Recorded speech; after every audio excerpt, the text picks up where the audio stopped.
on.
Well, y'all, Live, Carl, Rescue, Pat, it's good to see y'all. I've got a lot to share with y'all. Really quick. They're not long. Just here we go.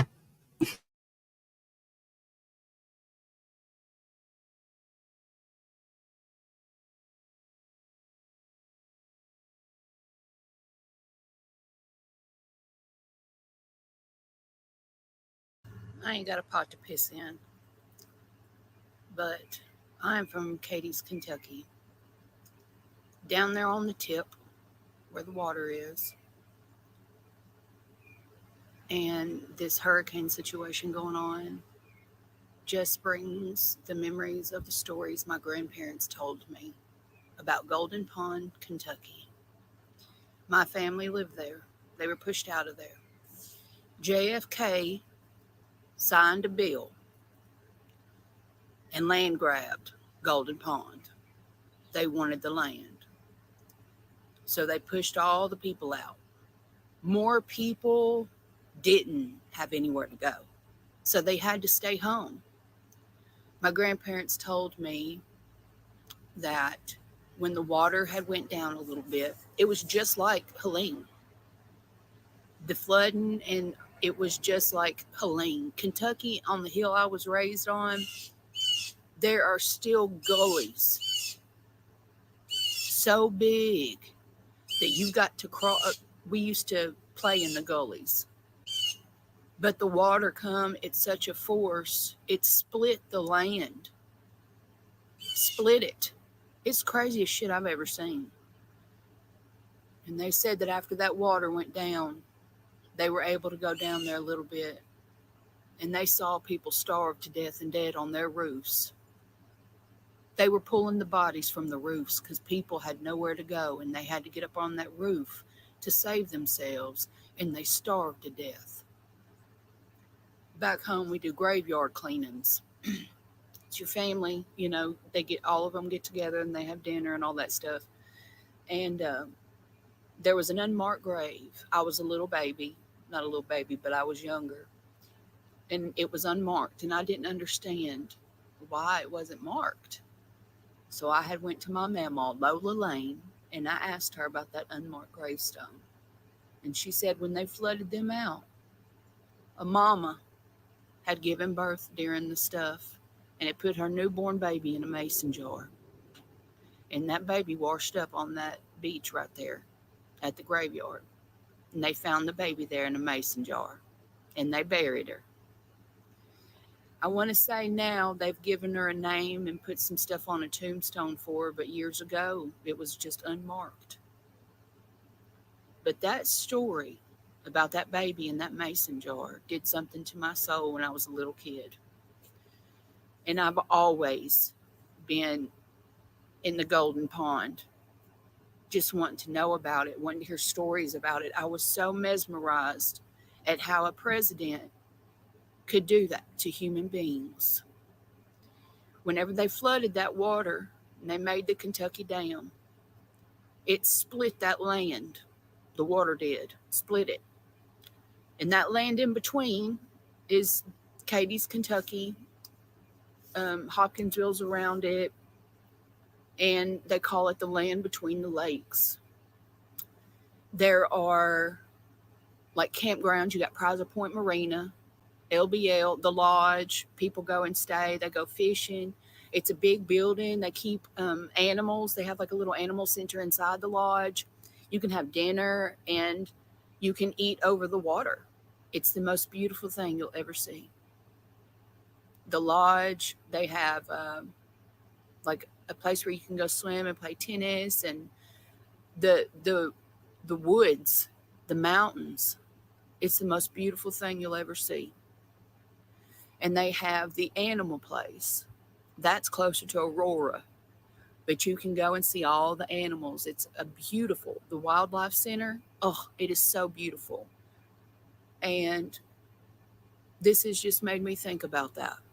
Not a lot of people know about it. It was a long time ago. Most of the time, if you ain't from a town, you ain't going to know the history of it. But it was a land grab. Them flooding Golden Pond was a land grab. And they got the land because the president signed for it. The TVA, that's who took it over, and they built the dam. There's a whole lot of it in between, you know what I'm saying? But I'm going to go off what my grandparents told me happened before I go off what the damn internet tells me. My mama still got the book.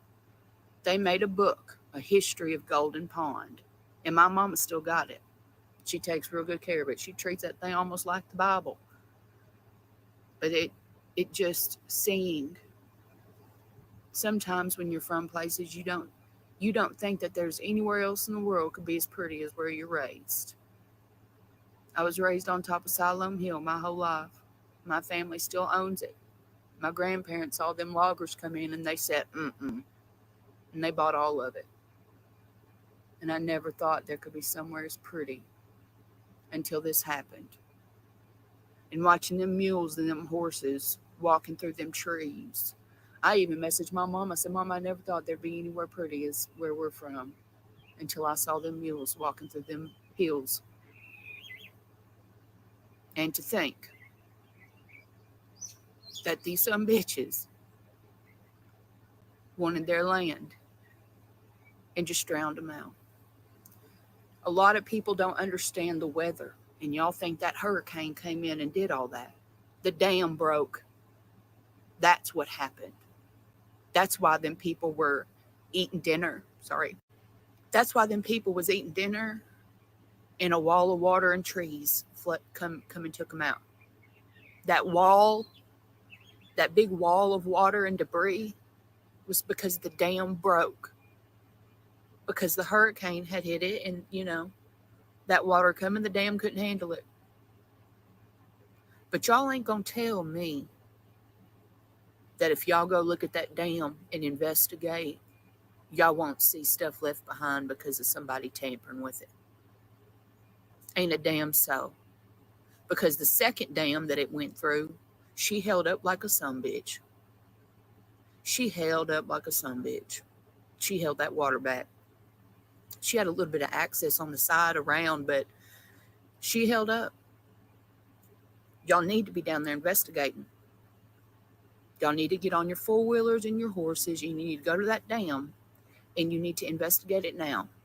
Because the second them some bitches get down there and they're able to remove shit, you'll never have the proof. You'll never have the proof. And for the people who are wanting to help and you're kind of twiddling your fingers, y'all need to load up and go help the people who are still at home. Because the second the government gets through them trees, they're going to be taking people's property. And people are going to need help. They're going to need help fighting for their land. So if anybody wants to help, y'all need to get a list of the people who are stuck at home. And y'all need to load up everything you got. And you need to go stay with them people. Because they're not going to be able to fight for their land by themselves. They're not. It's awful. I have never felt so helpless in my life. This has made me feel helpless. It is gut-wrenching to see. It's absolutely gut-wrenching to witness.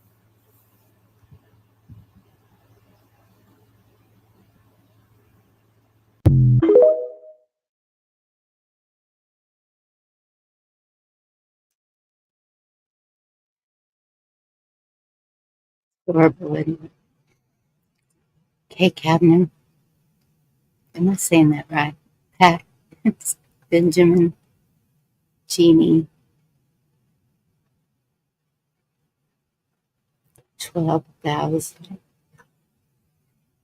Good Lord. Cheryl. It's good to see all y'all.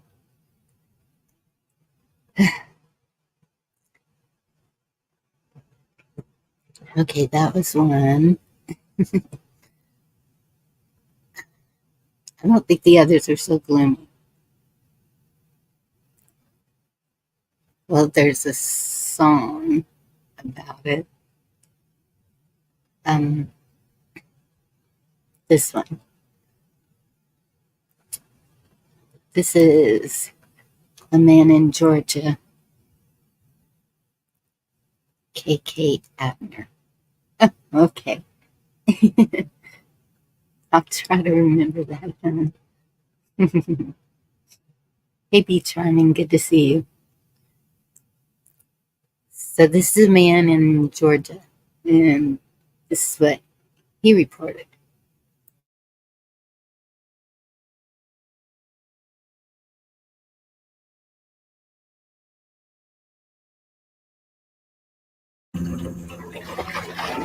Look at all the gators. Look at all the gators.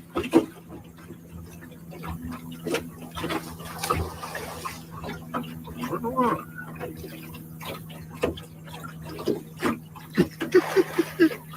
These gators everywhere.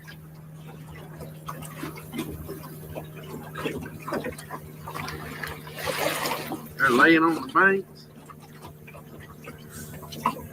Hear them?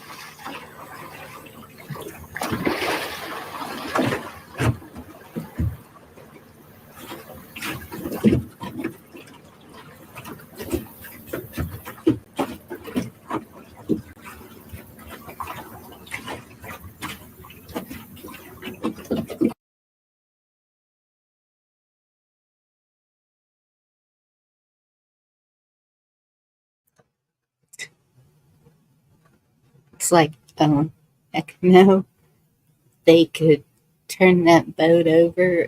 Nope, I wouldn't be out there. Oh my goodness, really? You see that close to you, Be Charming? I just wonder, because the ocean rose because of the hurricane, if it, I don't know, where would they all come from? It's just, nope. And y'all worried about our snakes. Us gators are a lot bigger than them snakes. bigger mouths.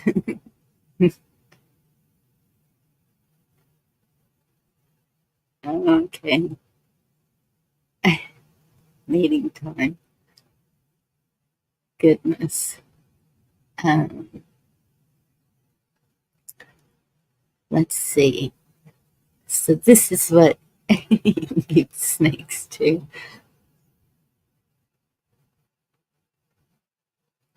Well, if it makes you feel any better, I haven't seen one this year. Knock on wood. So, to Florida. Yeah.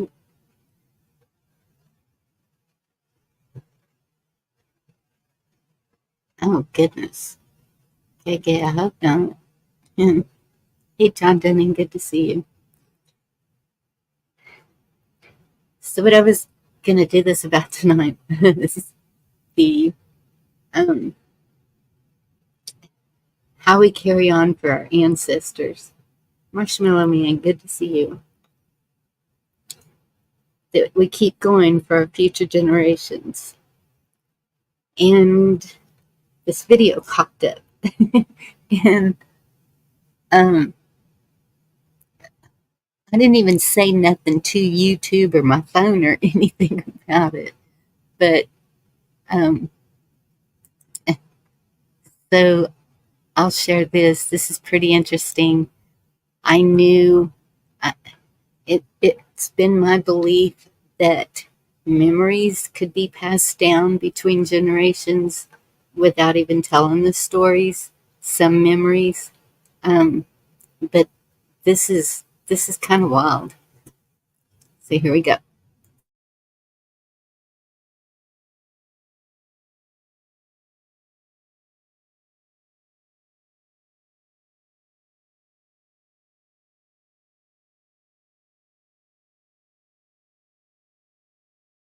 Human is growing, the first thing that develops is actually not your heart or your brain or your lungs. It's actually your ovaries.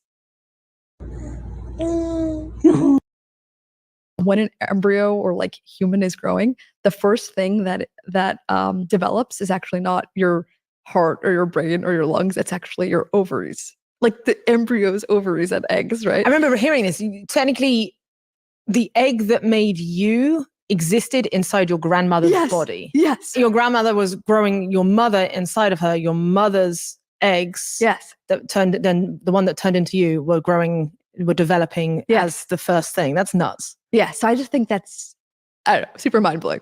When an embryo or like human is growing,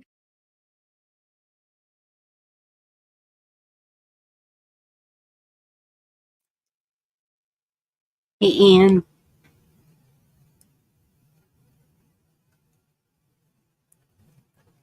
That's true, John.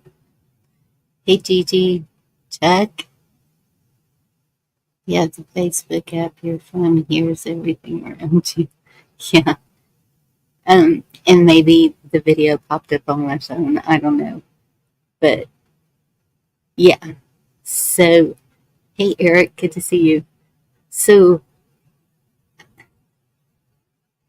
yeah, you are actually created from your grandmother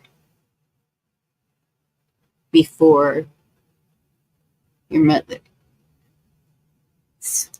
and I had heard that story, and that was the only video I could find on it.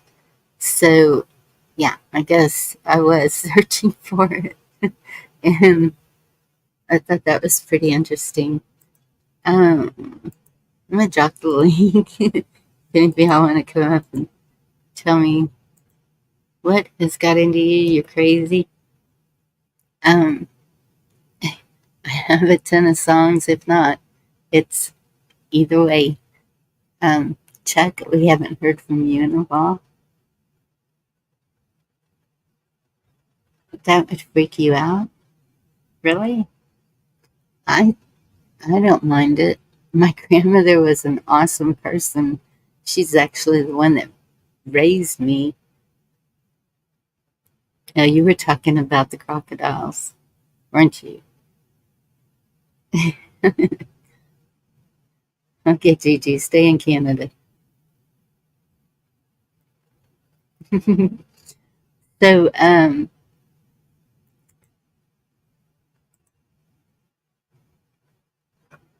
let's see. This one, I'm just going to share the link for it because I'm sure they'll pop me if I play it.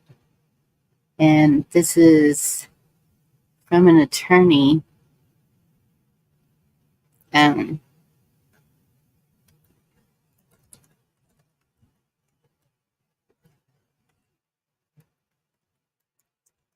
in when y'all get time, you can look at it or whenever.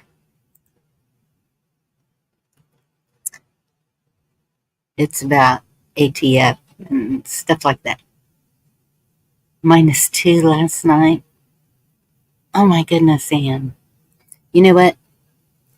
Texas, it was 45 degrees last night.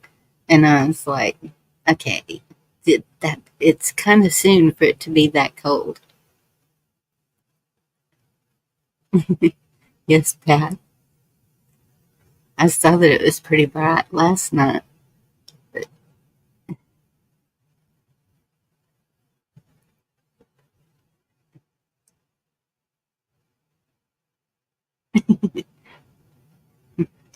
I haven't seen the comment. I haven't either.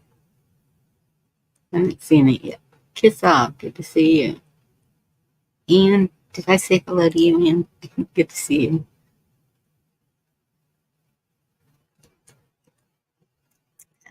Let's see, what else do I got? Let's see, I shared that. I just put the link for that one. Al Bundy. Wish you quit disappearing. I've been wondering where you were. Haven't seen you in any chats or anywhere. It's good to see you.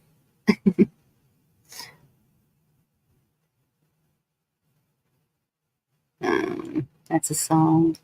That's a song. That's a song. That's a song. Oh my goodness. Okay. I have a lot of songs. Hey, Moose Man, good to see you.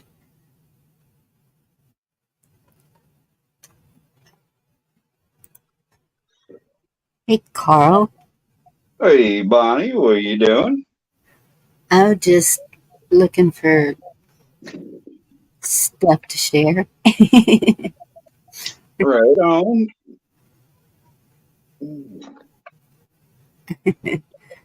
Because I have a bunch of tabs. Imagine that.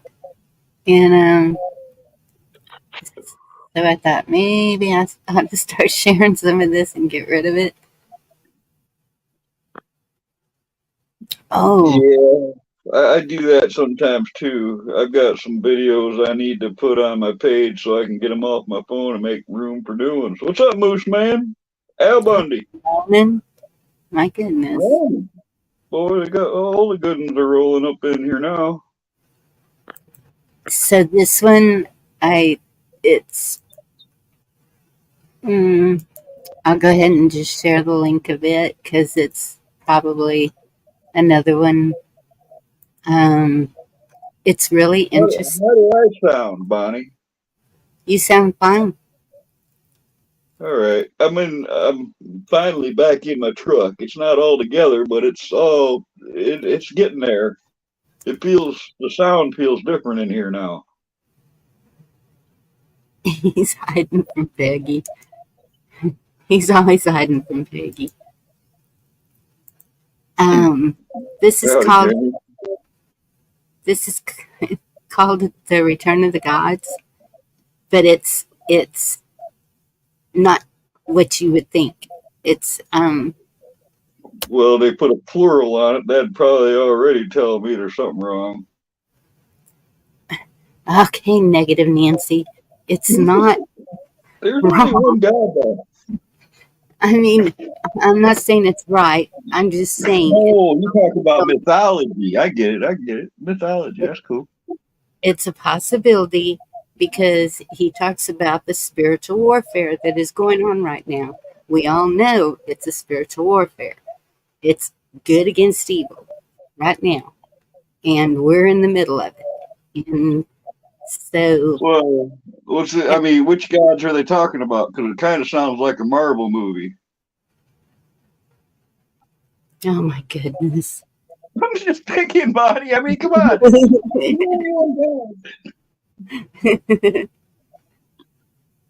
I am. I'm completely insulated, Al, and I'm digging it, man. I'm digging it a lot. Isolated and insulated. Yep. I'll tell you what, I am absolute. Somebody's echoing. What? Wow. There he goes. He's got it. He'll get it straight. All right. I don't even know where I was going to say. I'm like expert level conspiracy theorist now because I've got, starting off on the outside of the truck, I've got a 16-inch aluminum sheeting. On the inside, I have 1.5 insulated board with aluminum foil. Then I have it all taped up, airtight, and then I have on the inside an aluminum interior wall layer. So I'm behind 3 layers of aluminum now. That's as expert conspiracy theorist as it gets.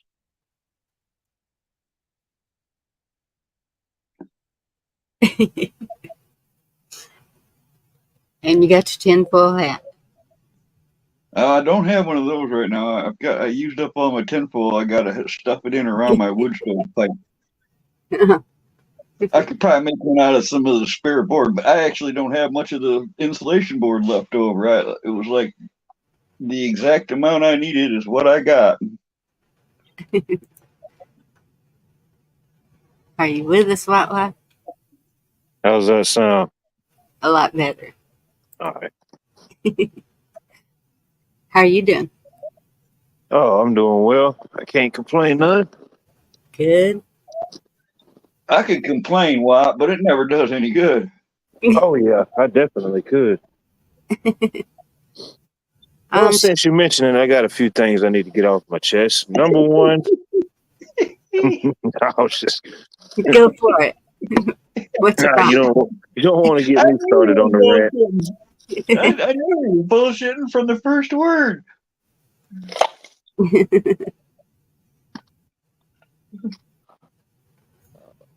Watt just isn't one of those people that gets up there and goes, lets the people inhabit. He just doesn't. He's like calm, reserved, laid back, I know. It's almost, what's up? Oh, y'all know what's up. Don't act like you don't know. No, some things I don't want to know,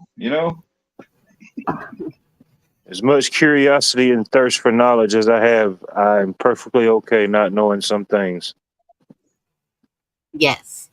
And that's why I have never done the rabbit holes. There's some things that are just in your face. And so I'll talk about some of those, but yeah. Wait a minute. Now I'm being asked a question directly. A map system.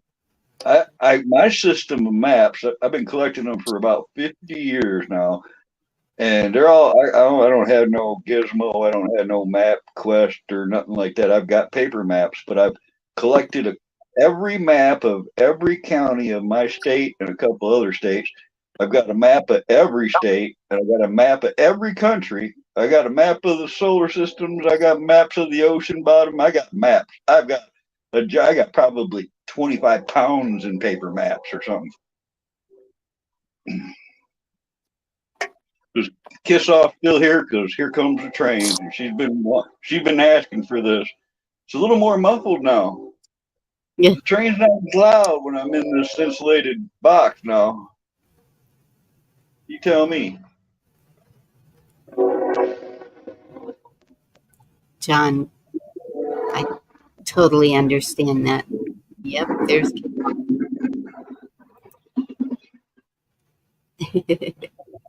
Oh yeah, you can hear it, but you don't hear it as much as you did before. James, I've got a map of China, but it's probably 30 years old by now. Maybe a little, maybe a little older, more like 40 years old. Actually, I might have got that one in the 70s. Hard to say. It's Yeah, they old. might have closed down a few of those tunnels since then. What's up, Eric? Hey, Eric. Good to see you too. You can have different kinds of maps. You know, there's maps of watersheds, there's topographical maps, there's road maps. There's all kinds of different kinds of maps you can get too. Well, what you need to be mapping is 100-mile radius of where you're at. I think I every already know little within 100 miles radius. okay, I every already know that. I mean, good. So do I, but a lot of people don't. And thankfully, I had a job that I was able to find all those little nooks and crannies. A couple of jobs, actually.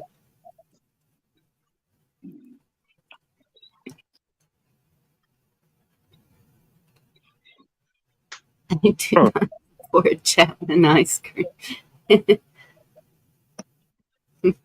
It's funny y'all mentioned maps because I had a service call today to go to one of our stores at the mall here. They had some lights out, but they still got to order the lights. But when I left, I walked past the Barnes and Noble store, and I went in there for a minute.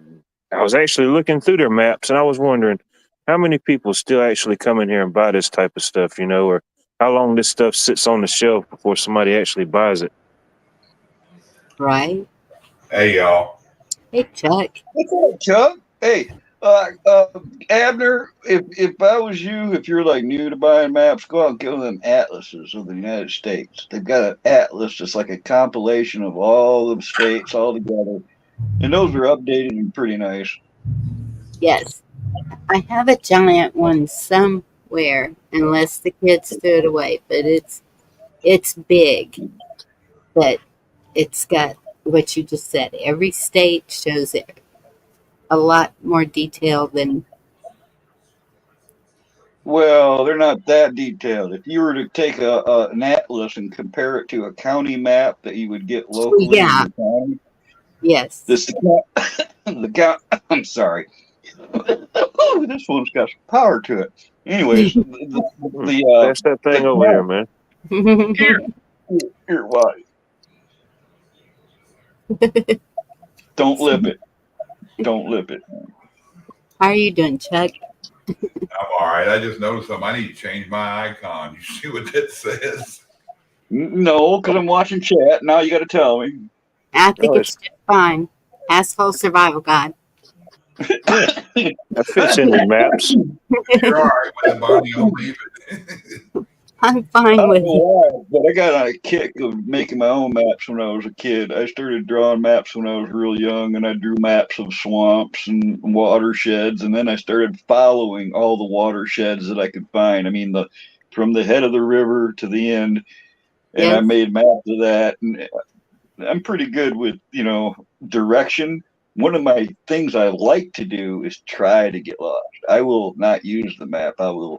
Okay, I'm headed west, or let's say I'm headed southwest. I'm gonna follow that sun the best I can and take back roads and just kind of tootle along. And I'm not, I enjoy that. It's the same thing with the woods. If I could, I wish I could get lost. All right, I don't know that feeling because I'm really always know the direction I'm headed.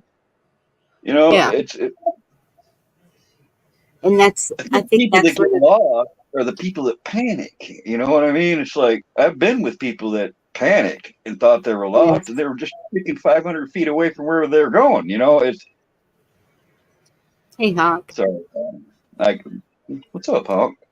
That's one of the best things they did teach us in school was how to draw maps of all the countries, of all the states, everything is because then that way,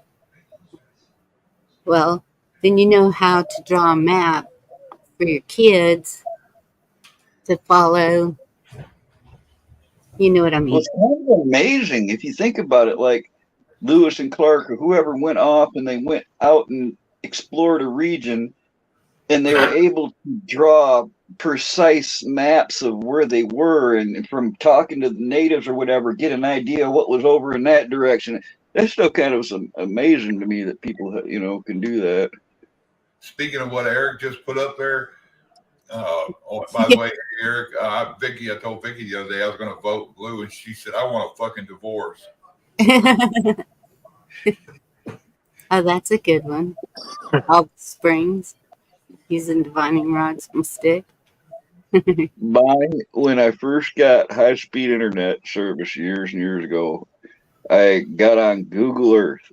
And I mean, I got, talk like a rabbit hole kind of deal where you get sucked into something for a long period of time. And you're just like, I'd get off of work and I'd want to go on Google Earth. All right. Cause I'd get on Google Earth and I would like, all right, I want to go to Arizona. But I'll start off here in Michigan and I would point in the direction I think it was. And I could hit my mouse, the roller ball, and depress both buttons on the mouse, and you can get your cursor to roll as fast as you advance your mouse. It's like a setting that I could get up there on Google Earth and put it on terrain where you see the real actual Earth. And then I called it Supermaning. I would just point in a direction and just let it go on its own while I would sit there eating or rolling joint or whatever. I could be watching the terrain as I'm on my way to Arizona, and that, to me, that was fun. I don't know. I'm kind of, easy to please, I guess, but that was fun to me.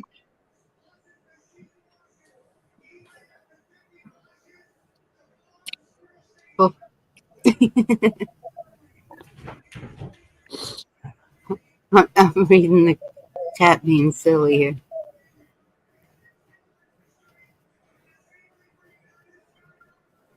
Well, the chat that's on panel. We're talking dwarves and stuff. It's getting interesting. I don't believe in it. Oh, I saw it. I saw it with my own two eyes. Fairies wear boots and dancing with a dwarf. Yeah, Led Oh, Zeppelin. right now. The Dragons way back in the darkest depths of Mordor, and met a girl so fair. That's But talking Gollum, yeah, but Gollum with the evil war crept up and slipped away with her, yeah. Ain't nothing I can do. about like No. 9 or something like that.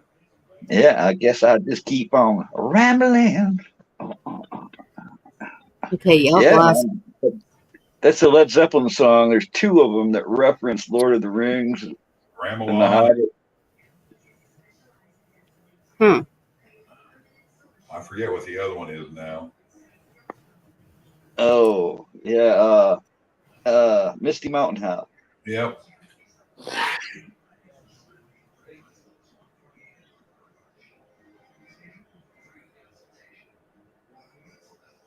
There's one song I've heard. It's the last of something.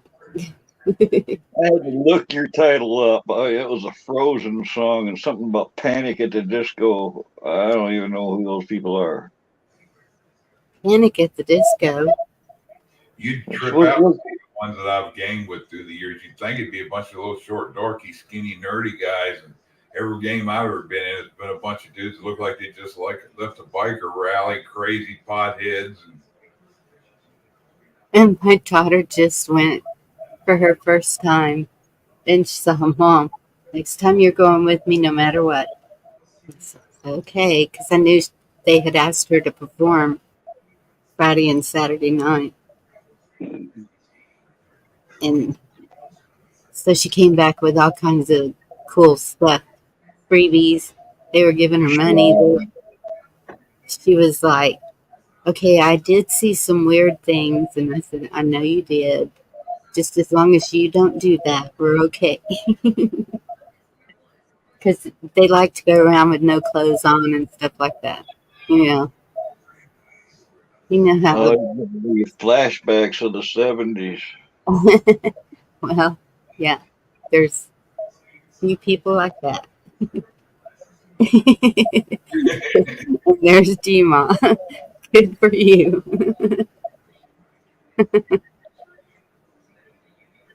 What's up, G-Bob? Well, she's got the Chi-Chis to do that. Oh, and you know this. She's the one who schooled me on what Chi-Chi's was. I thought it was a restaurant. No. Well, I don't think they use that term up here in the north. You gals all seem to know what it means. What's that? Chi-Chis. Seeing that her talking about bikers, y'all know what a weenie Yes. I already know what you're going to say. what? Where it's hanging on a rope. Yeah, the one that wins who can bite the furthest up the hot dog. Yes. Man, you guys hang out some places I just left and went and got high from there. Sound like I went to Alabama for the weekend. I was at one time. The girl had to jump off the back of the motorcycle. She got the string hung between her teeth. I'm not saying I ain't seen craziness and all that, but I didn't stick around. That's what I'm saying. I think one of the most memorable things that comes to mind now you're talking about naked people was sometime in the late 70s at a place called Pine Knob Music Theater just north of Detroit. And it was, even if it rained, thunderstorm, whatever it was, the concert would still go on. An outdoor place with these great big hills and a bowl where the stage is down at the bottom. And I remember seeing, got to have been at least 50 of them, naked, covered in mud while it was raining, and dodging empty keggers rolling down the hills with them like it was a game of Donkey Kong. And that's how I remember it. Because the fucking kegs were bouncing and going over the people. Sometimes the people would bounce and go over the kegs. It was like a slide, all right? They made like a mud slide down that hill. And you talk about us Southerners. Yeah, I was about to say, it sounds like you was at the Redneck Olympics. No, man, that was something like a Jay Giles concert or something. I swear, it was just 30,000 people where you could carry your own kegs and case of liquor. You could bring in back in the day. You could take in whatever the hell you wanted. Nobody messed with you. But Carl, you know what a slow race is, huh? A what? A slow race. That's where A you guys slow put a race? bunch of drunk guys on their motorcycles, and who can ride it the slowest without falling over wins.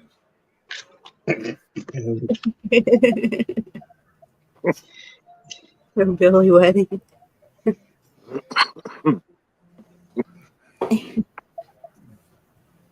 If they're crazy, just used to. Oh my goodness. Thanks for the advice, Gma. Yeah, G-Man, you know how to recycle a condom, huh? Turn it inside out and shake the fuck out of it. Excuse me. Wow, Bob, this is going really weird, really fast and early. After my last video, we gone to not. I'm showing. I didn't show anything like that. That went downhill quick, didn't it? It's not even 10 o'clock yet, and it's already like this. I don't know what Ann's wanting to take pictures of that far away, but y'all got an answer to that? She's watching G-Mod. She needs a good lens. All you need is, back in the day, you get a telephoto lens for a 35 millimeter Minolta or a Nikon or something like that. Nowadays, they probably got some new digital gizmo that does that in fraction of the size and weight. That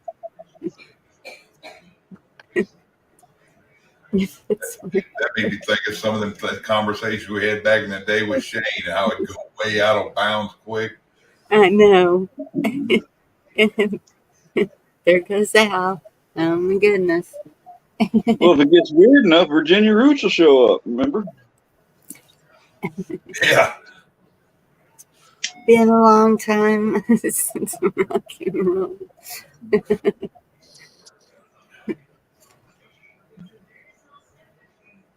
When I was young, I had to listen really close because I knew he wasn't saying that. But at first I thought he was saying, "You need Kool-Aid, baby. I'm not fooling. I'm gonna say it, yeah. Back in school, land."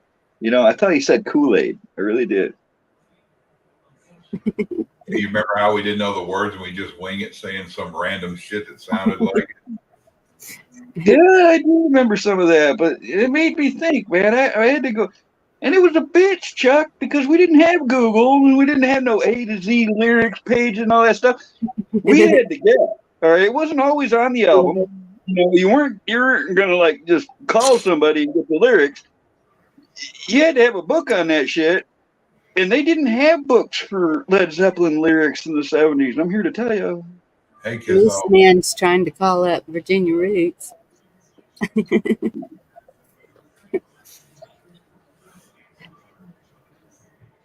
Yeah, he sure is. It was something y'all just said. Dadgummit.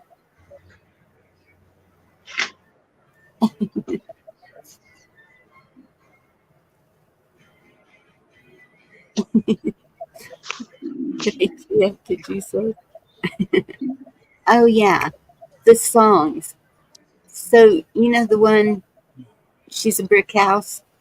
Yeah. Yeah, that is not a good song. I was thinking about another Led Zeppelin song, maybe, but that was not. That's borderline disco, man. If it was a Well, little whatever. funk. Right?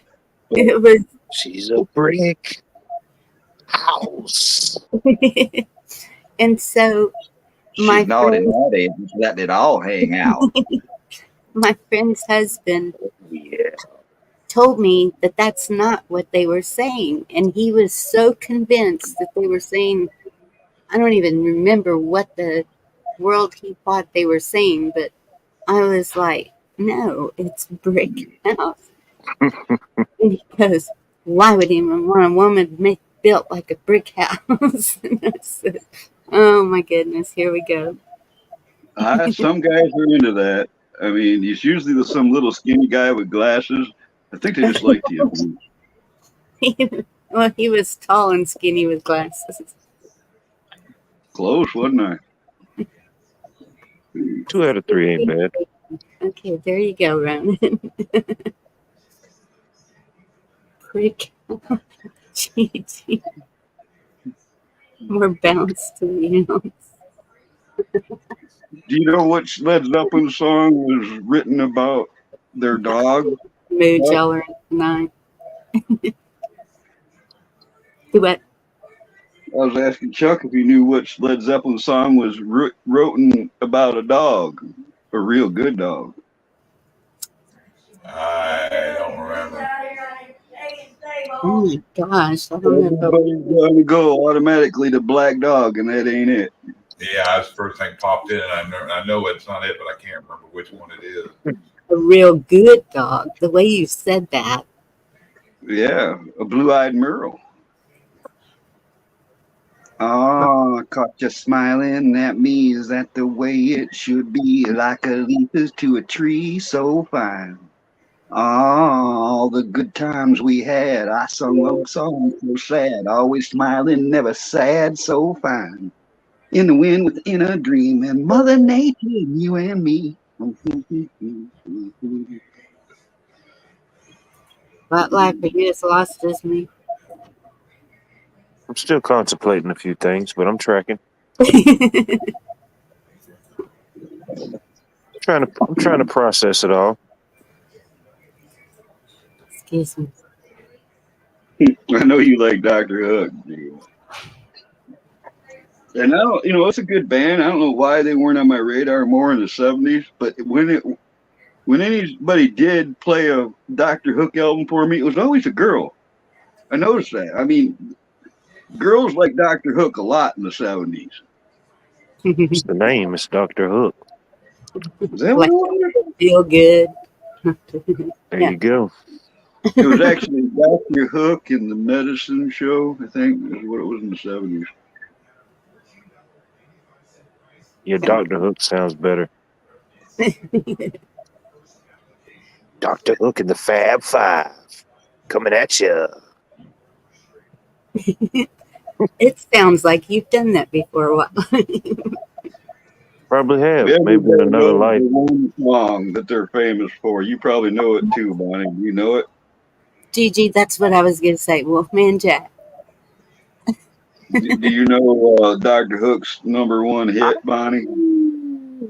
What? On the cover of the Rolling Stone, wanna get my picture on the cover. Wanna No. buy 5 copies for my mother. I'm gonna get my picture on the cover of the Rolling Stone, Rolling Stone. You don't know that song? Yes. Yeah, I like that one a lot, G-Mo.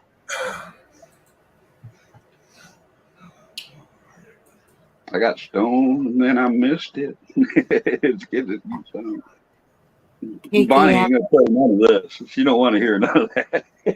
still has Dr. Hook and 8-track and player. Cool. Moody Blues, they were good.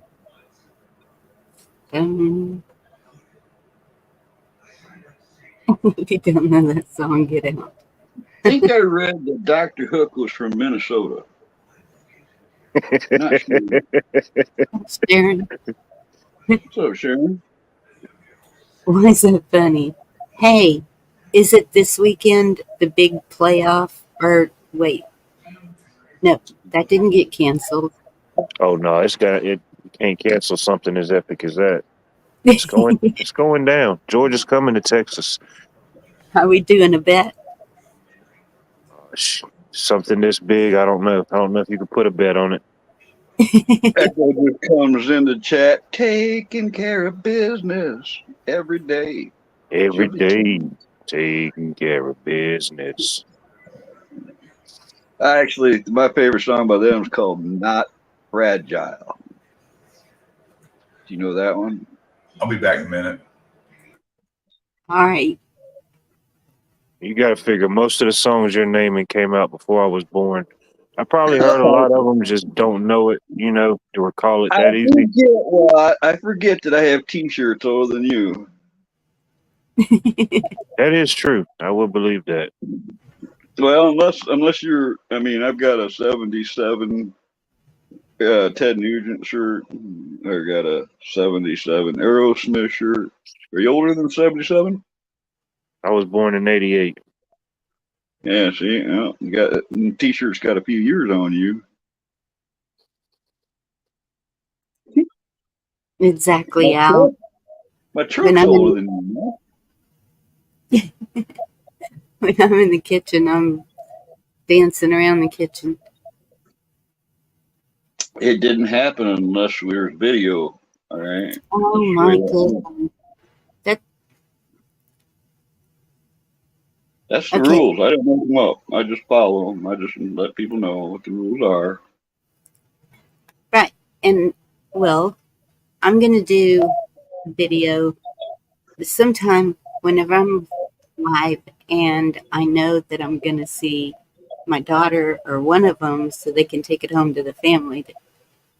I'm going to make something live because it takes an hour to cook, and we're usually talking at least an hour.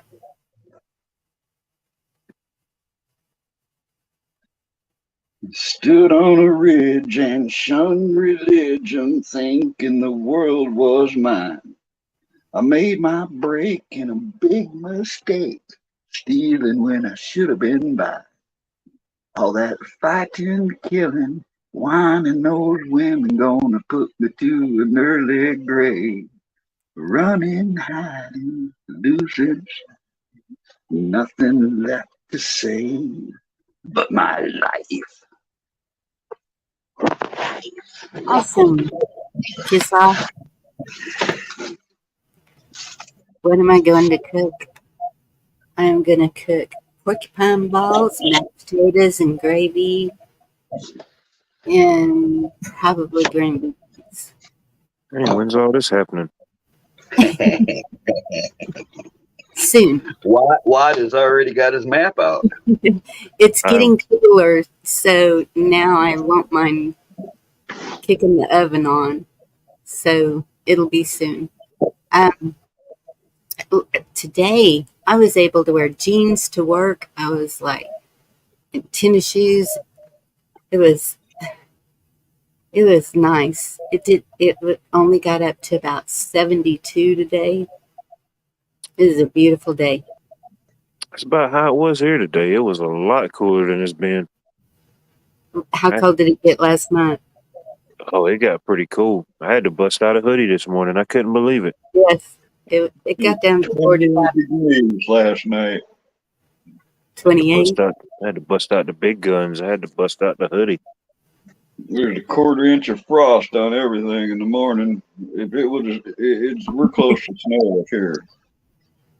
Ronan, that's what I'm going to show y'all. That's why I'm going to cook them. Because, oh my God, they're to die for good. What's this? Porcupine balls. Porcupine balls? Hey, Chris. Yes. What does that consist of? Well, I bet you the real Is it a painful dessert? the hardest. I'll tell you that much. No, it's the main dish. Okay. Yeah, y'all have to watch. I'll figure out something for the title so you know that it's going to be cooking. Hey, good looking, what you got cooking? Something. I don't know. I can't put that because it's not me. Yeah, because if you just put making porcupine balls, that could go many different ways. Yeah. I was thinking all kinds of stuff. Like, you got to be really, really talented to neuter them porcupines without getting stuck. It's nothing like mountain oysters. Nope. No. I think you just said something about a Hank Williams song. That's old school, by the way. Hey, good looking. What you got cooking? I'm about cooking something up for me. What's wrong with old school? Well, obviously nothing, because here I am.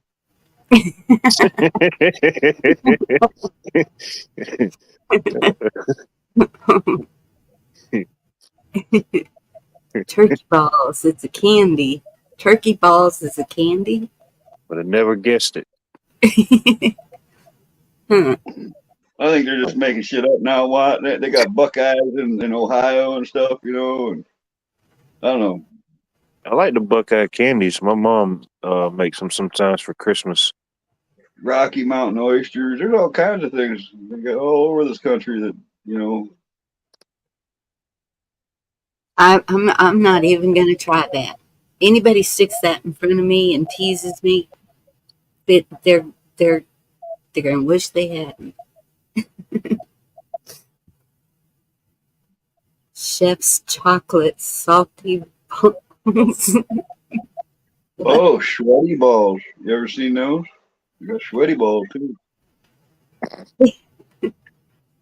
Like bourbon balls. Boxcar Carl. 1 minute. Is everybody just naming their favorite type of balls now? What's going on?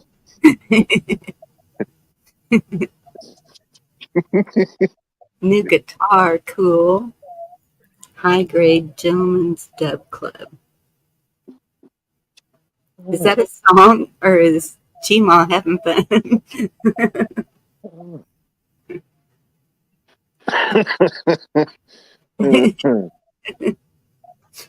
He's got balls. The lady's got balls. All on the floor, hands and leaves. No one. There's a few songs about balls, and AC/DC pretty much did them all. They got like 2 or 3 songs about balls. No, John, not a ditty freak off.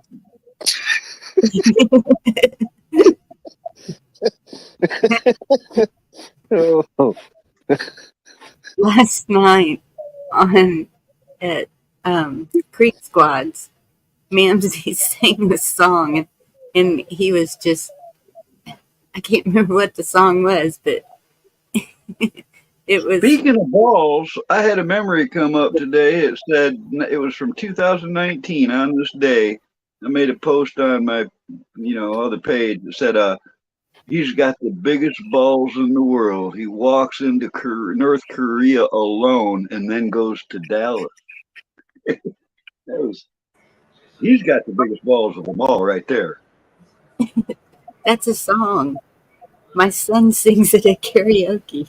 And in ever class high society, God's gift to ballroom notoriety.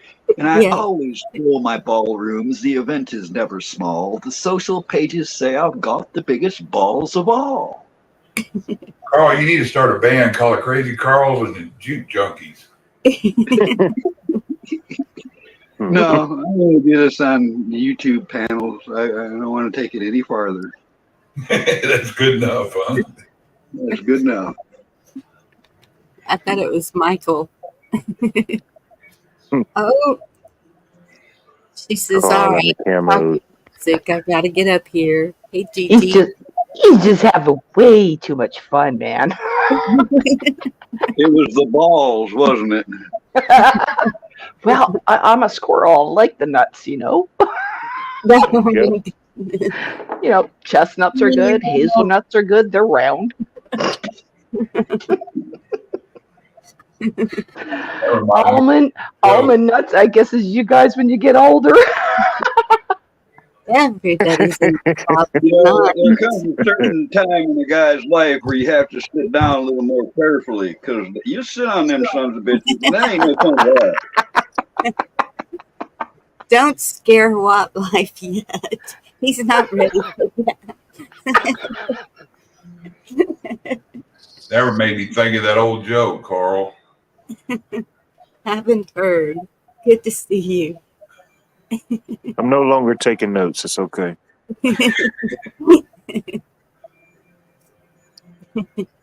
Your balls. What do you have when you have nuts on a wall? I'm waiting. Walnuts. What do you have when you have nuts on your chest? Chestnuts. What do you have when you have nuts on your chin? No comment. Oh my goodness. Isn't that what people used to do? They used to walk up and just, randomly scratch somebody under the chin, and they go, "What the fuck are you doing?" "Oh, I'm scratching my balls." Yeah, it's fucked up. Yeah. That or in school, somebody walk up, they smell my finger. Yeah, that's where I got really good at, controlling people with just a finger. You get a hold of it, you wouldn't know it unless you know it, but you get a hold of somebody's finger, and unless they're a real true badass, you have full control of that whole person with one finger. There's a few things you can do there. Oh yeah, pressure points. Haven't heard. There's a few guys up here too. Just saying. What? I'm just putting the finger up. Because I was being a Shane. You guys were talking about the finger. I was like, oh yeah, they'll put the finger up when it's your turn to speak. Sorry. oh my Sorry goodness. about that. I haven't heard. I lost my mom a while ago. Oh, I'm so sorry sorry to for hear that. Oh. I lost my mom a couple of months ago, so can't hug her.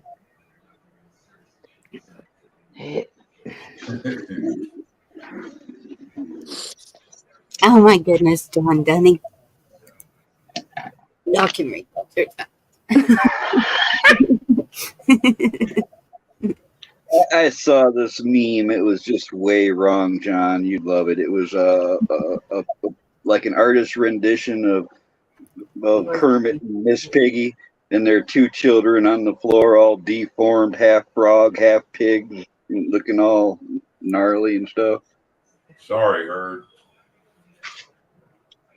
I know my mother was kind of a shock too, kind of. But, Yeah. I know my mom probably freaked him out at the cemetery. My mom never hugged me much anyways. We weren't hugging and that and all that. Well, my grandmother and I and my kids are all huggers, but my mama wasn't. That's where I missed out, I think, is not having no grandma. They both died before I was even born. Yes. And yet Me too. Yep. I know I was very blessed to have my grandparents, all of them, till they I seen friends, Bonnie, that were just spoiled to death by their grandmother. They spoiled it. I had friends that were just, I know what I'm missing because they got food and toys and everything from their grandma. Okay, Billy, like in Turning Guns? Is that who it is? Yeah, it really isn't narrow it down, Billy, because I think I know 5 Billies in this community. Hey, no, well, depends on how you spell it. I know more than 5 Billy. Yes, it was Turning Guns. Okay. Bless your heart. Well, yeah, I'm sorry. And that's for a minute there, Billy, I was seeing somebody that I'd never seen before come in the chat, and I was wondering what was going on. But now I know who it is. Now I feel bad. Yeah, that's why I wanted to see the icon bit. But that didn't always tell you anything either. And Billy, it's just be prepared. Your family's gonna be a little different than you thought they would be. Some of them, not all of them. I hope it doesn't But break me. times like these, people show you who they really are. You know, you think you're Definitely. seeing a different side of them, but it's just who they really were. They were showing you a different side the whole time. Yeah. That's a fact. I've seen it happen more than once now. It's ugly. It gets ugly. It can get ugly. I'm not saying yours is going to get ugly, but man, I've seen some ugly. Hey, Larry. Good to see you. Cemetery shed. What that lady was saying in that video. Okay, y'all, I want to discuss that with y'all. That first video I showed, Golden Pond, Kentucky. Mm-hmm. And what was the movie about on Golden Pond? Remember the movie? I think it had Merle. Peter Fonda or something. Yeah. Chick Yeah, flick. Jane Fonda. I haven't seen that one. Jane Fonda. Yeah, mother-daughter thing. I mean, daughter-father movie. Oops. It didn't have Meryl Streep. Am I saying that? It's Katharine Hepburn. Really? See, I don't know. I'd change the channel in about 3 minutes. That's why I don't know anything about it. So did y'all know that, though, about Golden Pond, Kentucky? No. I didn't. No, I would look into that further before just because you said you only found one source. You looked it up and only could find one thing on that. And I mean, No. That was about the grandmother's eggs. oh, I was speaking about that JFK thing where she said that he orchestrated a land grab, which is probably eminent domain or something. I'd have to research that just before I go buying one lady's. Well, you do that and let me know what you find. But Well, I'm doing I it think right I now. missed that first part. But what else was I going to say about it? There was something else about it.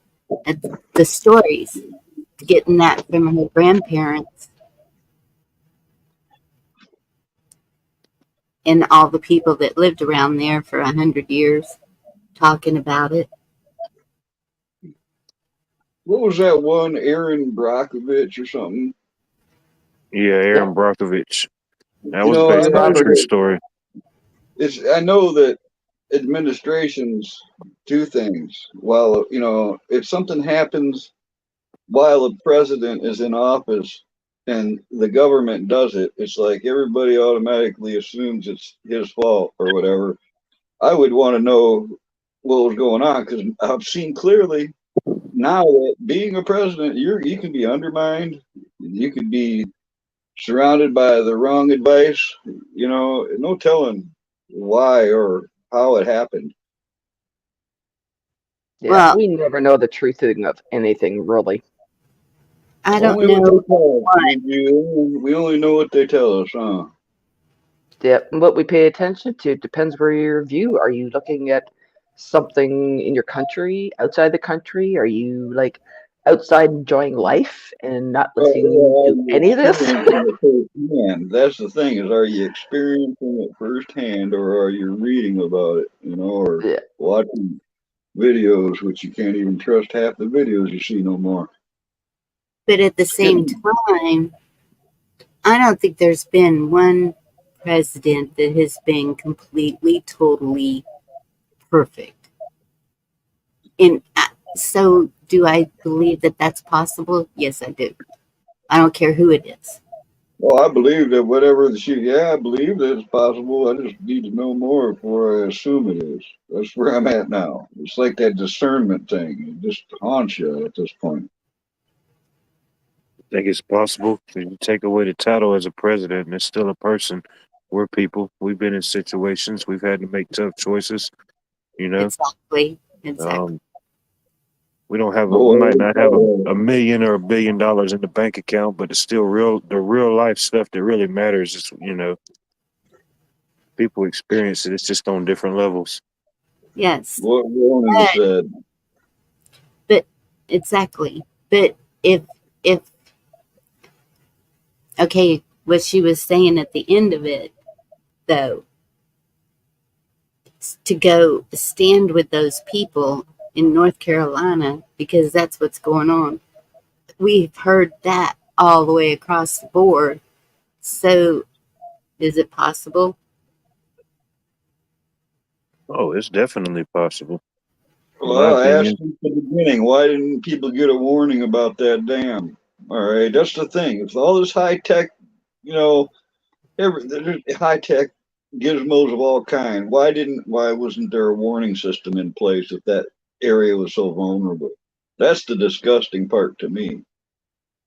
Well, we have these warning systems. You don't remember a year ago, last October, when they started sending out all those messages to people's phones and everybody was, trying to figure out what was going on then? They have ways to do that. Even Yes. Right, here, that's what I'm saying. But why weren't they used? I Why mean, weren't they implemented? And why weren't they implemented? And why were they not effective? Well, somebody said that they were told to put their name and birth date in marker on them or in something that wouldn't wash off. So they had to have known a little ahead, didn't they? Or was that just for the coastline? Well, this is where more what I'm thinking about. This is the trouble I've got with it. If you live in a delta like New Orleans or through Yes, Nile, any of these places, Houston. throughout history, those areas get wiped clean, all right, and they have to build all over.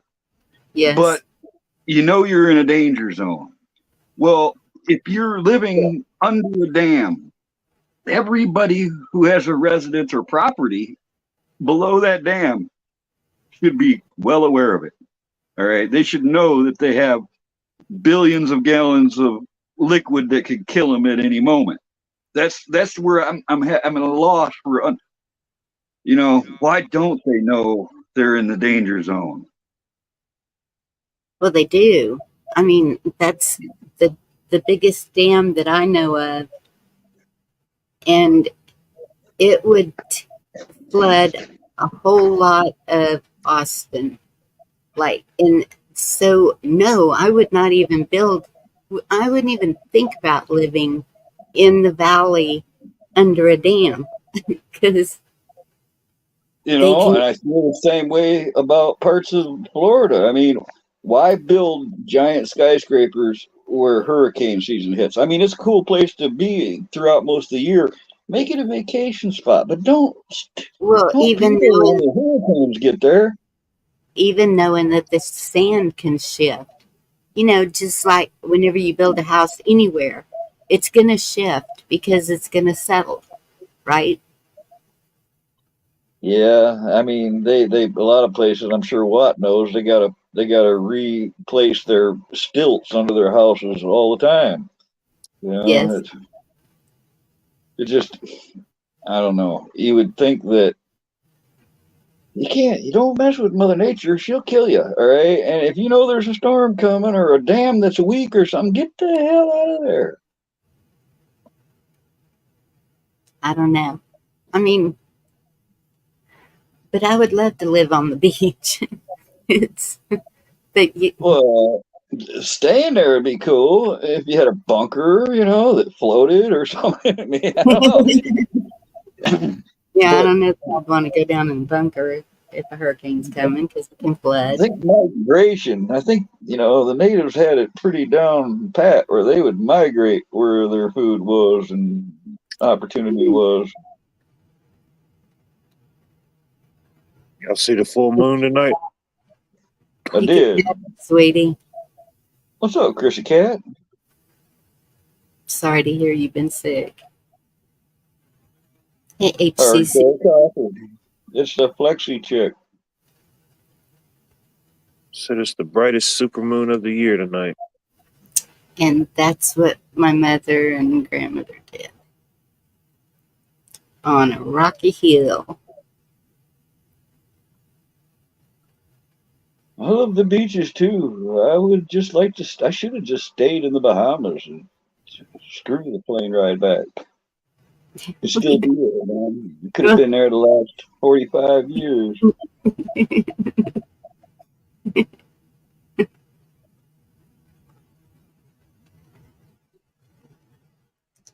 I don't know.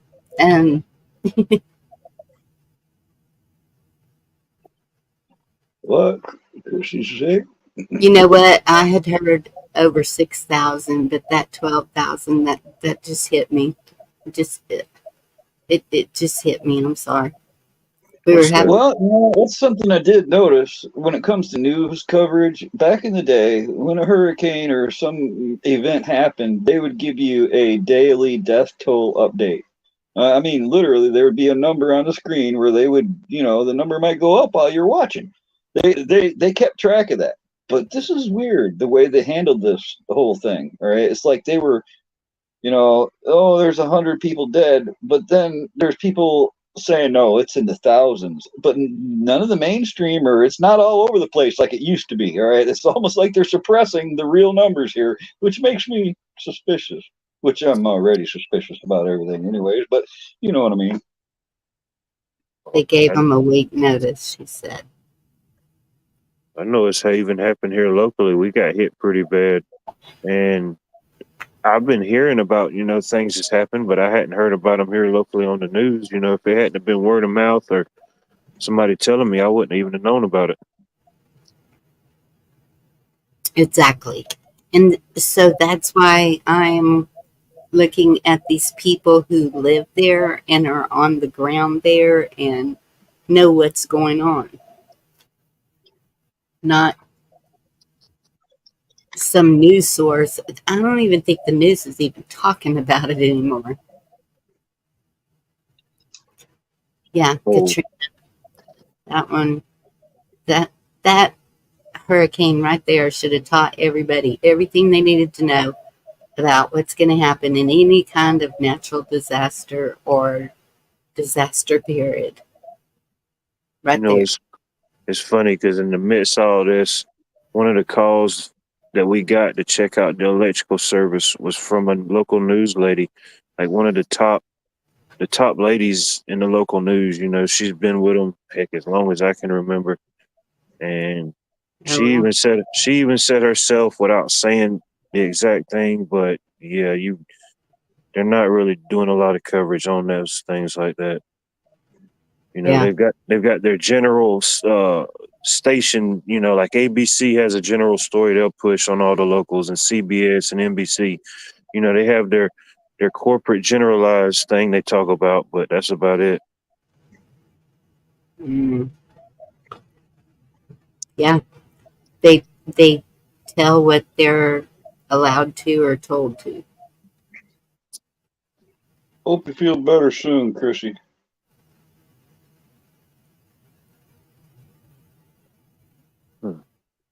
Billy Bean. Well, that's the hunt for Red October. Tonight's the Hunter Moon. Is it the Hunter Moon? Because Yep. I thought They say it's the brightest super moon we'll see this year. We've got one more next month. But it's illegal to hunt deer at night, man. Oh. well, but to get to your spot, you need the moon to see where you're gonna hunker down. No, I don't. Don't need no flashlight neither. Okay, some people, most people. You know, actually, if you were to walk out into the woods and it's pitch dark, you let your eyes adjust for a few minutes. And once your eyes adjust to the darkness, you can see pretty good without light. Yes. And thankfully, I got my eyesight back good enough to do that now again. That's the red light system that I installed in this truck, where, you know, if you open one of the exterior doors, all the white light inside turns red. If I hit a blackout drive switch on the dashboard, all the interior lighting goes red. That's because you can use red light to see what you're doing and step right out into the darkness, and your eyes don't have to adjust. With a red filter, your eyes are already ready for darkness. Hey, Ken, good to see you. What's up, Red Pill? It's the Q moon. Yeah, Chrissy Cat, missed you. Jeez. Now I gotta see. Did you know that it was today in 1835 that the Texas Rangers were formally created? That Well, I do now, but I didn't remember that. It was today. Well, I remember all type of useless fact. Well, not useless, but today in 1835, the Texas Rangers were formally created. 1835? Pretty sure it was 1835, yeah. That sounds about right. I had met one that was still alive way back. Because now they don't call them Texas Rangers, sadly. What do they call them? Well, at the moment, they're Operation Lone Star. Hmm. But because I called them and found out that they are now the Department of Public Safety. And that's just not right, as far as I'm concerned, because anytime you had officers who were doing nefarious things or whatever, you would call the Texas Rangers to come in and investigate. And so bringing in another form of officer, because the Texas Rangers were a whole different branch all to itself. And to put them as the Department of Public Safety officers, it's a brotherhood. We all know that.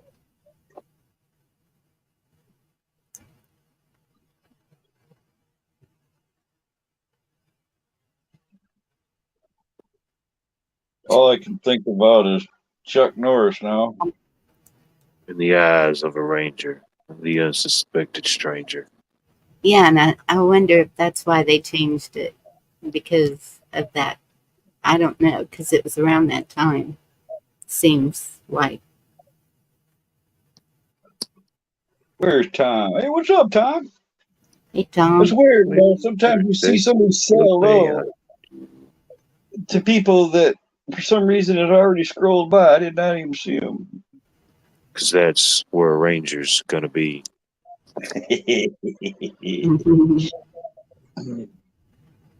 Yeah, I used to watch that show all the time as a kid. Wait, what's going on? It's like, man, we should have had the Georgia Rangers. We ain't got no Rangers over here. Hey, man, Texas got the Rangers. I like Rogers Rangers. You ever looked up that? There's All I the had was the Power original. Rangers.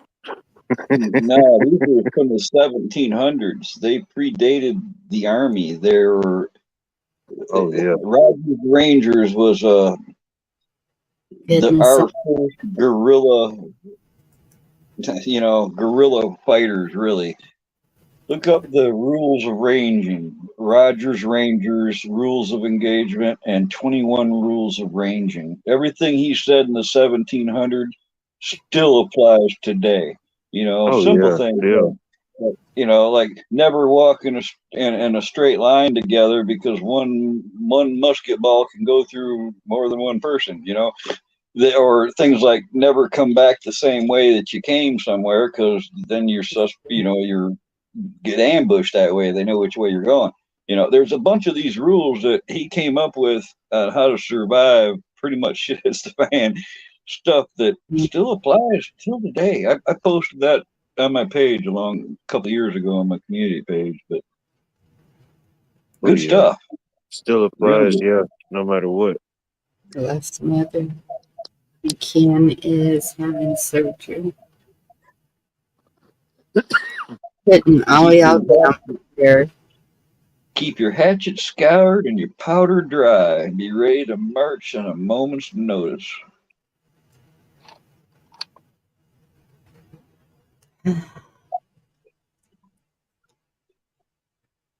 Yes, you should, Ken.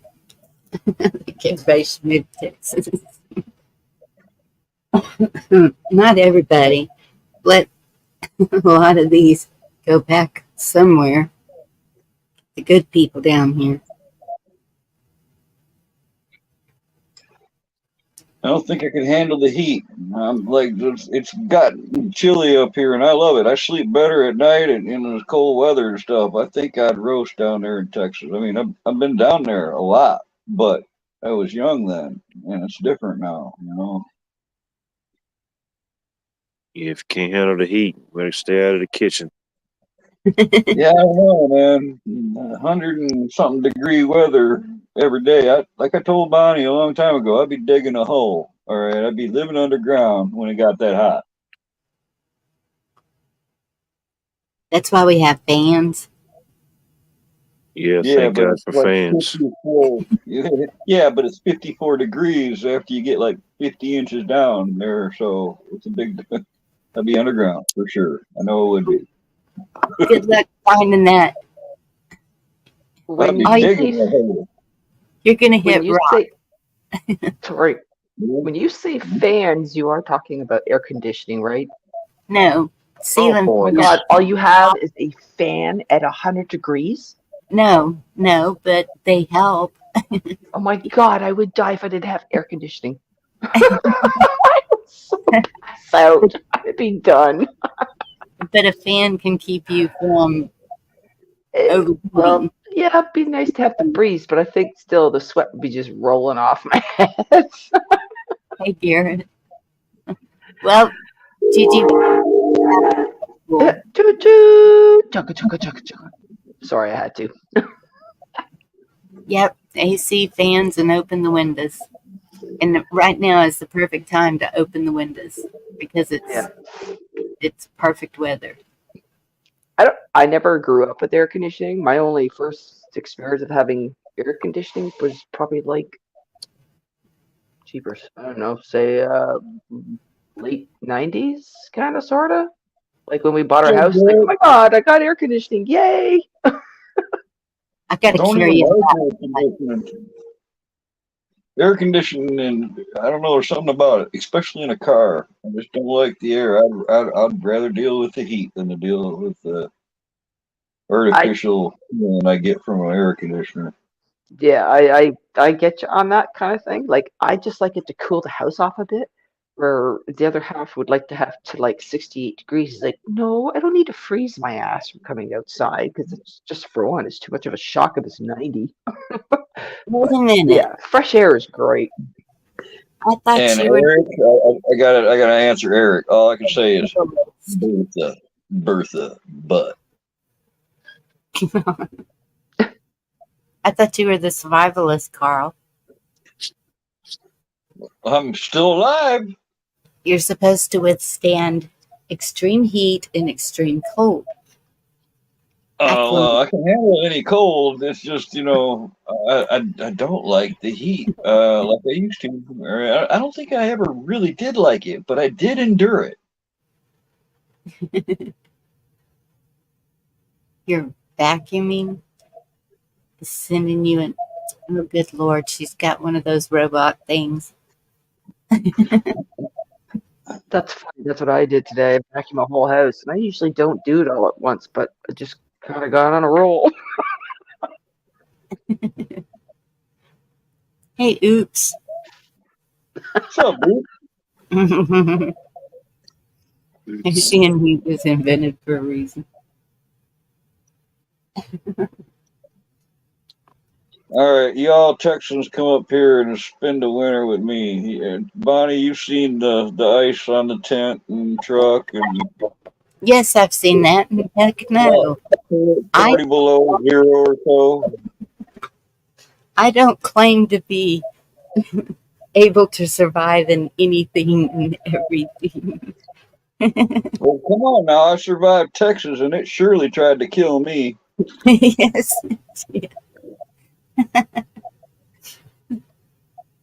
All in one trip, too, like 1970. All right, we go down there. First thing that happens is my mom's brand new Le Mans. We hit a dust storm coming out of Oklahoma into the Texas Panhandle.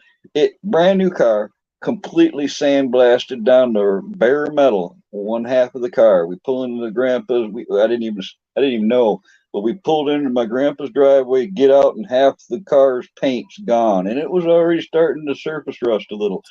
All right, that's what I remember it starting off as. But then I think the first thing that happened is I fell asleep in my grandpa's yard. It was like, paradise down there and warm and, I was having a good time. Fell asleep in the yard and got something called chiggers. That was, I think, the start. And after the chiggers, which was hell, I mean, it makes mosquitoes seem mild, I gotta be honest. But we went out to my Aunt Marquita's ranch and we were out riding the horses and I got thrown from a horse with my foot stuck in the stirrup and drug through at least 3 kinds of cactus because they was pulling hundreds of different needles out of me for hours. I had cousins I didn't even know picking things out of me for a long time. And then on that same ranch, a couple days later, I'm out on the railroad tracks behind, and this is fucking desert up there in the Panhandle. And I found a couple old abandoned rotten cars next to the railroad tracks out there, and I went into one of the cars. My cousins or whoever was with me kept going down the railroad track, and I'm in there playing by myself in this car, and a little baby diamondback rattler comes out of the dashboard of that car and nips me on the tip of my toe before I could move my foot. And by the time I got from that car to the railroad tracks, I was puking my guts out. All right. And this is what Texas, I was, pretty young in 1970. Texas tried to kill me.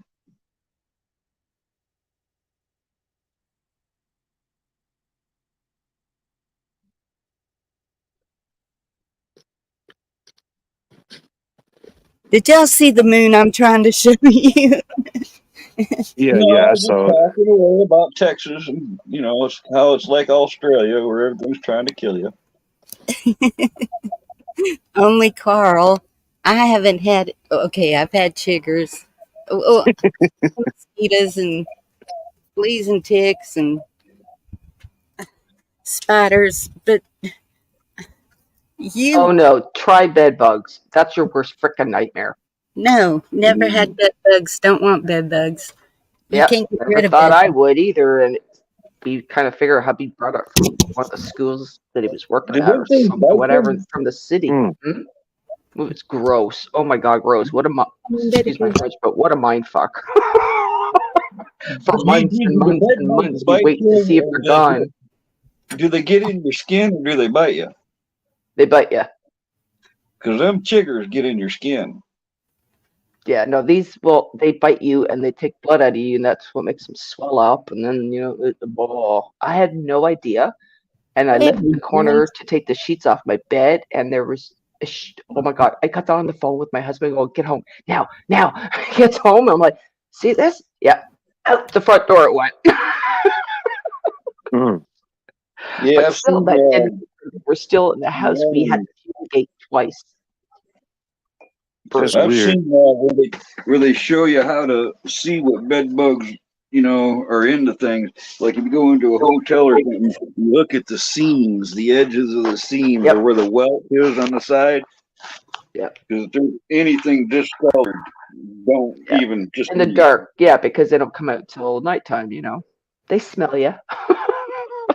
It's Like, weird how oh, they so always had the yummy. old saying, sleep tight, don't let the bed bugs bite.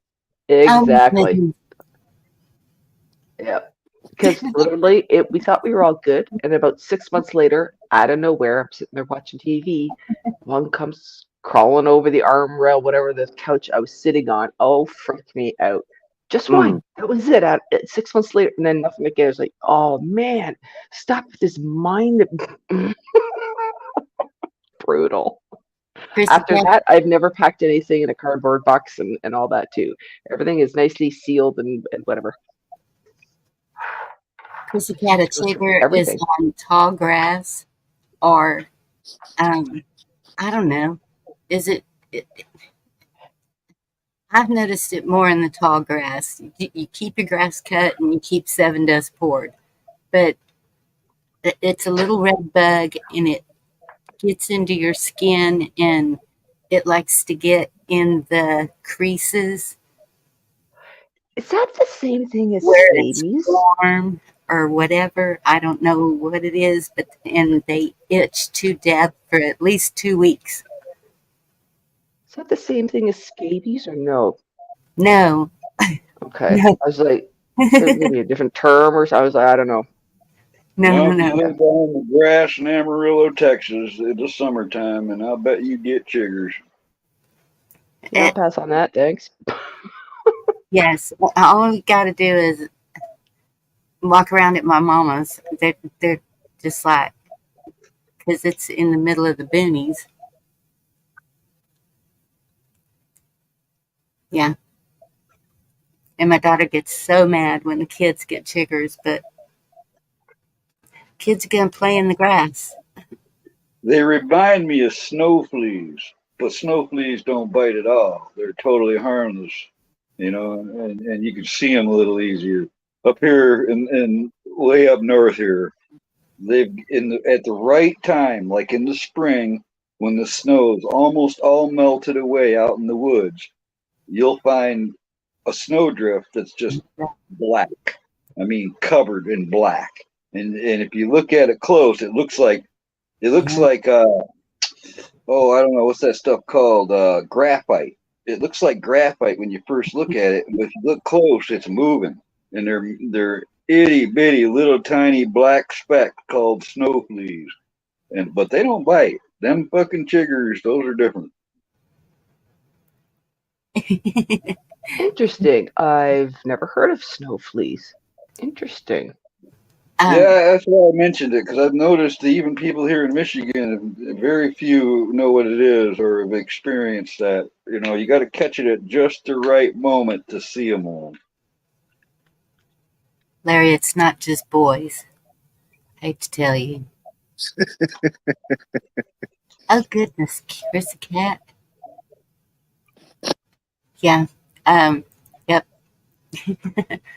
I was gonna say, yeah. See, that was our thing. Did my husband bring it home from work, or did we bring it home from Jamaica at a nice hotel? That was the other thing too. It's like, so we have no idea, right?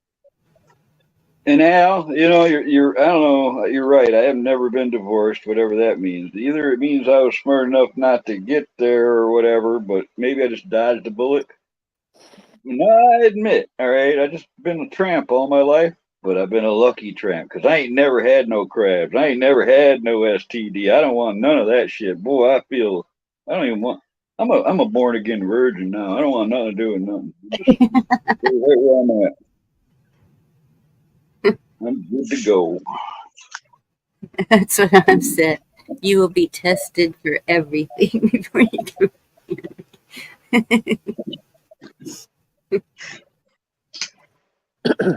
Um,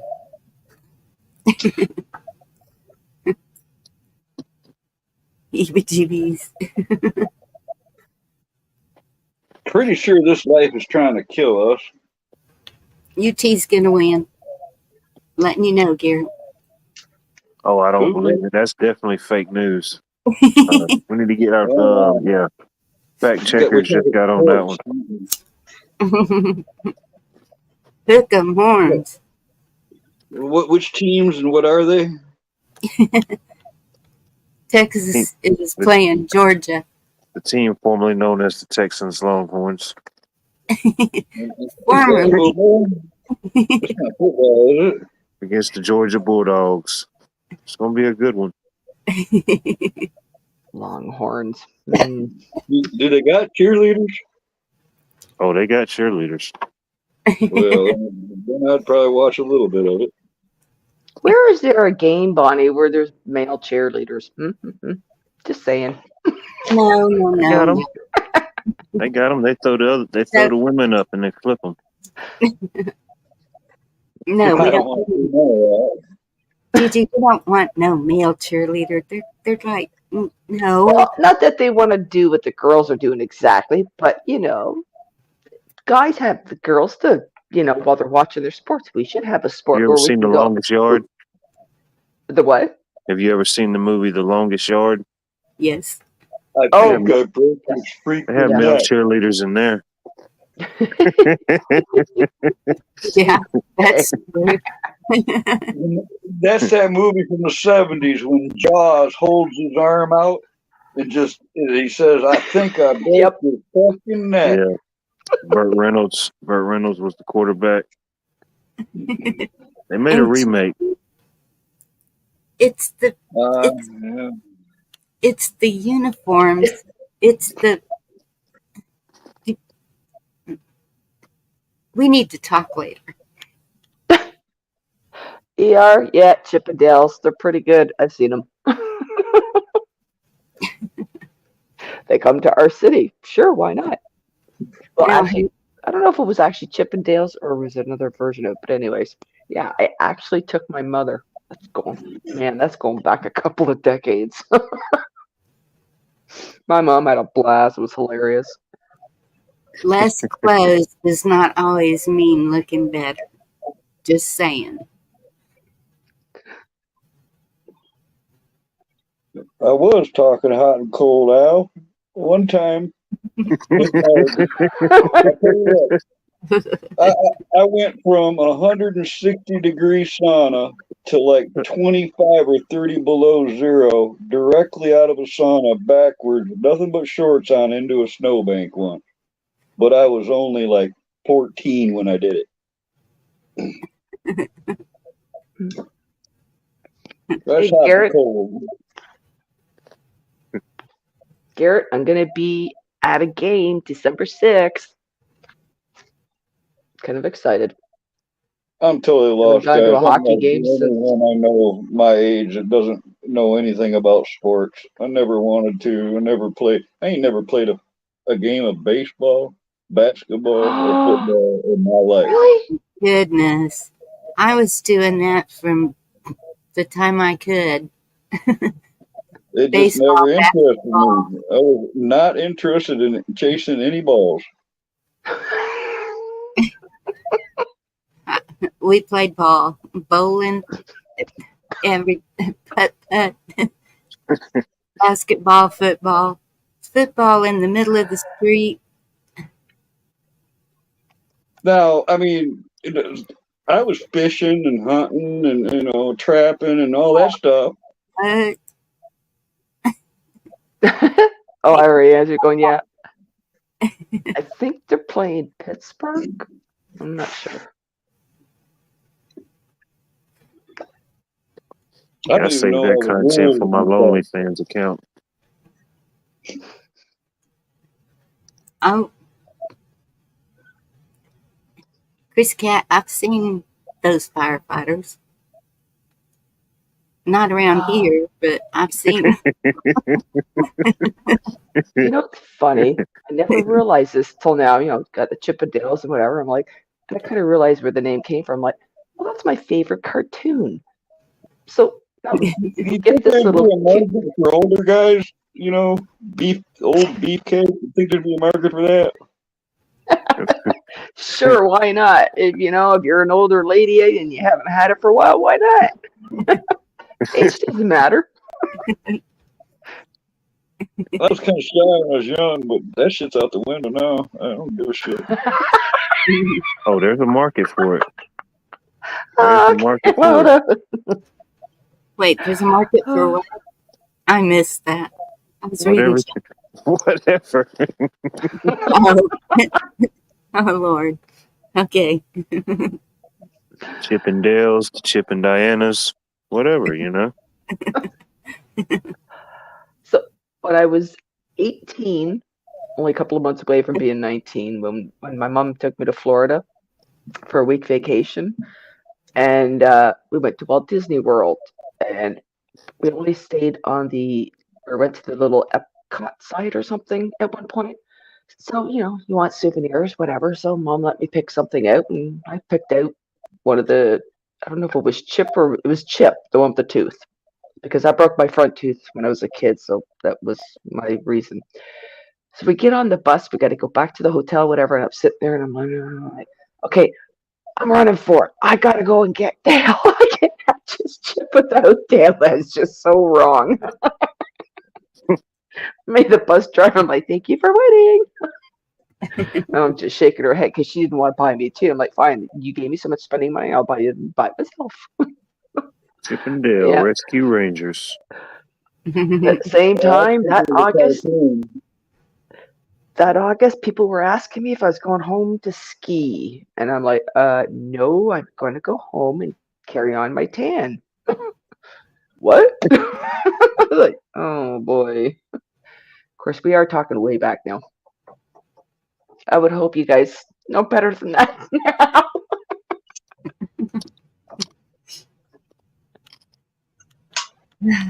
Goodness. Capitals beat the Maple Leaf? Yeah, probably. They're good. It's like, I forget how old I was. I was probably like 12 or 13. And summer vacation, we went down to Panama City, Florida. And it was 4th of July weekend. I will never forget it. And about the time we're pulling up to the hotel, pulling into the city to the hotel, it's about dark. And it's just college kids everywhere. My mom's like, oh my God, it's spring. She's like, we found the one spot that's just spring break mania. And then I look out the window and it's the chicks flashing for beads and stuff. My mom's like, oh my goodness. Oh no. And I'm thinking, oh yeah, we came to the right spot.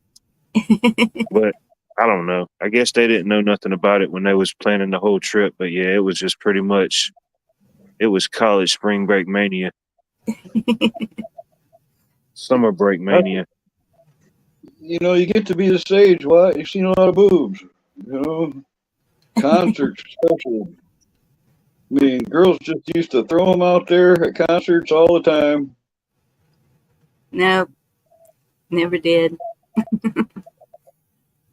I'm a prude. I didn't call either. I mean, it wasn't. I guess some girls just like to entertain people. I mean, No, my tatas stay where they're supposed to be. Nope.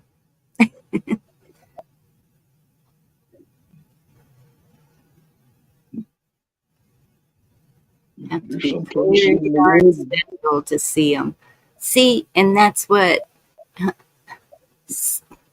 Nothing left for the imagination.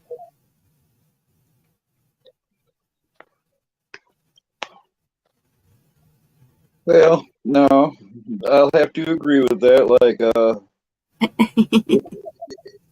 you can see a lot with your imagination without having to see actual skin. Yeah.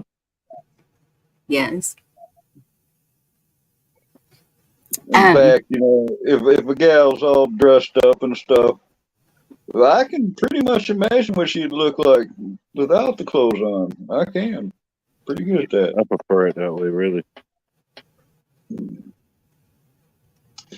Yeah, I think we've talked about this before, you know, like the nudie magazine thing.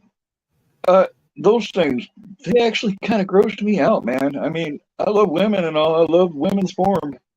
But I don't need to see some girl stretched out there on like she's at a doctor's office getting examined. You know what I mean? Or I don't need to see no brown starfish or none of that shit. Brown starfish. They took it too far. You know? They just took it too far. Oh.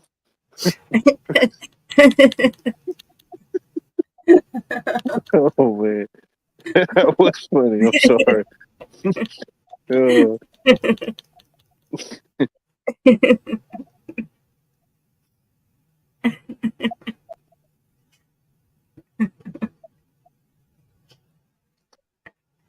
Vulgar isn't sexy. All right? I mean, Never heard it described like that. See what the internet did to me? Huckleberry. You called up Huckleberry with that one.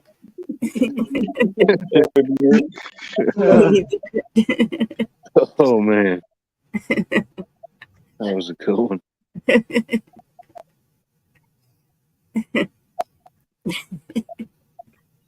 I mean, a gal with nice ankles will get me any day, you know? Yep, there you go.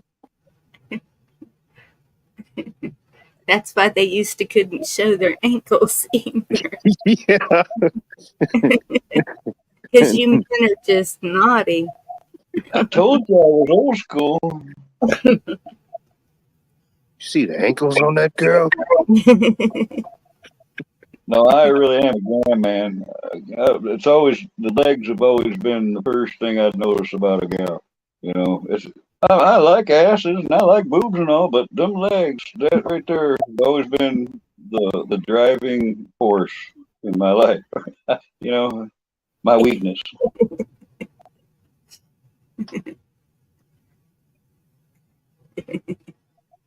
What is Dune? I guess I never heard of that.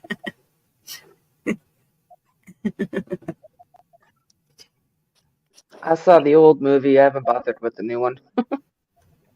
There's more hair than meets your brown.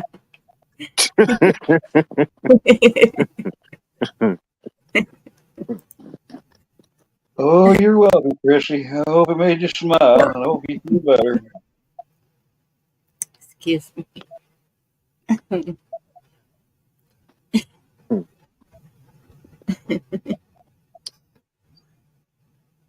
Oh, goodness. How'd we get from Panama City? that's Sorry, I guess I threw the wrench in everything. No, that's where my stepmother is.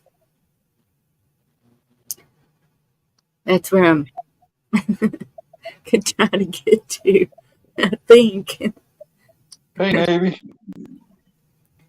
While we was down there, it was nice because, like I said, most of the people was like in the bars and stuff partying. So I was just walking around exploring the beach. It was pretty nice. Yeah, I gotta be Tory Watt. All right, this is 1980. I'm down in Nassau, Bahamas, and there's a place they called it Paradise Island, and it's a pretty good sized island. And it had it had the Playboy Casino, it had a couple other places, but it was canals of like swimming pool rivers that you could swim for miles in these little canals, and like a bar every 1,000 yards or something. You could just swim up to a bar, get a new drink, and swim off to the next bar. It was pretty cool. I built one of those in Dallas.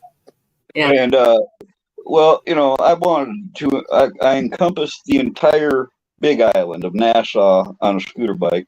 First day I got there, rented a bike and went all the way around just to see it.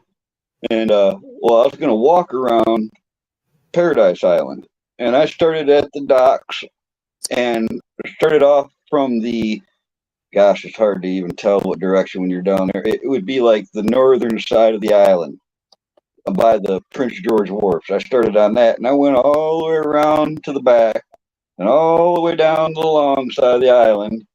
And halfway down that side, I mean, I'm alone. All right, this is a huge, long miles of beach. Nobody's around that I can see until I see a speck on the beach. All right, and my first impression was that person doesn't look like they have clothes on. All right, and I'm thinking to myself, more closer I get, I'm like, that person, that's a gal, and she ain't got no clothes on. And then I'm getting close enough to where, like, wow, she's a looker, and she ain't got no clothes. You know, I'm like, I walked directly to the first bench I saw. They had little benches sitting by the palm trees, all that. And I walked, you know, a good 200 and something feet off that beach to go sit on the bench so she could walk by, and I didn't have to awkwardly pass this beautiful naked gal on the beach. Well, at this point, I'm sitting at, she went and sat right down on that bench next to me.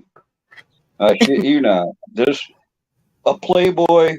She's not a bunny. She was a playmate. All right. They worked for the casino, and a playmate sat there. I'm alone on a desert beach in paradise. What? And this playmate sat down next to me, naked as girl could get, on that bench, and talked to me like there was nothing out of the ordinary happening. All right. Like, I'm not even supposed to notice she's naked. So I tried to make eye contact with her the most I could, and she invited me to that casino. And I went there that night, and I made a lot of money. I took $50, turned it into $300, and that was the last time I've ever gambled in my life. I should have just stayed in Bahamas. Could have been there the last 45 years. I would have had none of this bullshit. I know, right? With 20 kids. Yeah, I got pictures. I'm gonna take off, y'all. I got work in the morning.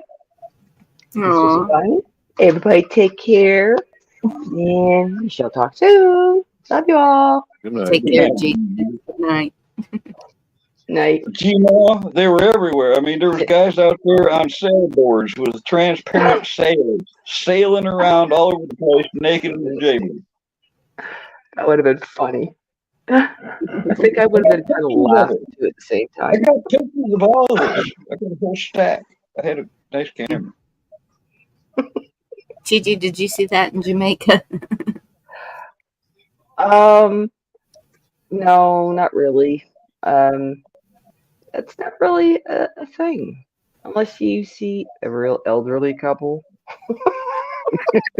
Oh my That's goodness. and that's just the top kind of thing. But yeah, I think you have to go to like specific hotels that let you go free for all.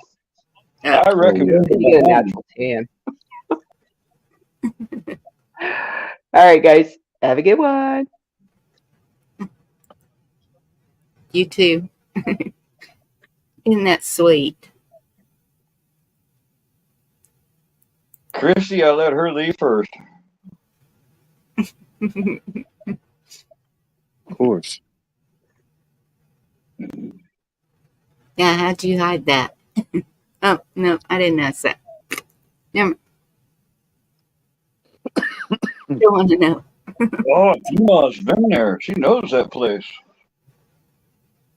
Actually, you know, I heard in the news years ago, I didn't even like Donald Trump because I heard, and I did research it, and sure enough, he took paradise on Earth, a place literally called Paradise Island, and he transformed it into Atlantis. All right. And he fucked that island up. They built too much on it. They took too much of the foliage away from that place. Yeah. Oh, no. I didn't even like him for that. You know, before all this shit started, I did not like that fucker. But Seems like I remember seeing ads about that place as a kid, the Atlantis Resort. Yeah, it's a big hoo-ha. I mean... Hoo-ha.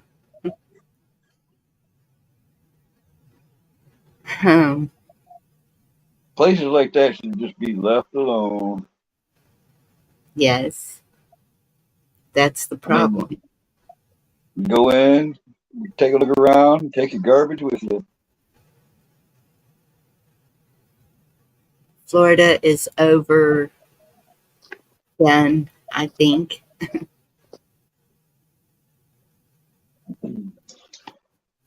I don't know. I mean, there's some places like the pictures I've seen at my father and stepmother's, the beach and the ocean, and I didn't see a lot of people, but the ocean is so clear you can see the bottom. Hmm.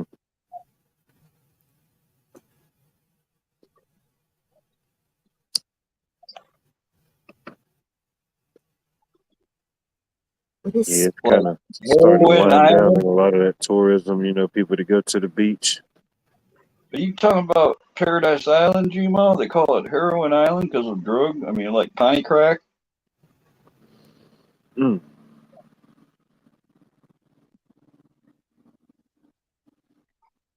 I remember they told us before we landed in Nassau, they said, you're going to be offered drugs.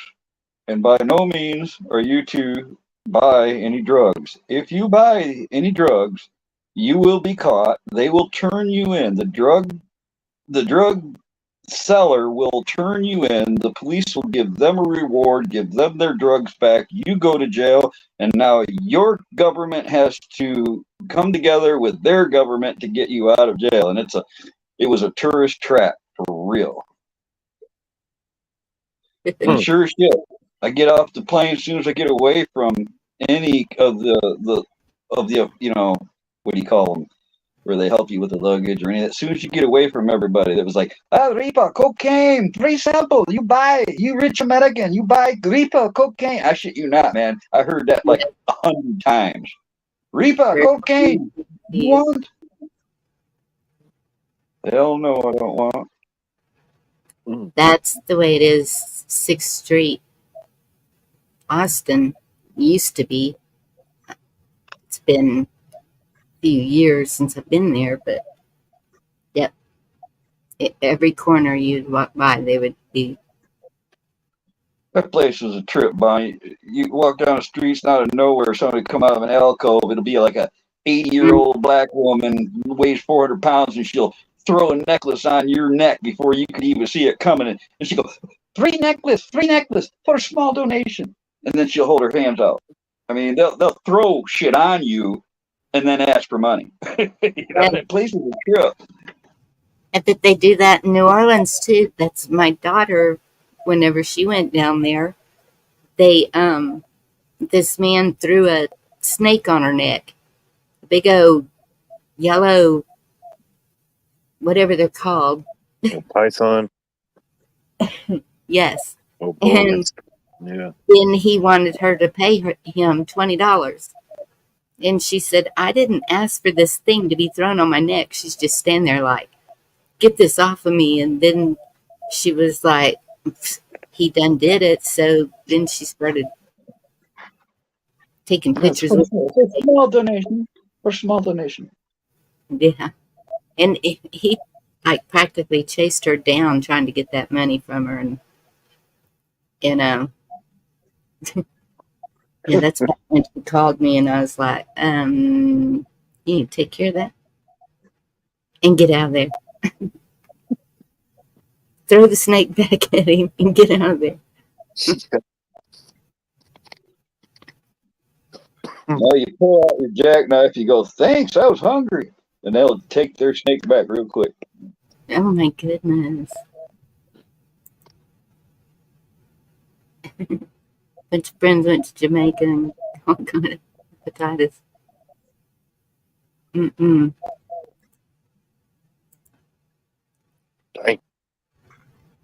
Right, G-Ma? Don't touch me, man. Get off me. I don't like that either. I always wanted to go to Cancun.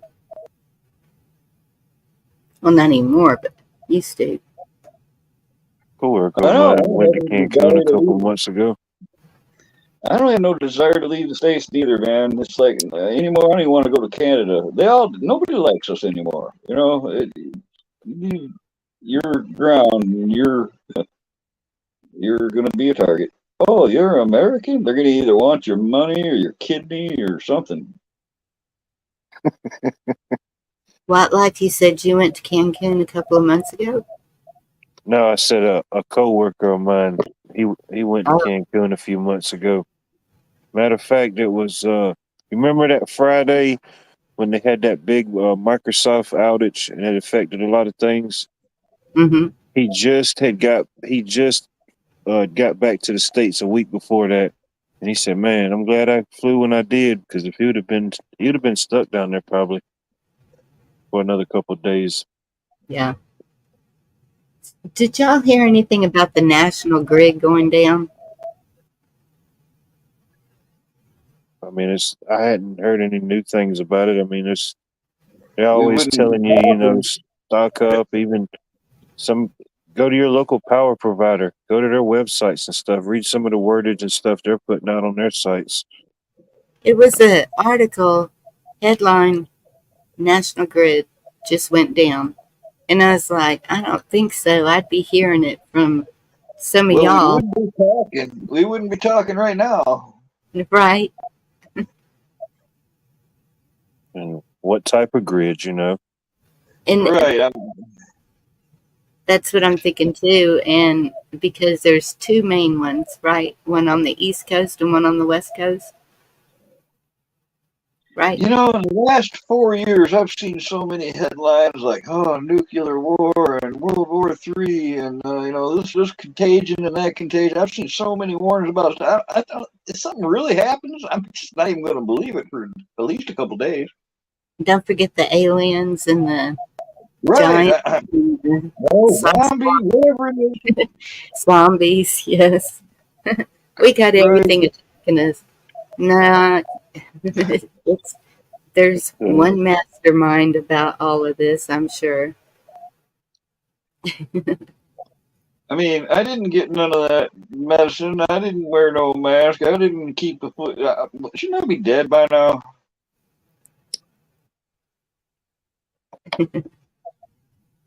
We all would.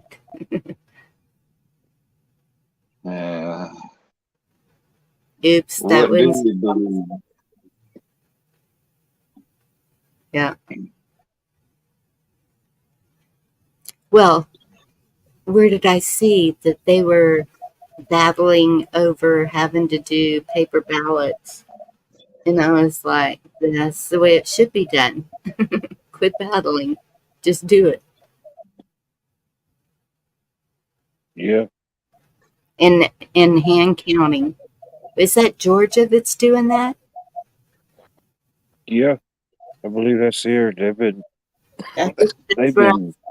they've been battling it out up there in Atlanta for, man, they're still battling it out. Yep. Dang, Al, just before I came up here, I saw something on the Detroit news that cops pulled somebody over, had something like 390 pounds of cocaine they got busted with or something in their vehicle. Chrissy Cat, you take care. Get well soon. Got Hi, you on Chrissy Cat. the list. Love you, hon. Okay, Carl. Now you can talk about your trip. I just can't believe people are so stupid enough to do cocaine or heroin and all that crap. I know it. No, after seeing. No.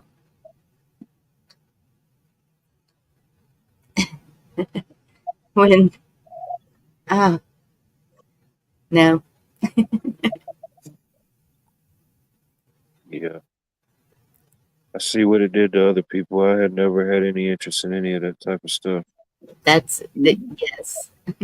Weed was not a gateway drug. They used to paint weed as some kind of gateway drug to where, oh, you smoke weed, you're going to get into this and that. No, that ain't true. I'm living fucking proof because I never want to do none of that shit.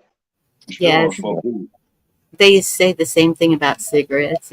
you smoke tobacco, you'll start doing drugs. No. I seen what them drugs did to people at a young age. I like to be in control of my faculties, especially Yeah. in public. What the fuck is wrong with people? They get so inebriated drinking, they become instant assholes. Just add liquor, end up in jail, fighting with their girlfriends or their family or whoever. That's not fun. What the fuck is That's if that? they can, that's if they can think or talk. These people I see walking around now with their heads jerking and their bodies jerking Oh, all they're over the tweaking. place. They're tweaked out. Yes, they don't even know what's what. They could just walk out in front of a car and not even know it. Just, Oh, they do. One of them not long ago did that to the train here. oh gosh. Yeah, there's apparently a bunch of people that just don't want to live no more because that's what happens to them. There's I, many people that I've known that are from this area I'm in where their kids have OD'd and died. I mean, they're not alive anymore because they were drinkers or whatever, but like there's already people I grew up with, their kids have already OD'd and they're gone. It's like wipes out the whole clan. yeah, Generational curses. amen. Now, and It's yeah, sad and sickening. All Got to I right. break think it. I think there's something to that generational curses, and um, so I've been looking into that, how to break that curse. It's just habits and lifestyles. It's Mm. like if you grew up Well, around smokers, the odds of you becoming a smoker are higher. It doesn't mean you're going to become a smoker, but you're around that I type of grew stuff. up. Watch, Stupid I things. grew up a hoodlum, all right? I grew up with a bunch of, troublemakers. So that was my friends. Most of my friends, they're either dead or they're in jail or I don't want nothing to do with them because they're pieces of shit. And I literally in the 90s I moved way up north and I lived up there for 25 years to get away from it, all right? And because like when I worked at the bar would close and I would have people showing up at my apartment all fucking night long. And it's like, I got sick of the drunkenness, the druggies, the fucking troublemakers that are still, they're fucking adults and they're still going to jail all the time and fighting and all. I've just had my fucking fill of it. So I moved up north to get away from it. Well, you'd think that you would get away from you can't totally get away from this type of drama. But what I experienced is like, hey, let's get together, Carl. Let's get a campground or let's go to the bar or let's go to a party or whatever it was. Every time I try to get together with friends or anything like that, I'm going there to have a good time. That was my goal. Let's go have a good time. Every fucking time they would be crying on my shoulder or fighting with their brother or breaking up with their wife or some kind of drama would come out of the fucking woodwork out of nowhere. Just and it just was over and over and over. There's been times where I pulled up my whole camp and left those drunk fucks alone at that campground, so my name wasn't on that ticket. Bunch of drama. I hate that. That's the thing that got to me. Oh Yeah, yeah. definitely. All that stuff feeds on it. And you look at all the commercials and stuff. They used to have all the cigarette and the beer ads and all that type of stuff. It was the cool thing to do. You Oh, know. I drank, but I was not drinking and driving. I wasn't fighting with everybody. Didn't turn into an asshole when I drank. Actually, I'd probably likely tell you I love you, man. About drinking. I was a nice drinker. I didn't. Yeah. Yeah, How my uncle was. He would get sloppy drunk, but he wasn't mean. He just was. You know. He just everything was funny. He'd go watch wrestling and just be laughing up a storm. I would just do stupid, walking through fires or swimming at night. I'd probably Just, still drink, except I just don't like hangovers. I really don't. I mean, I can't drink beer because within 2 beers, I'm going to have a headache and I'm going to start my hangover now. I can't drink. I can't drink beer fast enough to beat the hangover. I can drink liquor, and the trouble is I'm going to want to drink a couple bottles of liquor. So I'm going to have a hell of a hangover, and I'm going to know that for probably a week. I don't need that. yeah. Yeah, I what ain't I been drunk said, in 10 years now. I ain't put on one in 10 years. I wouldn't even trust buying weed from anybody. Not with the fentanyl problem. See, G-Mall has another thing. I used to hang out with all them bands and stuff here in Detroit. I was always a sober one, and they took advantage of that. I was the driver. I was the one that made sure none of the equipment got stole. All them were out there drinking and having a good. I was the only. It sucks to be the responsible one. All right, that gets Yep. old. I used to, for New Year's Eve, I would put my phone number up there in the bar. If you need a ride, call me. I don't care what time it is, and go and take them. But usually they wanted to go bar hopping, not home. Excuse me. And I was like, I was not intended to stay out all night, but okay. Because they would give me $20. It could be just across the highway, $20 for taking them across the highway. And I was like, y'all don't need to do that. Nope. You're keeping us alive. And Should have took the money. They won't remember it anyways. I did. I mean, it I was mean, they would that's give it to anyone else. throwing it up in the front seat because I made all of them ride in the back. Had plastic on the floor. I was prepared Yeah. for whatever.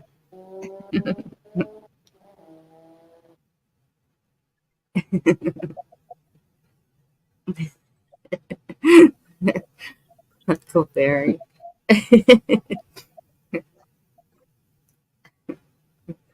Uh-huh. And these were all people I knew. It wasn't.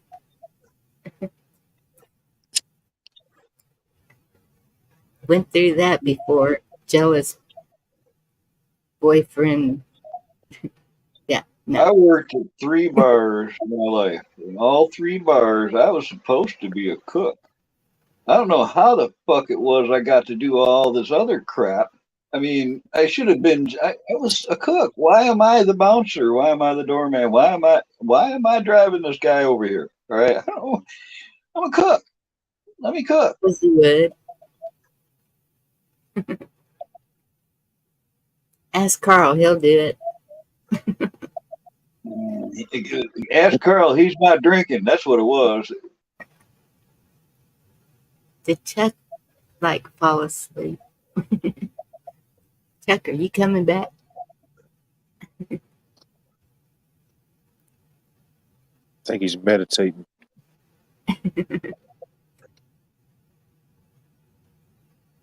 He could be muted. He's been talking the whole time and just don't know it. I've did that a time or two. Got paid to party. Just some of my greatest speeches muted and didn't even know it. Oh yeah, G-Man. I did sound and lights too. They don't even need that no more. They got all them gizmos, digital samples, they don't. It's a whole different world now. Used to actually have to do things to run lights and sound back in the day. Join a pool league, like the way I'll be. Yeah, I wanted to join the pool league, but some days I might work later and stuff like that. And Yeah. the ones they have a couple here, but it's always in different locations because there's a pretty good pool area, and there's quite a few of them. So they travel around, and each week or whenever they have it, it's at a different one. I love to play pool. That's how I met my best friend in a pool tournament, because she and I were the last ones left and had to play each other. And so all my friends are there. She's new, so she don't know anybody, and they're razzing me. You know how guys are, and so I got all nervous. She got the trophy.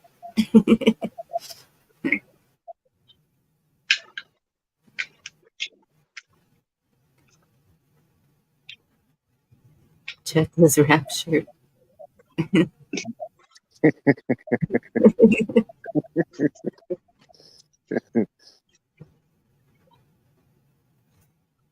There's been a couple times, Bonnie, where I've turned your show on and just listened and fell right to sleep. All right. There's something to be said about some people, the way they talk. You know, it's like relaxing. It makes me feel so good to know that I put everybody to sleep. You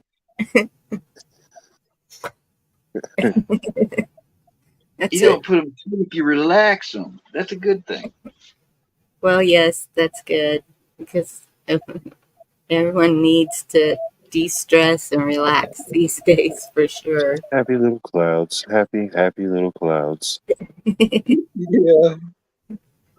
Did you see that? Oh, this is now they're birds. Now it's birds.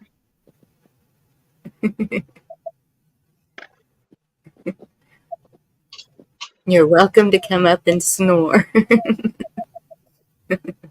Well, I hope so, because you did that on mine. Was I snoring?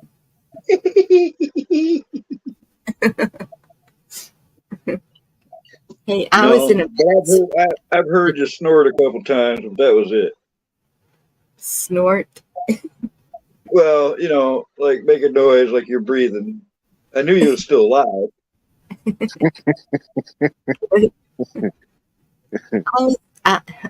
But Carl, I appreciated that so much, because I was in a really bad place, and here I alone, told everybody else just let you sleep.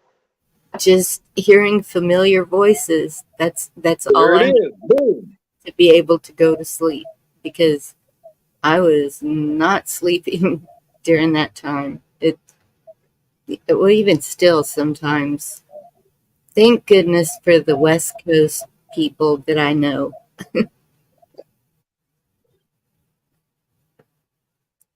That are up late. I said it earlier in chat. Listen, YouTube, you know, people, oh, you don't know those people, whatever. You guys are all as close to something as family as I got. I mean, the people in my real life disappoint me a lot. All right. There's not a whole lot of people left from my past. The ones that are there, I don't really want nothing to do with. So the people I enjoy spending my time with are all of you people. I mean, obviously, because here I am. What is it? Almost midnight. You know, guys are you guys are as much family as I've got. All right. That's a lot of people here, I believe. Well, a lot of you people treat me real well. All right. That's the difference. All right. I don't even got a lot of that in life. So it's appreciated here. Well, you haven't given me reason to treat you bad. Right. Who doesn't take that, though? I mean, you can do all this shit right, and you can still end up with there's things come to mind, like, you know, the road to hell is paved with good intentions, and no good deed goes unpunished. Well, if you're too nice, if you're too good of a person, that can bite you in the ass too. Yes, I know. I've been told. That can be pretty disappointing. What's up, Sigma? Hey, Lauren. Night Hawks. It's only 10:30. I had a couple I, I know two sets of parents from where I grew up. Both of the pairs are both dead now. All right, but their kids I'm in contact with every now and then. And when they were little, I've had those. I've actually had these. They're not kids no more. They're 40 years old, 30 something year old, whatever. They're grown up now, but they have all told me, Carl, I remember all that stuff you taught us. All right. I'm like, what are you talking about? He said, you used to babysit us and you take us on nature walks and you tell us about plants and animals and all this stuff. And we remembered it. And they do. And Yes.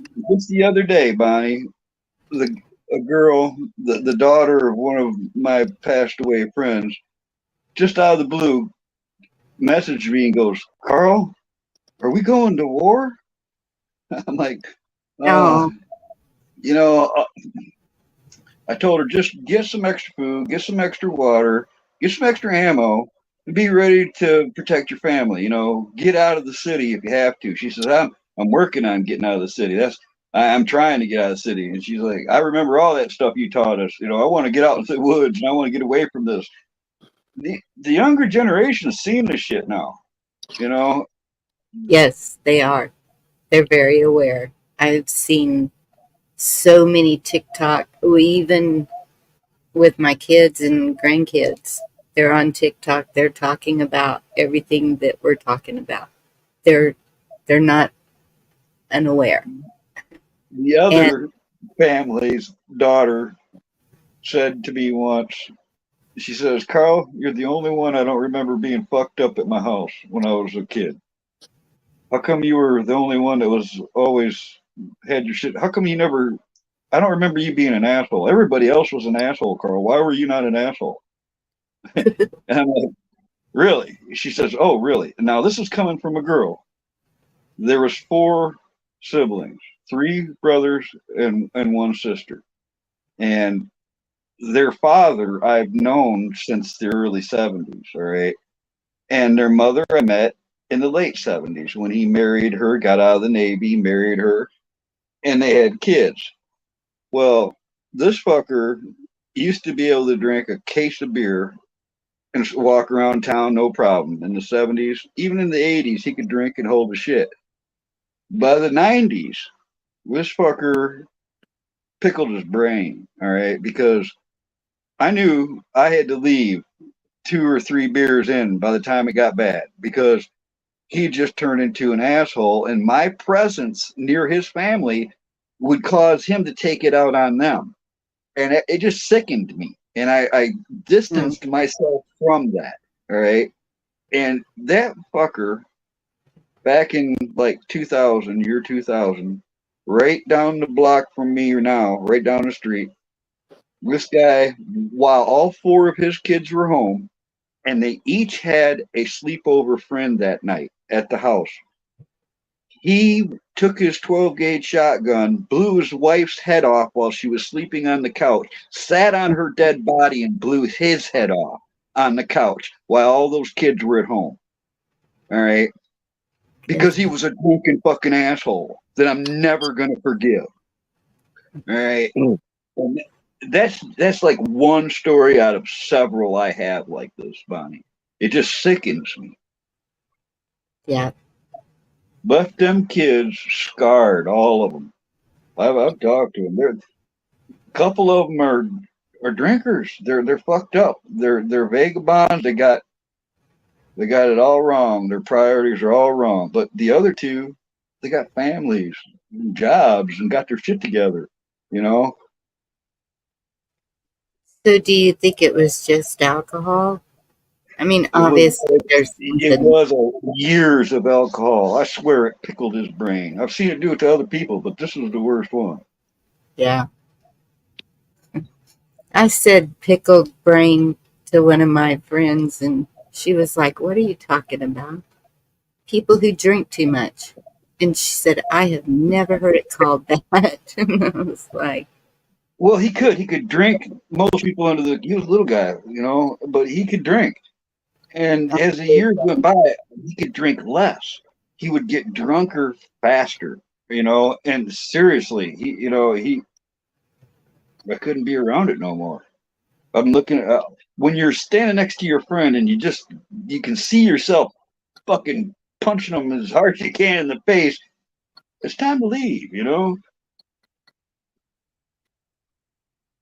I agree with Ronan. That's demonic. And that's what I keep hearing. That's why they call them spirits. Oh yeah.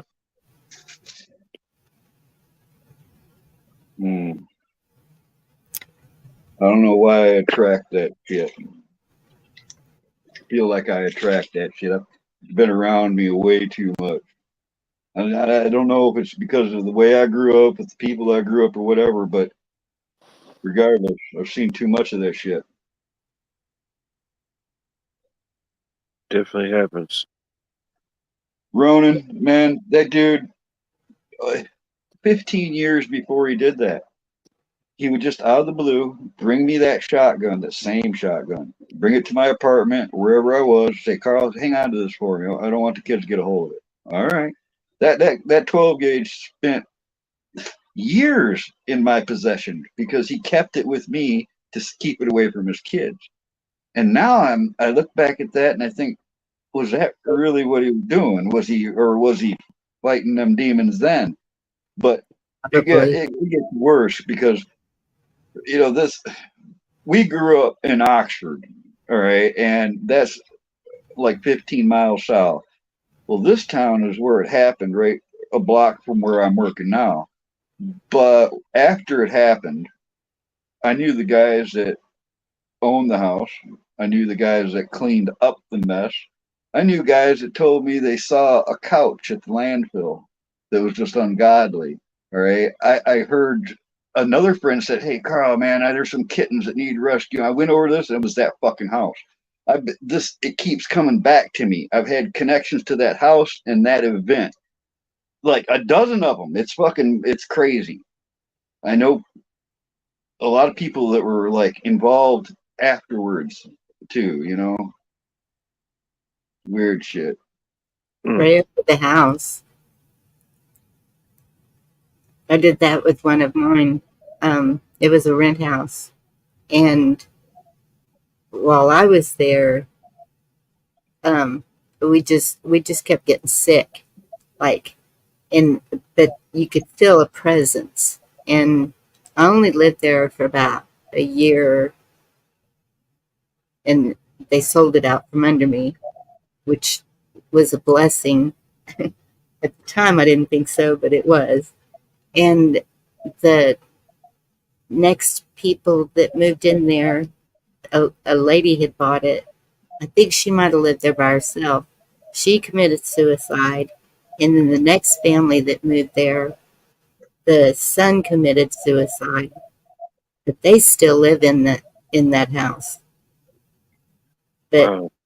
I had 2010. I had the pastor come over and do the anointing, everything. I was like, there's something here. And that's where I had seen that lady walk down the stairs. She looked as real as you and me, but she wasn't.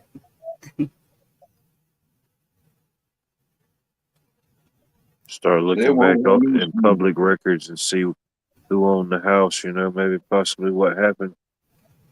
And I don't get to see apparitions. I don't get to see nothing.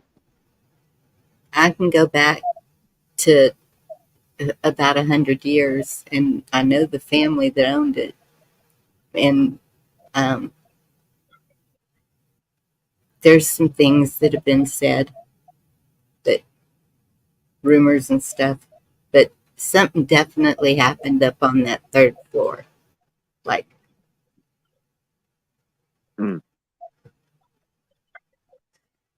I thought I was going to be one of the dead ones on that third floor, because I would rent it out, and I went up there to get it.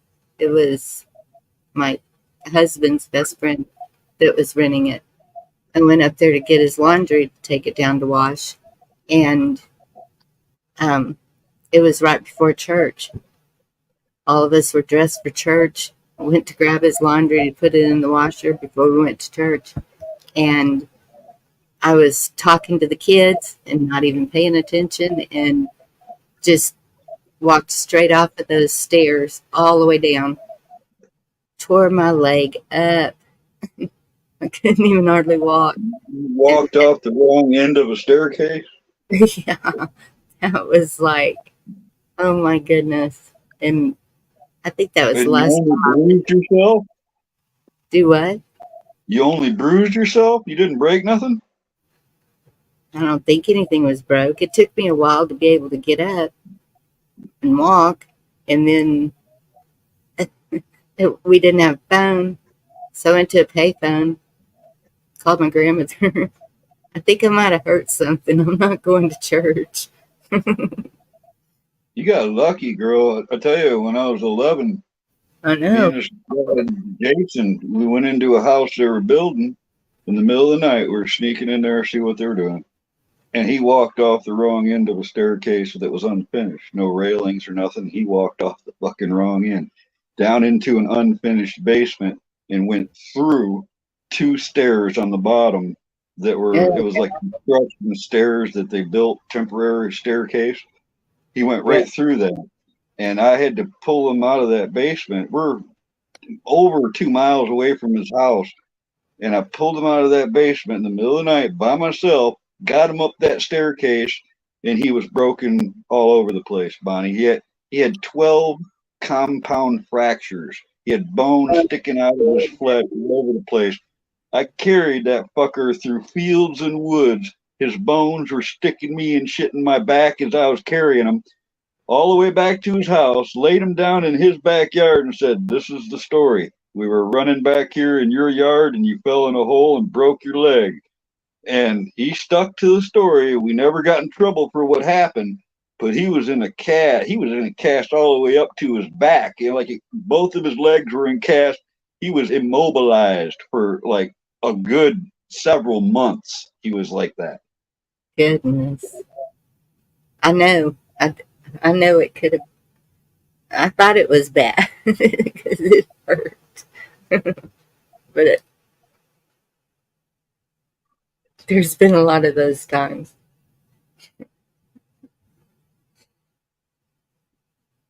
That was not a good night.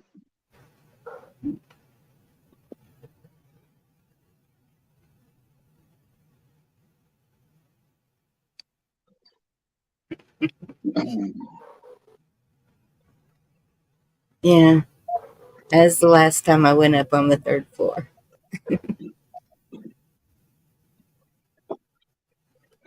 I don't know. I've stayed in, so I've said this too. I know I've said this before, but there's several haunted houses that I knew of. You know, the old mental institutions when those closed down. I've been in many, many cemeteries by myself, alone, in the middle, sometimes all night long. I spent the night in many haunted, supposedly haunted houses because I wanted to see something. I mean, I wanted to see it bad. I needed to see evidence of an afterlife, right? That's what I was basically after. And I have never, I've been to a lot of places, you know, I've been to Blood Road and Dunn's Tomb and all these places, but I don't ever get to see nothing. Other people say they see stuff. I don't get to see it. Well, if you ever get down here, you'll see it. I will take you to a restaurant. You'll see it. There's a restaurant right here in Metamora, Michigan called the White Horse Inn, famous for its ghosts.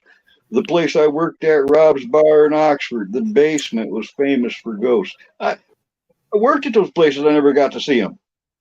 Really?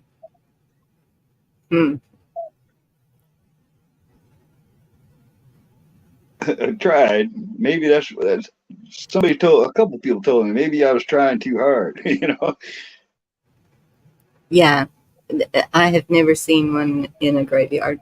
Hey, Virginia, good to see you. There she is. Stomping grounds, and that's true. So the one at the restaurant, my best friend's husband that was in a boating accident and killed, he was a cook at that restaurant. And so when waitresses would get there early in the morning when they were going to open, like 5:36, they would see him standing there cooking, beating on the door, wondering why he wouldn't come and open the door for them. And another one was the owner's father that was always there hanging around. I'd And like to see some. There's a graveyard that I go to whenever I can. I like to go there by myself, and I've spent some hours there by myself at night because when I was a teenager, I got into a program called the Michigan Youth Corps, where I was working for the state, doing all these dirty jobs nobody else wanted to do. And while I was on this crew, somebody in a place called Ortonville, Michigan, found a tombstone in their backyard, and it created enough buzz that they wanted to find out where it came from. And I ended up, I was probably like the lead guy on this because I worked on it the most. But there was a triangular piece of property that went right up to M115 or M15 in Ortonville, Michigan. And I took a old Army tent pole. This is back in early '80s. That had a big metal spike on it, and I poked this entire ground on this triangular lot, and I slashed and burned it. I had a supervisor. He's the guy I told you about that's been border patrol for decades down there on the border. He was my supervisor. And anyways, I found 16 family plots, 43 graves, all of them from 1840. Actually, all of the burials were from 1837 to 1840. 42 or 43 people buried in this place that time forgot. And every one of these names on these stones are what they named the little roads from the original town after. We matched all these names. They were the original settlers. In fact, some of the first white settlers ever in Michigan, completely forgotten. And I found bones. I had to. What it was is the stones had been plowed over, vandalized. They were broken in pieces. We repaired all these marble headstones and stuff. And I took old county maps and old city records, and we matched up the best we could and located where all the original graves were and which headstones went where. And there's actually several graves under M15 because when they built that highway, they just moved the headstones and left the people buried there, which is, to me, that's bogus shit, but that's what they did. But that's I like to go there. No. And I'm sorry I was laughing because Karen said that he met Creed Fisher and Virginia said it in a graveyard carrot. That was too good. I love a graveyard story, though. Like, I don't think that ghosts would hang out there per se. They don't have a connection to it, right? So, like, you pass away, you get buried in a graveyard. Why would you hang out there unless, I mean, maybe if you had an attachment to your body or whatever, right. But like, I think they hang out. Virginia, don't you think they'd appreciate it? Don't you think they'd appreciate what I did, though? They wouldn't be mad at me if they were there, would they? No, I don't think so at all. I think, I think they probably find it amusing. But I think as far as if there are prints or it's usually at the source of the trauma. Yes, the place of trauma or somewhere where something really emotional happened. It could be a good emotion. It might be a not good emotion, but something like that. Not so much the lady in the lighthouse stories. Ooh. Stuff like that, Like the ladies in the lighthouse or outside of it? Like the stories, well, I don't know. I guess you have to be like on the coast, but like the sailors used to go off, and now nobody really uses lighthouses anymore. But at a time, they were heavily used, to guide ships in. So you'd have the story of the woman out there waiting on her sailor to return, or she would get that letter and she just thrust herself into the ocean. From the San Francisco shore. Mhm. Yeah. How romantic is that? That's the exact word that was in my head, was romantic. Yep. Interesting. Or where they can get revenge. Well, and that's my son was working in that restaurant too at one time, and knives were kind of flying around the kitchen. Mm. Yeah, I'd have to go at that point. Yeah, he I think did. the first thing I would do if I saw a ghost is get the shot back. Yeah. All right, Bankman. Yeah. I could see with a traumatic death or a murder, I could see revenge or sort of a heightened state of spirit maybe roaming that area. I could see that. Salt. There, and I just saw something about salt. I hope I saved that. Isn't salt supposed to keep evil away? Yep. It's a I think cleansing. specific kinds, yeah. Mm-hmm. Yeah. Some people put it outside their home. Some people put it in windows. Yeah. If you watch certain chefs on television, they throw salt over their shoulder, like they salt their Yes. dish, throw the last bit of their shoulder. Same idea. I don't put salt on nothing. Maybe that's my problem. Huckleberry There you said go. salt and match and leave, and the sulfur, but the sulfur is what evil smells like, is what I'm told. I don't know. You Yeah, mean kind of like fire smells like stuff. Hillary Clinton? You mean? No, I could see that.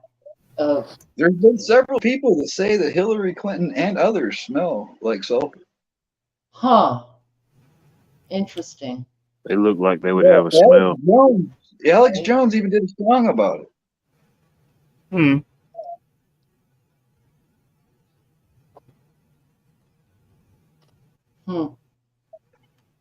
Maybe sulfur, or like I picture eggs, which an egg that's sort of aging kind of puts off a sulfuric smell also, so that it kind of the maths. Yeah. Well, in her case, I think it's just because she's so close to the devil. Yeah. I mean, it's an interesting idea, that people can be possessed, or I remember reading books years ago about spiritualism where there's something called a walk-in, and it's a spirit that's essentially on the loose, and if you are weak enough yourself, they can walk in to your Looking body. for a host. Yes. Yep. Have you ever had a dog that you play rough with, like you got a rag toy or something, and you get the dog so worked up that the eyes just go black and they're like only focused on the toy? There's nothing on this earth except for that toy at that moment. It's like they're totally possessed with that toy. I've seen that in people when they flip out. Their eyes go black. You can see the demons in people. I've seen Hillary Clinton's eyes look like demons' eyes to me. It is in the eyes.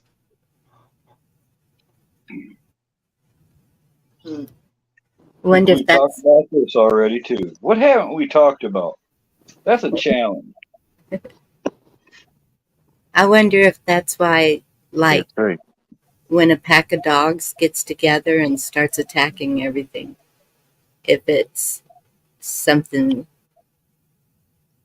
because they can be the gentlest, nicest dogs. I've seen it happen. He was a Yeah, yellow. they go full primal and rip Pack things apart. mentality. Yes. And then they trot away like, hey, look what I did. And you've seen that with people too, though, that they just get so,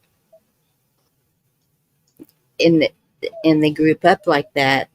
I don't know. Wonder if that's how gangs are formed. It's just energy. It feeds off. You get a bunch of good people together talking about good ideas, and the next thing you know, you got something built and things moving. Same Herd thing with mentality. negative energy. Yes. Yes. Destruction, terror, and mayhem. Not in a good way. Mm-mm. Or if you're as old as I am, it was kill, crush, destroy. Kill, crush, destroy. Yeah, like in the old days when they would be carrying the torches going after somebody. Yeah, it puts that type of image in. Yeah, so yes, psychological, subconscious stuff like that. Yeah, I think Leads. I irritate demons. I really do. I think my presence, especially my extended presence around somebody with them demons, really fucking irritates them. Because it won't be long before they be going off on me for no damn good reason at all. I never initiate shit, but boy, I just got to be there to catch it. put some salt in your pocket and see what happens. Yeah. I'm trying to tell man. I got to get some salt in my diet because I really don't. I never bias. I got some It's of my good. I mean, survival it's salt. good for you. The right salt, it helps retain moisture. Mhm. I've Leads. always Yeah. been a pepper guy, man. I just used to douse So, everything. Macaroni and cheese, mine would be gray. All right. so if you saw somebody with demons,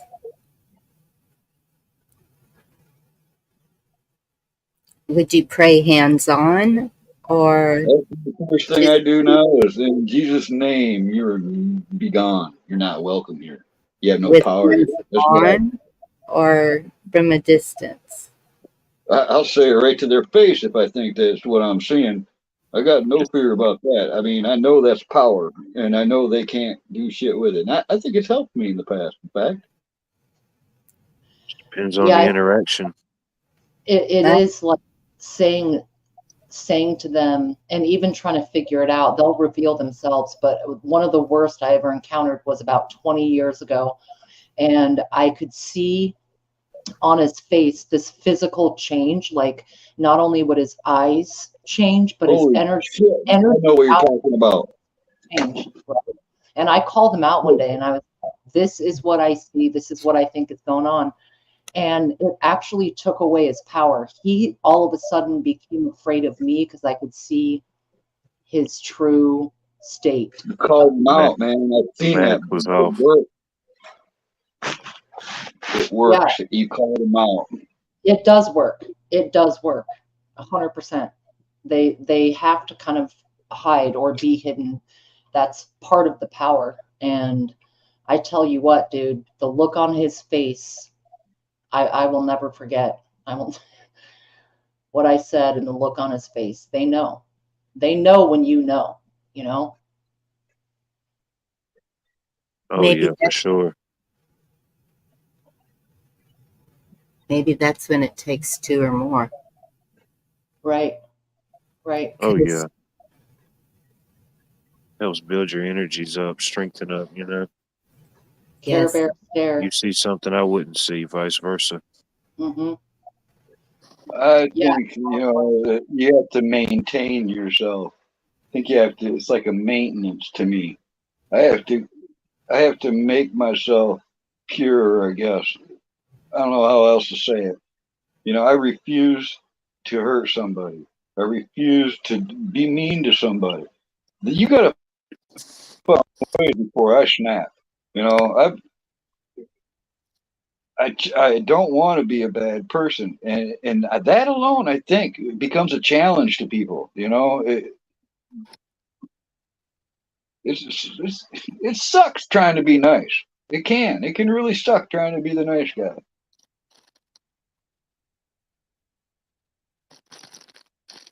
Yeah, it can. You just don't I'm think. speaking of a fresh experience. I was try to say what's going on without too much detail. But Right. there's a younger person, a 22-year-old kid that is a relative of the owner of where I work. And he started some shit while the boss was on vacation. And he went off on me, screaming at me, accusing me of using his uncle and all this shit. And I'm like, check yourself, dude. We've got an arrangement and it got nothing to do with you. Well, he come back and he apologized and he said it was none of my business. But then the owner just went off on me. All right. And he's like, I just want to get your shit. What it was is the kid was screaming at his uncle in the morning here. And I heard him say, well, Carl's working on his truck. He ain't going to help. So I stepped out to help because the kid just got fired. He just was told to get the fuck out of here, get his shit, get out of here, get out of his house, all this shit. There was a fucking screaming match. And then the owner yells at me. He says, just get your shit out of here. I just don't want your shit here. It's everywhere. I'm like, all right, I'll get my shit out of here. No sweat. I didn't know I was in the way. In fact, I thought I was helping, which I have been. You guys have seen it. Anyways, I started packing my shit, took all my shit over to the lot next door that I rent from a different person. And well, he come back and he's like, yeah, I didn't mean you to do that. He's like, without apologizing, he apologized. All right. And now, he's like, Carl, I got a lot of canvas work. I need you to get, he wants me. He's backtracking on everything he said, but now I feel stung, like, I'm on shaky ground. But it's all over fucking drug abuse. This fucking young kid, man. I've tried to help him. I've tried to talk sense to him. He's spaced out on all kinds of fucking hard drugs. He goes off, he smashes shit, he fucking goes off and screams at the fucking railroad tracks. He tells me on a constant basis he just wants to kill himself. All right. This kid's fucking losing it. Well, now he's back to work and everything's fucking seems to be normal and smoothed over and shit. But I'm so fucking sick of this shit, man. I did nothing wrong. I did everything fucking right. I went above and beyond the call of duty here. And now I'm being fucking disrespected like I ain't shit. And it's like, holy fuck. Why? Why did, and Bonnie's the one that made me think about it. Is drugs and alcohol and shit. The owner here, he's fucking dying of cancer because he drank himself to just about to death. And now he's drinking again and he fucking, I'm not in my element here now. Fucking hate this shit. Well, stop asking why. With all due respect, we all ask why. Why did I get this illness? Why is the world so fucked up? Why are my feet cold? Why, right? Well, you know why. You already know yes, why. My own damn fault. I don't blame nobody but myself, to be honest. What are you going to do? Adjust the question so that it's not, What am I going to do? I spent the last 36 hours busting my ass finishing my fucking truck, so I don't have to be tied nowhere.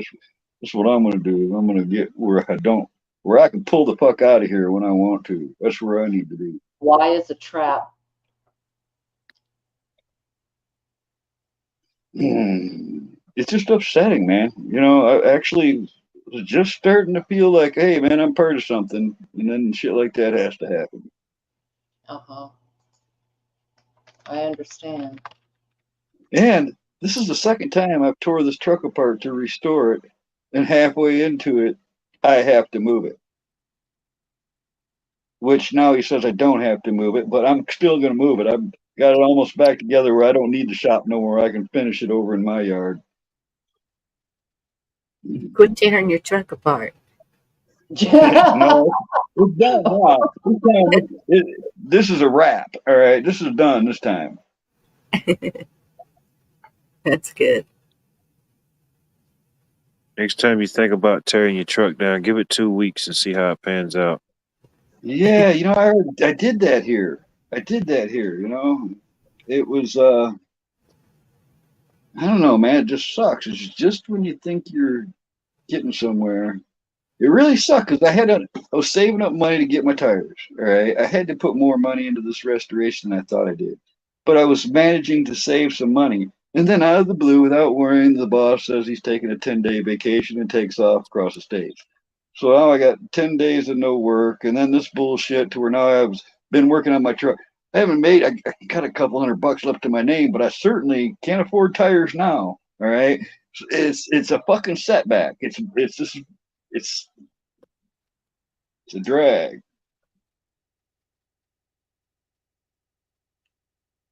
Going to be another one of these. Okay, I'm thankful that I paid all my bills at the end of the month. All right, but now I'm fucking broke again. You know, it's going to be one of those again.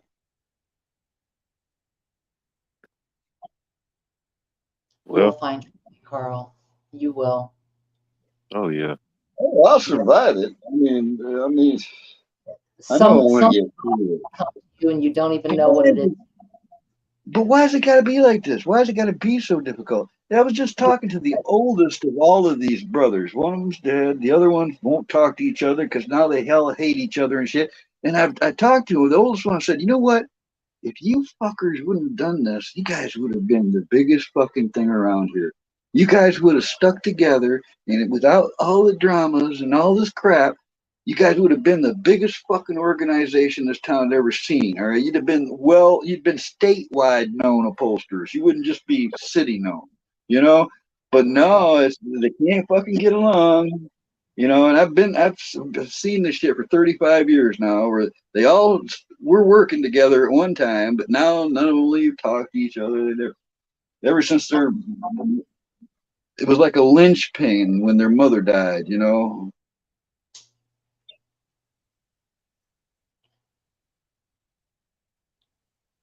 I mean, that's pretty common too, unfortunately.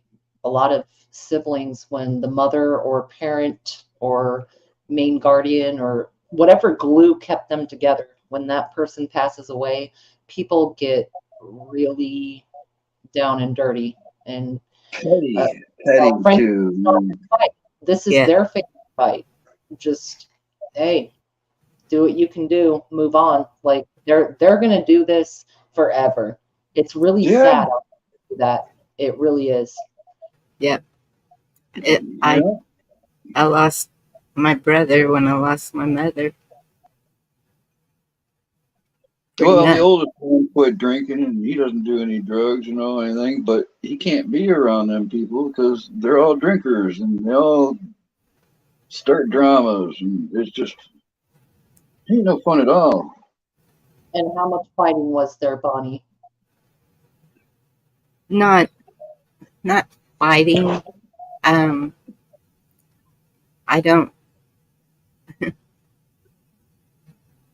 don't really do that, but just tensions, family tensions, maybe. Yes, that's a good word. Thank you. Hey, Andy. Yeah. And anyways, that's why I just want to be a freaking lone man. I'm sitting here inside my truck. I got it all nice and insulated. I'm going to be back in my own realm here real shortly. I already am, but I mean, I'm get all my shit out of that shop and installed in this truck, and I'll be a lot happier. Yeah, but being alone isn't the answer. It's just okay. You knew but you knew how they were before you went back there, right? Well, no, you see, because I was lulled into believing that, that things had changed a bit. I thought he quit drinking, and the young kid with the drug problem and all that shit wasn't around here screaming and throwing shit. I didn't see all that stuff. So, but I understand. And that's another thing, you remind me of something, Bonnie, is that, see, I have this thing about I go through life without thinking anything maliciously. I'm not like, oh, this will shield him. I know this will teach him. Oh, I hope he fucks up. Oh, look, he fell. Ha ha ha. I'm not out to fucking. I'm not thinking of a way. Oh, well, I'm going to make sure that my job is going to, secure by fucking him over, or hey, if I fuck with his tools, it'll fuck him up. Ha ha. I've never been like that. So it's really hard to understand people with that negative type thinking. All right. And that's where I go wrong. is that here I am, I'm on a roll, I'm thinking nothing but positive thoughts, going along, not seeing what the fuck is going on around me, you know, the little fucking backstabbing and shit. I've been always naive to that until I see it. So it's in your face. Yeah. Mm. Look at me, just venting like a motherfucker up here. Yes, you are. I And usually bottle all this shit in. I usually hold up all my suppressed hostilities for decades sometimes so I can use it when I need it. that means you feel comfortable with us. Maybe. I do. We all need a pressure valve, you know? Like, Yeah. release the steam. Gma Merkel, good to see you. I freaking love Gma. Yes. Yeah. But Carl, I think it's funny because I don't know if it was here we were talking about it or where about like, does your family know that you participate in YouTube or have a channel or be on chats or whatever, you know? Mine doesn't. I mean, they do because I've gone to some meetups. I've been, and it's like, where are you going? Well, you know, I made these friends or whatever. They get that, but they don't realize that I sit here and chat or, you know, like. I've got several people that do though. I mean, I've got a very well-to-do, rich buddy that lives down in Florida. He knows my YouTube. I got a buddy I lived across the street from for 25 years up north. He knows and watches my YouTube. I got a friend here from the early 70s from Oxford that I just recently have recontacted with, you know, and he watches my stuff. I've got several people that really know me in real life that watch you'll see their comments and stuff, but it's because, you know, actually that one I just talked about, he's witness to a lot of the shit I've told you people. You know, I feel like I've got nothing to hide with you. I don't know why. I don't know why I can get up on a panel. For me, it's not so much hiding. It's like I want to be able to vent without having my mother ask me what I was talking about, or you know, just that's maybe my freedom. Like, maybe that's why I feel so free. No matter what, it's just kind of like this is almost a sacred space. You know, it's almost like just a group of friends where you meet at the pub or the tavern or whatever, and you hang out. And even in those places, you don't invite your family over per se. I mean, maybe some family members and all that. Friend, you know, you get what my point is. To me, it's kind of like a side space. It's one step away from people I have to share Thanksgiving with, but it's still. It can be a negative power. All right, that kid I was talking about, he knows my YouTube channel. He's, you know, always on TikTok and all that stuff. He's got his phone in his hand all the time. And I, you know, in his rant, he said something real quick and only once. And I heard him say, well, you got your truck.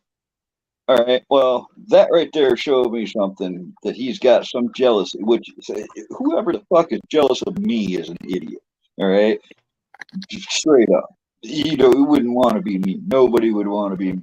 Anyways, I think that, you know, sometimes when you show positivity or you're doing something with yourself, if you show it off, that irritates those negative people. All right. They're like, well, what the fuck? Why has he got people, you know, they get shitty about it. I had to actually, I've been in a couple of situations where I actually had to hide my joy, is what I would call it, because I realized a pattern when I would make a sale or, you know, make a lot of money and I'd be like, all right, fuck yeah, I'm good, man. Bills are paid, you know. That's when I would notice that person create a disturbance. All right. Shortly after my celebration, I would have some drama to deal with. And I learned that if I kept my mouth shut and just kept it to myself, I wouldn't be experiencing near as many of those fucking dramas. And I've seen patterns develop for real to where I started hiding my happiness just to keep my happiness. Well, yeah, there's some piece to it to have your own friends and whatever. And trust me, my family knows. I've told them I do canning online sometimes and gardening stuff and like talk to people. The thing is they don't give a fuck. They don't care. They're not Yeah. like, oh, well, let me look and what. They don't give a fuck, you know? So Yeah. it's not like a thing. I just don't, it's not really a thing. This is kind of a community experience that branches out. And I've met some folks and I'm closer with some than others, but the whole thing is it's your group of friends. It's my group of friends. I would never growing up or going to school or whatever invite my mom to my high school beer parties. Like, no, this is what I'm doing. You know what I mean? No. In fact, my mom was a cop, and I learned to give her as little information as possible because she would use any little bit of information against me. Moose. That's good. Yeah, for sure. And Gma, is that in Louisiana? I always wonder about like Marie Laveau's grave or Yeah. New somebody, Orleans. somebody like No. that was. I'd like to spend the night in them star forts, those abandoned Civil War or earlier Spanish American war forts that they have on the coast of Louisiana and all the way. Actually, there's a few of them. I think there's one in Texas. There is. There's yeah. I've been to one a few times.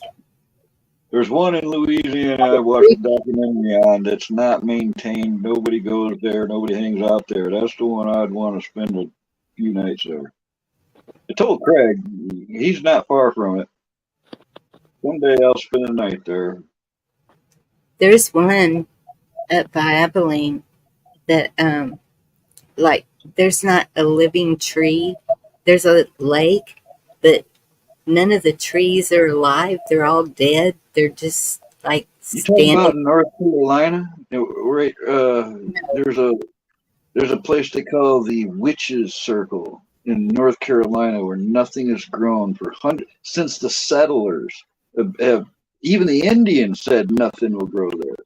The Devil's Trampling Ground. That's what it was called. The Devil's Tramping Ground.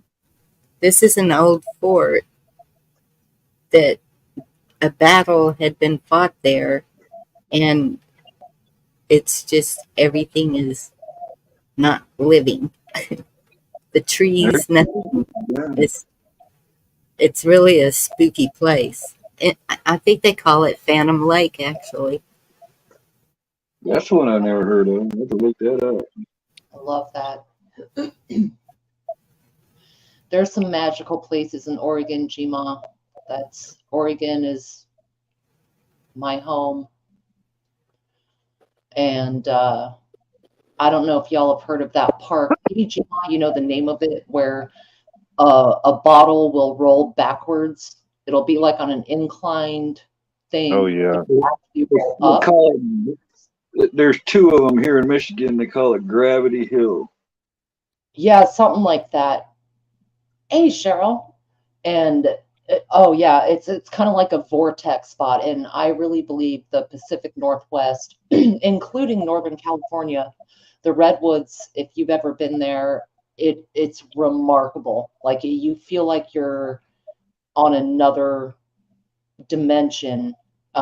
I mean, it's remarkable. It really is. But there's magic here. There's energy here that is hard to describe, but it can be easily explained with science. Gravity Hills here in Michigan because it's a trick of perspective. You think that you're on the hill in one direction at a certain slant, but because you're on like a double hill, a double angle, that's what you don't see.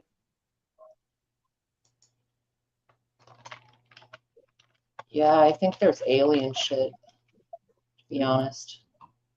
Maybe mystical is over magical. Mystical.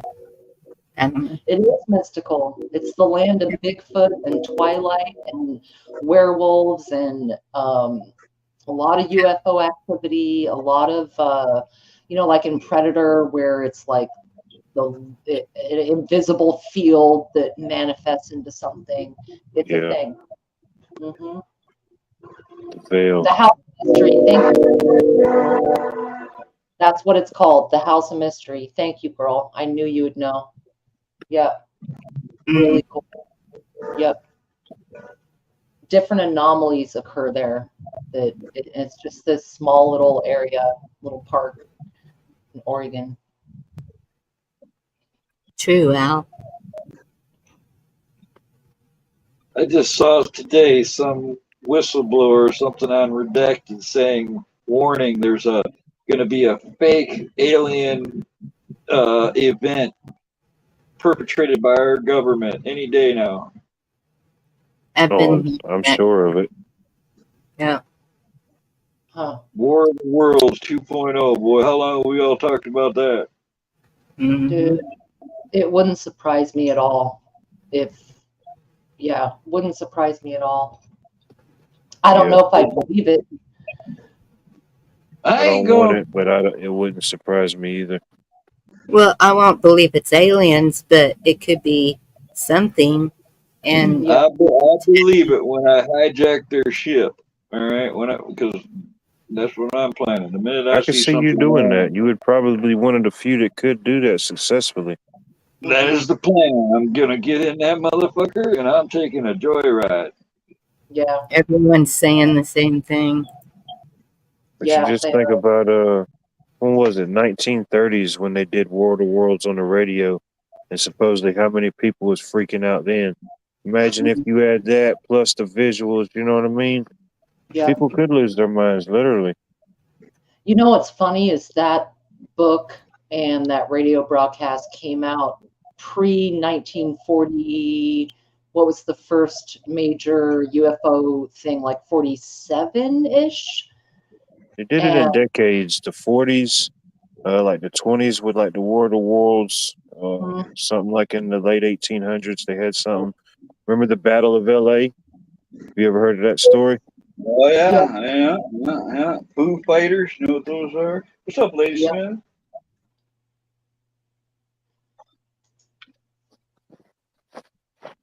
Yeah. Actually, I've told you guys this before too, but twice in my life, once in the mid 70s and once in the early 90s, I've seen the exact same thing with witnesses both times, where I witnessed some kind of a lighted object come out of the clouds, zip, zag, back and forth, stop dead on a dime, and then took off so fast my eye couldn't follow it. I saw the thing. All right, it was way too fast for anything we have. I've seen the fastest jets track across the sky. I've seen all that. Whatever I saw would turn a man to jelly from the G-forces. We can't do that. As far as I know, unless you can beat gravity, you can't do that. Anyways, on a hill in a cliff, telling somebody about what I saw in the 70s, it was actually just came back from the first Gulf War. And sitting on a cliff telling them about it, we see the same fucking thing again.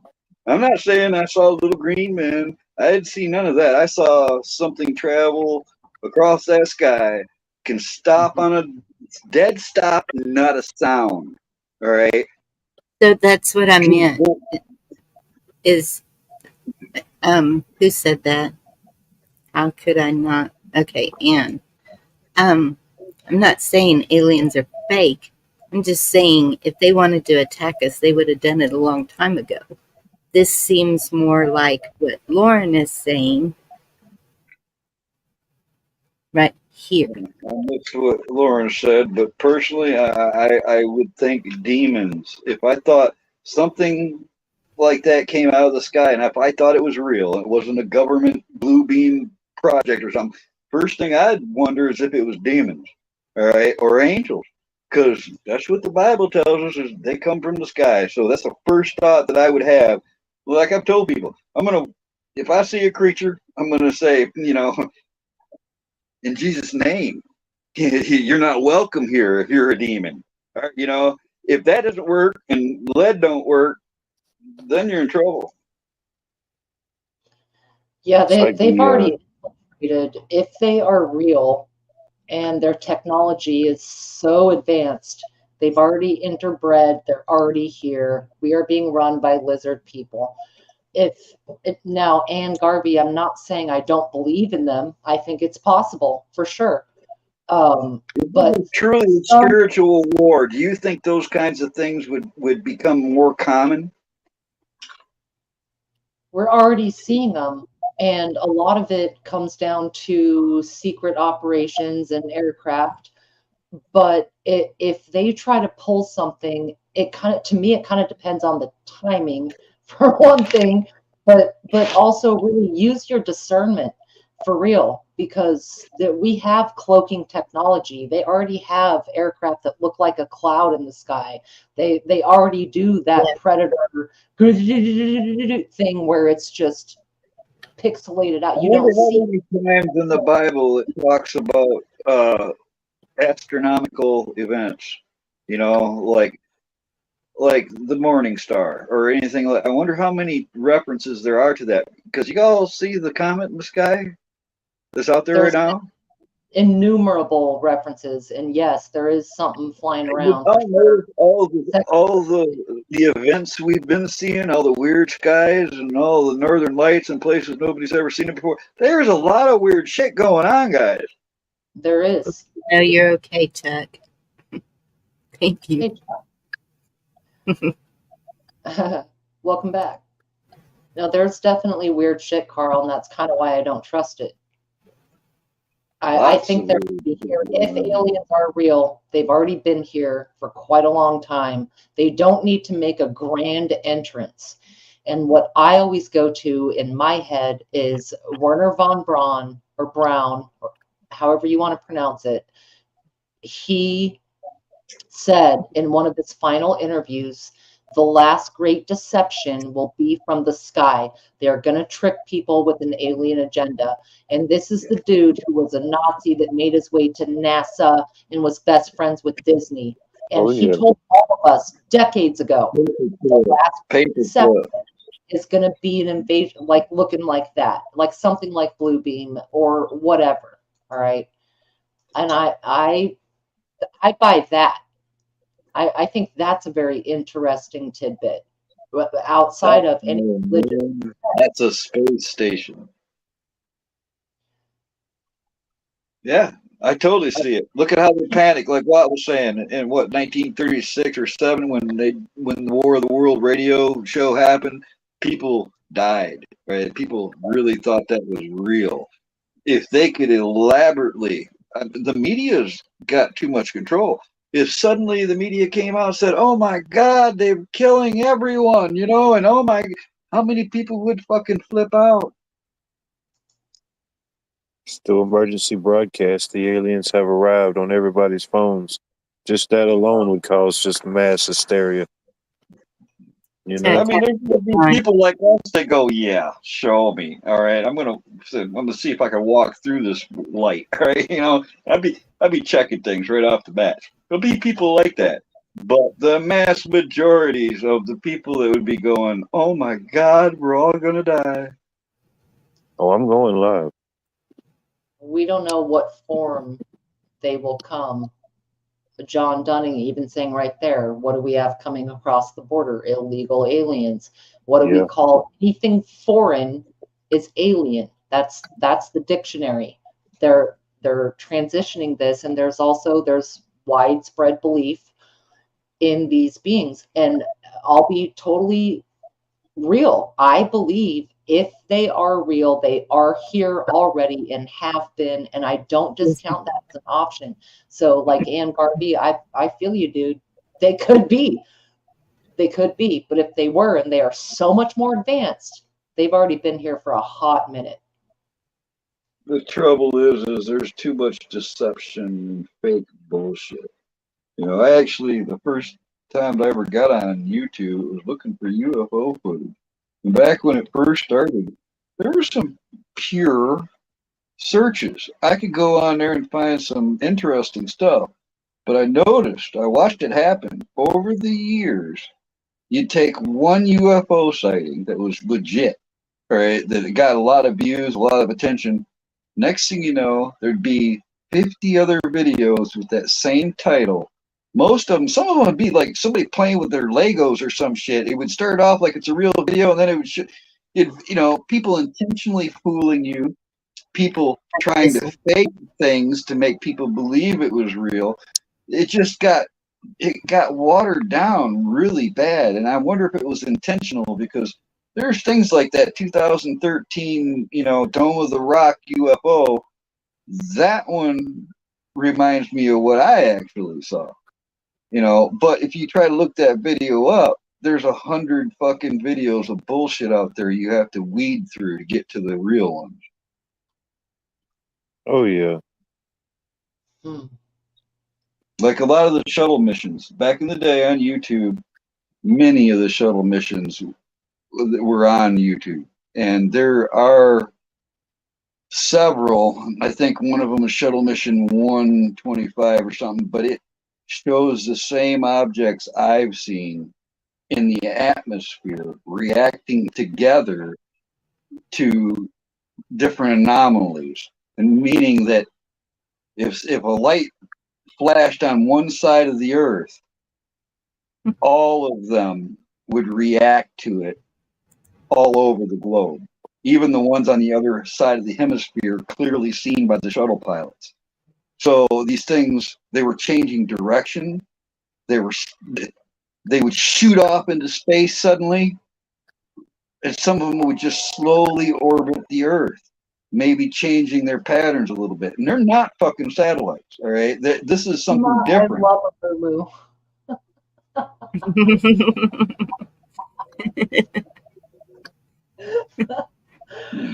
Dude, Carl, if you get deep enough in the rabbit hole, you'll learn about the alleged fringe civilization. So if we went to the moon, you have to imagine we already have bases. There's probably a McDonald's and Subway franchise.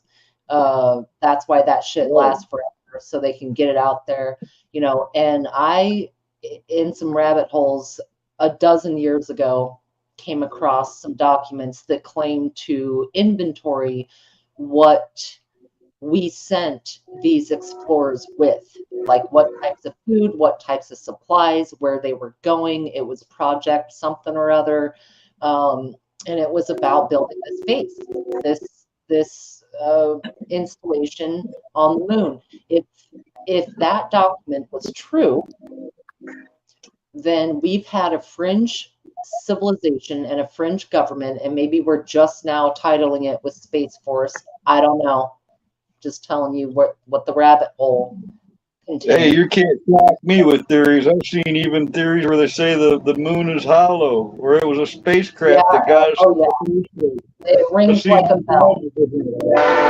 So what if it's a literal satellite with service members, fully staffed? Have you ever heard of the Black Knight?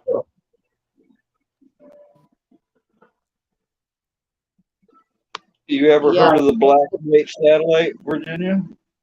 I'm not sure about that satellite, but John Dunning, the Federation or the Galactic Federation, essentially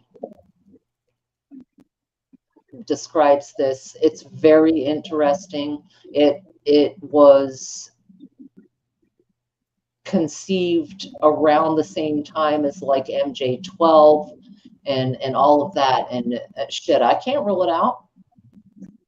Oh man, you guys are reminding me of something. There's this is another early YouTube video of this guy comes out, he sounds all super official and stuff. He claims he's from the Galactic Federation of Planets or something, and he's all serious about trying to save the human race and all that. You guys ever heard that one? Oh yeah. Oh yeah. Yep. Night, Chuck. Night, Chuck.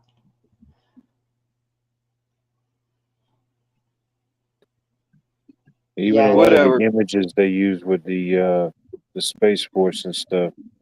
Mm-hmm. Pretty sure you've seen some of the images or some of the patches, the images they use on them. Oh yeah. You ever seen a space M16? Yeah, I know what you mean, like the patches, but okay, let's say they get up there. Maybe there was already something there. That's one option. Something or somebody. But You can look these up. There's government contracts for space weaponry. yeah, and so what I'm saying is what it would be top secret if they actually did these bases, this fringe federation. They're not going to tell anybody about it. That's going to be like the last bastion. You know what I mean? So I don't know. I'm not afraid to say it. I've been a space cadet since the early 70s.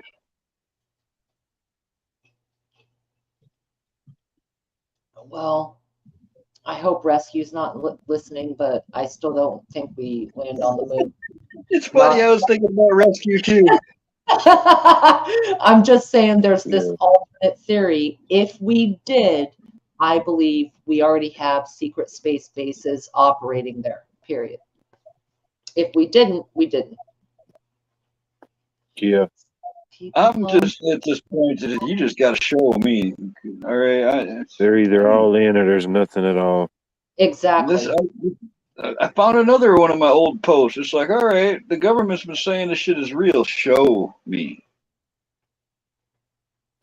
Good night, Anne. They're not going to show you if it's top secret. Wildlife No, nailed it.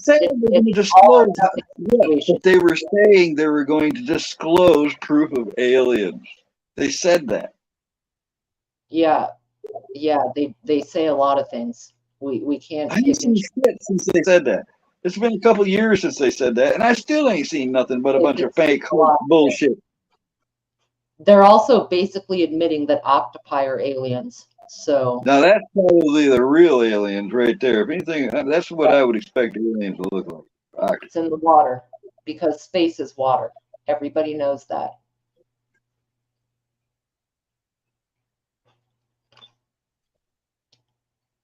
As above, so below. It's waters to waters, separated in waters. We're in a bubble.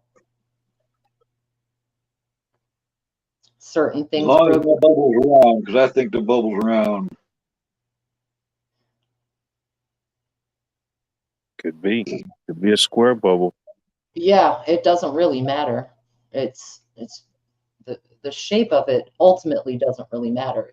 It's the composition around us, and it's water above. No, shape matters to me.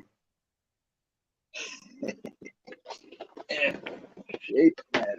What would you prefer, an octagon bubble? How many sides do you need in your bubble? It's kind of like a faceted gemstone, and in some bubbles, if you look at them, it's like that. It's not necessarily perfectly round. They sort of gyrate, and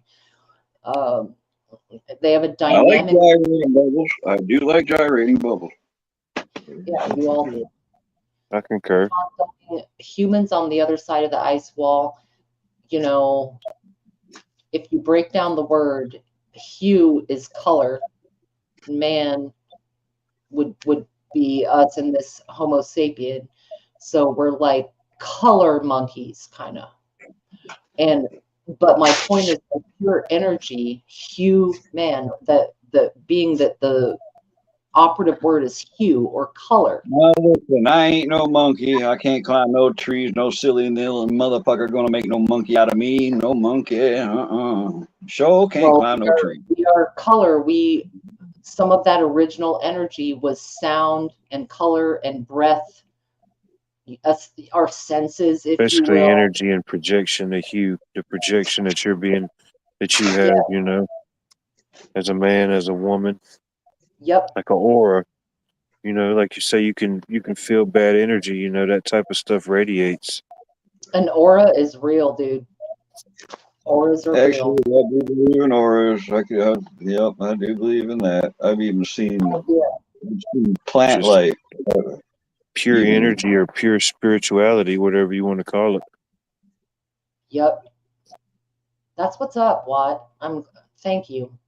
Sometimes I think I'm just spouting craziness, but thank you for seeing the vision of what Oh, I I think about all these type of stuff.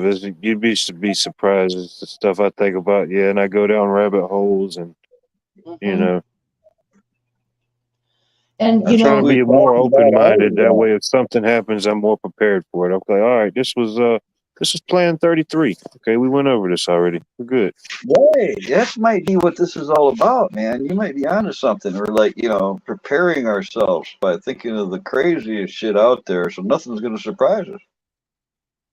Well, we see it happening right now. They are redefining the meanings of words, continually redefining what terms mean. And that's exactly how you rewrite history, is slowly but surely you redefine what Yeah, but those stupid fucks don't even know what a woman is. All right, so you can't listen to what they're redefining it now, are they not? they still ain't got it right. Yeah, we're watching it in real time, the changing of the dictionaries, and there's been a few shifts.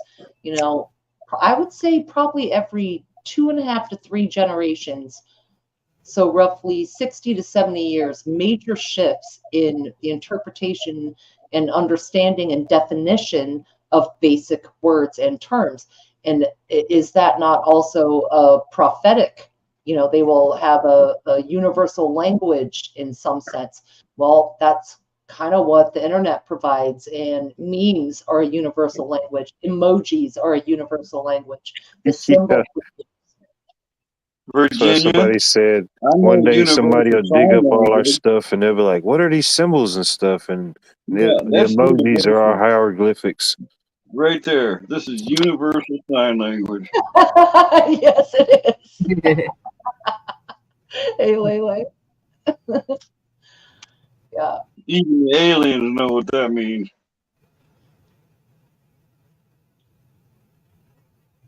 You know what a key is? I don't know. If I was aliens and I rolled up on this planet, the mating ritual alone would have made me turn around and get the fuck out of here, right? Yeah, I don't know, man. They were pretty kinky in the Roman times. Like there's a lot of wacky stuff going on. Yeah. It's weird, man. There's a lot of weirdness on this planet. I wouldn't want to stick around. If I had a choice, I'd probably be out there flying around somewhere else. What's up, Lily? They better not land near me. I was serious. I've been thinking about this for decades. Anything lands near me, they can go off that way. I'm getting in that ship.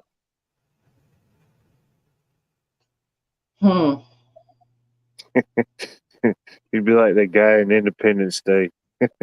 Yeah, I could see that. Well, I love that Watt where he's dragging the alien through the desert, cussing at him and kicking him in the head and shit.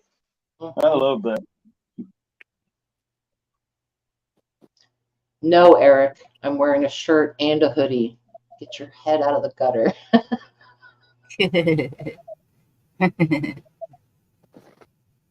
There's this book called Tommy Knockers, and there's also a movie. Don't watch the movie. Read the book. The Stephen King book. Before he was a fucking weirdo leftist, Stephen King wrote some good books, and the one called Tommy Knockers. It's about this chick finds something on her property, and she starts digging at it.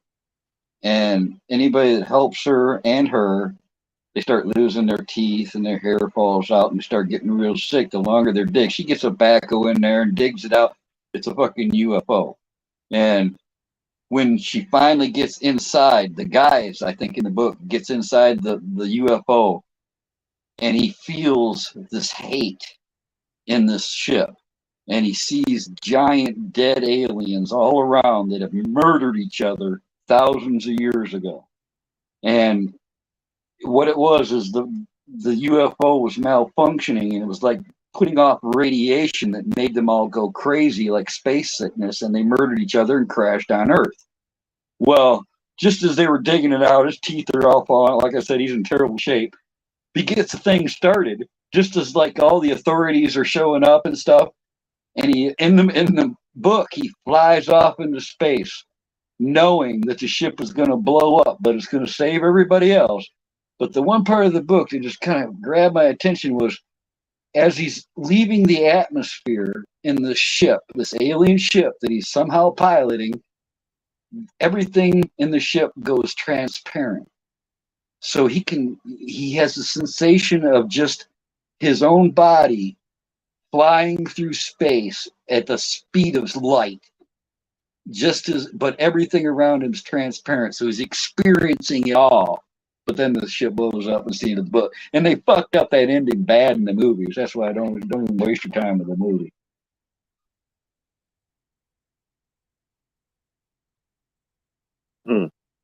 Mrs. Todd's shortcut. Hmm.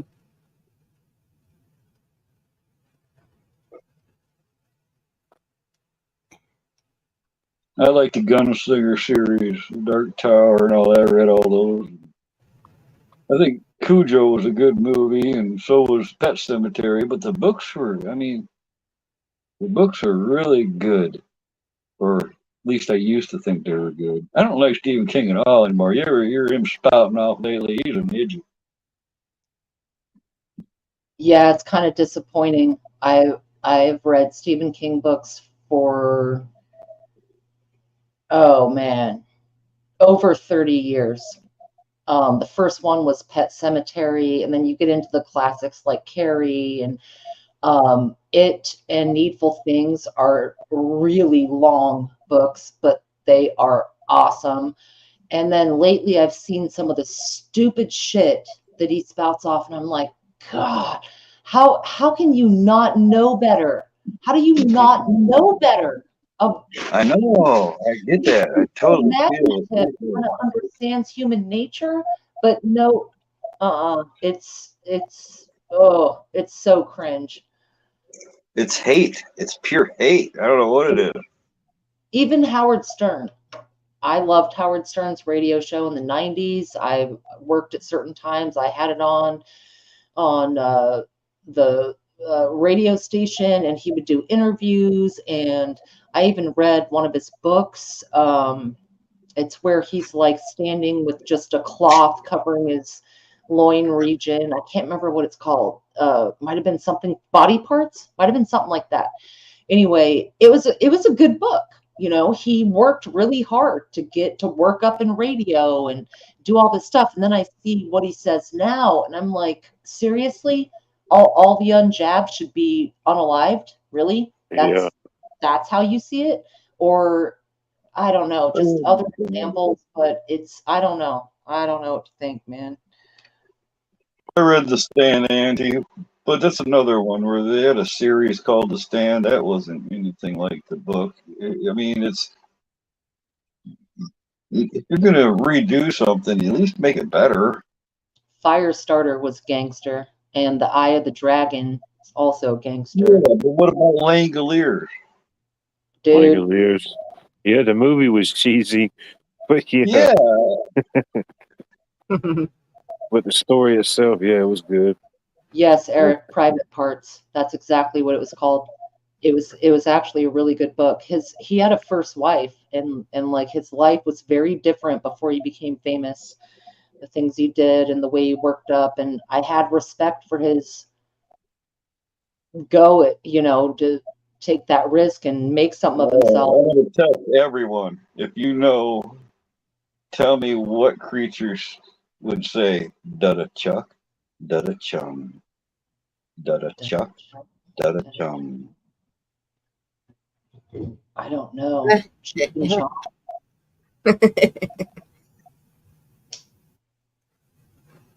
See if anybody knows. Teletubbies? No, this is a Stephen King thing. Oh, it's a Stephen King. Oh, I have no idea. Eric, my ex-wife. Yes, Lady Smith. That was his pseudonym for a while, Eric Straub. So, like the one he wrote called Sail. Maybe nobody even knows what a lobstrosity is. There were these creatures in the Gunslinger called the Lobstrosities.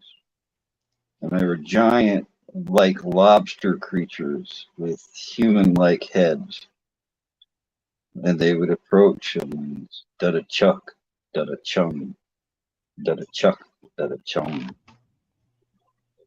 Those were good books, but they were out there, man. There was some shit that was just fucking out there. Huh. Yeah, where do you come up with these ideas? Right? Yeah. Makes you wonder if it was a team the whole time, especially with the way he appears to be a sellout now. It's like, I wonder if this was. It's like H.G. Wells. I'm pretty sure y'all have heard of him. Yep. Probably most famous, The Time Machine. But you look at a lot of his books from like the mid to late 1800s, and it was just so far ahead of its time. Like, how did he come up with all these ideas? He came up with Morlocks and stuff long before anybody else had ever conceived that. He wrote dozens of books like that. You know, his most famous, of course, is The Time Machine, but there's many. That was a pretty good movie. The one I'm thinking of where he actually went like back to the beginning of time.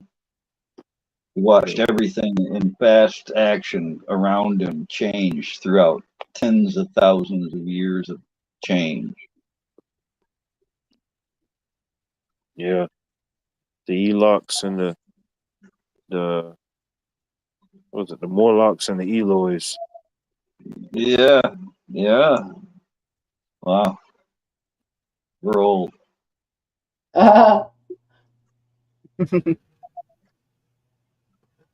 Eric, I've got a few copies.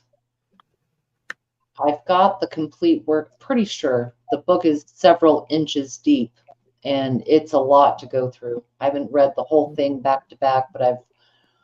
And now that we're talking about these old books, did George Orwell nail it or what? Oh, for sure. Orwell did. A lot of them did. And they started censoring these books in the 90s. I had a poster in my apartment of banned books, and it was like this little girl with a tape over her mouth or her hand covering her mouth of books that she wasn't allowed to read, and it was about censorship. And 1984 would have been on that. Huckleberry Finn.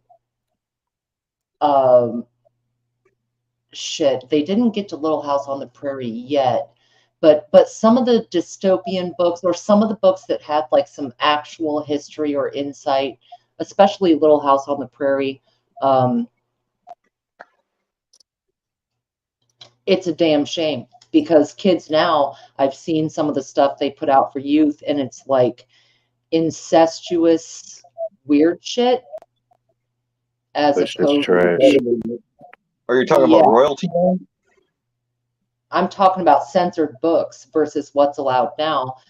You know, your Lord of the Flies type of shit is censored, but they can read about familial incest, and it's fine. And it's actually kind of empathized. That's the type of shit I was telling the aliens just to turn around and get out of here, man. This is a messed up place. Yeah. Yep.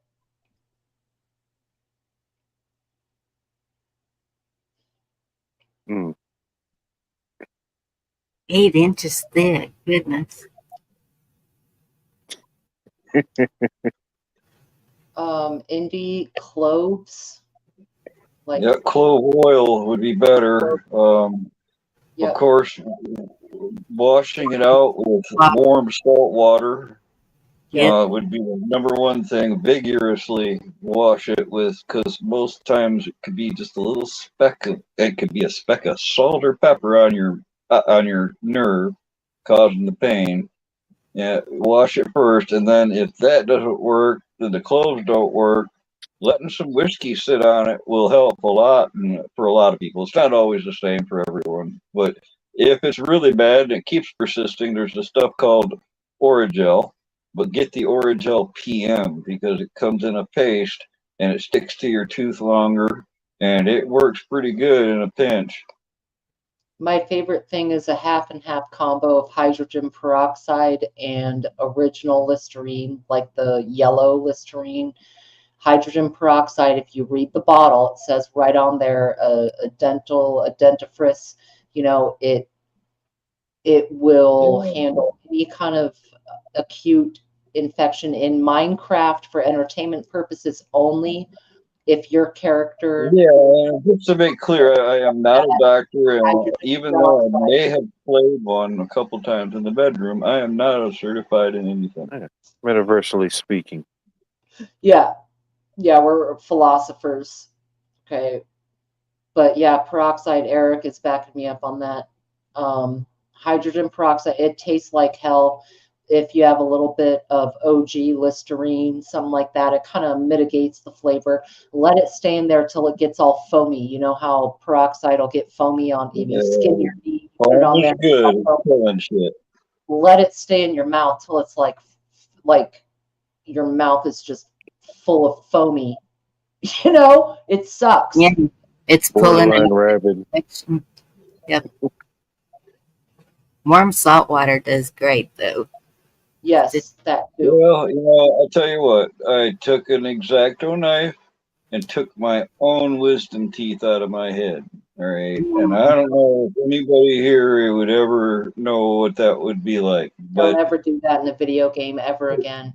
it took hours and days and lots of whiskey and a whole lot of hell and a lot of blood, but I got it, and it was the minute you get a tooth out that's bad, you're better. I mean, it's like the minute you kill that nerve and pull that root, it's all like you can handle anything. Indy, I'm telling you, girl, do that and hold it as long as you can in your mouth. Whoever's playing this game, keep it in there. It's not going to hurt. It's just going to get really foamy, but that's okay. It's like effervescent bubbles. Yeah. Oh, and also baking soda also. And I wasn't saying to drink the whiskey. Don't do that. The whiskey's just to wash your mouth out with, because it'll kill whatever's ailing you. Anything that comes of that for sure. Spit. This is a spit moment. Dude, this is one thing that I do think about a lot with any kind of situation where you don't have insurance or whatever, is actually teeth shit, because it's an immediate line to your heart. A lot of in this video game, for entertainment purposes, heart disease can be connected to the tooth disease. It's a type of bacteria that travels right through there, and not the tooth pain is hell on earth. Dental, a lot of times. Yeah, bad teeth can really ruin day. Yeah, it will. It'll get through your entire system really quick. Thank you, Wildlife, for coming up. Dang it, Wildlife. Later, what?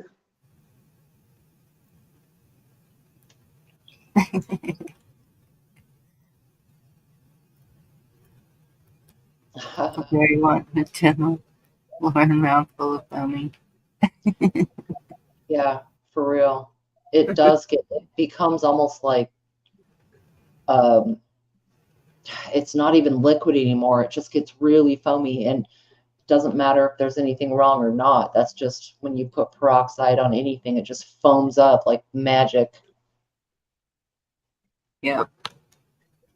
Oh, Ladysmith and ice skate like freaking Survivor. Him and Wilson was there for emotional support, but that ice skate did what it had to do. You know what I'm saying?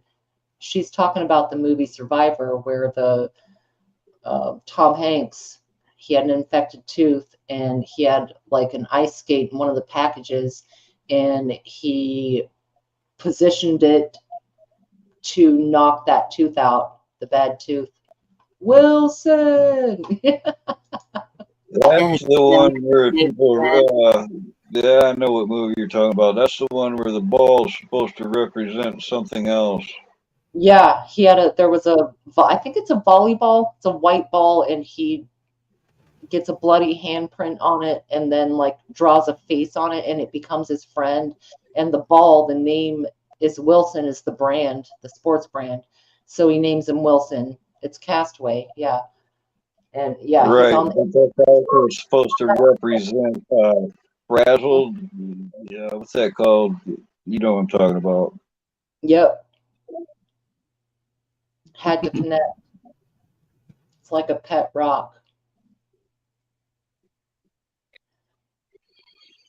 Mm.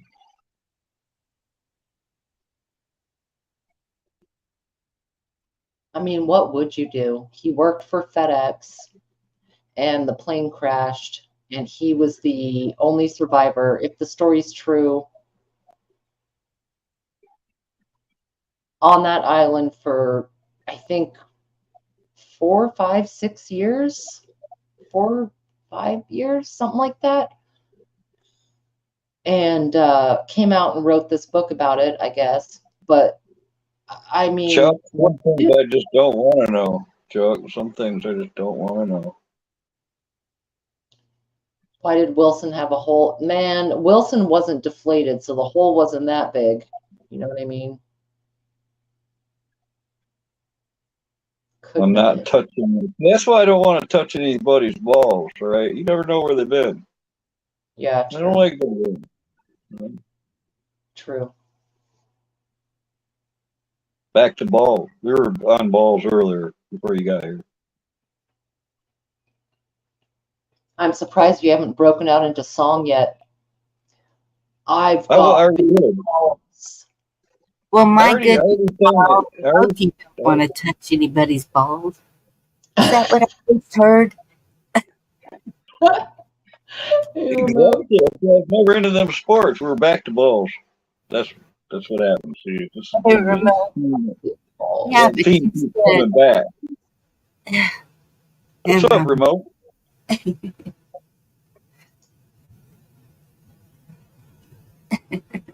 Only those who have been here the whole time understand.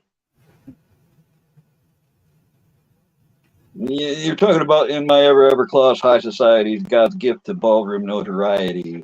I always fill my ballrooms. The event is never small. The social pages say I've got the biggest balls of all.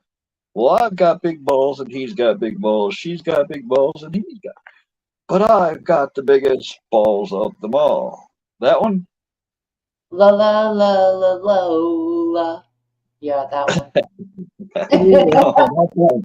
There's another one, ACD. It's called She's Got Balls.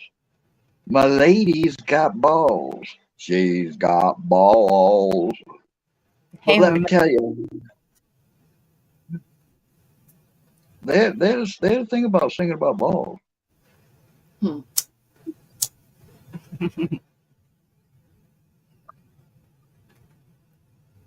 Well, a lot of them do nowadays. I'm sad to break it to you fellas, but a lot of those chicks have dicks, just saying. They Not none that I've run into, thankfully. It's not going to end well. You've been lucky, I suppose. But well, let's put it this way. You know, deceive me at your own. I'd yank that son of a bitch right out of him. All right, he would be a girl when I was done.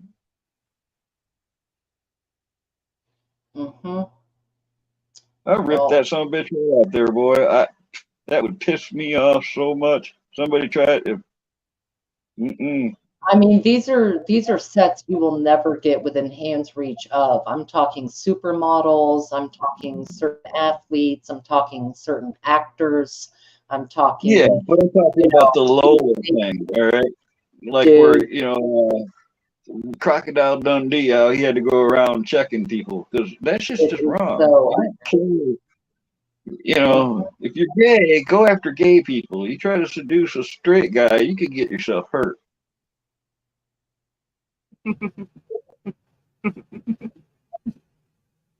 I'm just saying. I'm just saying. There are some horses out there looking at you, Aniston. They're obvious horses. Tail is over. When I was a kid, Virginia, I used to help this lady, all right, around her farm. I was taken there and dropped off and to do her chores and her stalls and all that crap. And I remember a very awkward day, all right, because it was just me and this older woman that I worked for. I mean, cash in the hand type work. It was never a problem until this one day she was breeding her horses. And if I don't know if you've ever seen horses bred or not, but it is a very violent event. All right. It's intense. They will kick the doors off of stalls. They will hurt people. They will hurt themselves when this shit goes down. And I swear the awkward part was I think that old woman was just enjoying it way too much. Oh man! I mean, I'm literally like I'm like teenager, preteen maybe. It dawned on me that wait a minute, man, this is fucked up, you know. And I never went there again. That made me not ever want to go there again. Just the way she acted. Huh. Was it the looking girl? Run, exactly.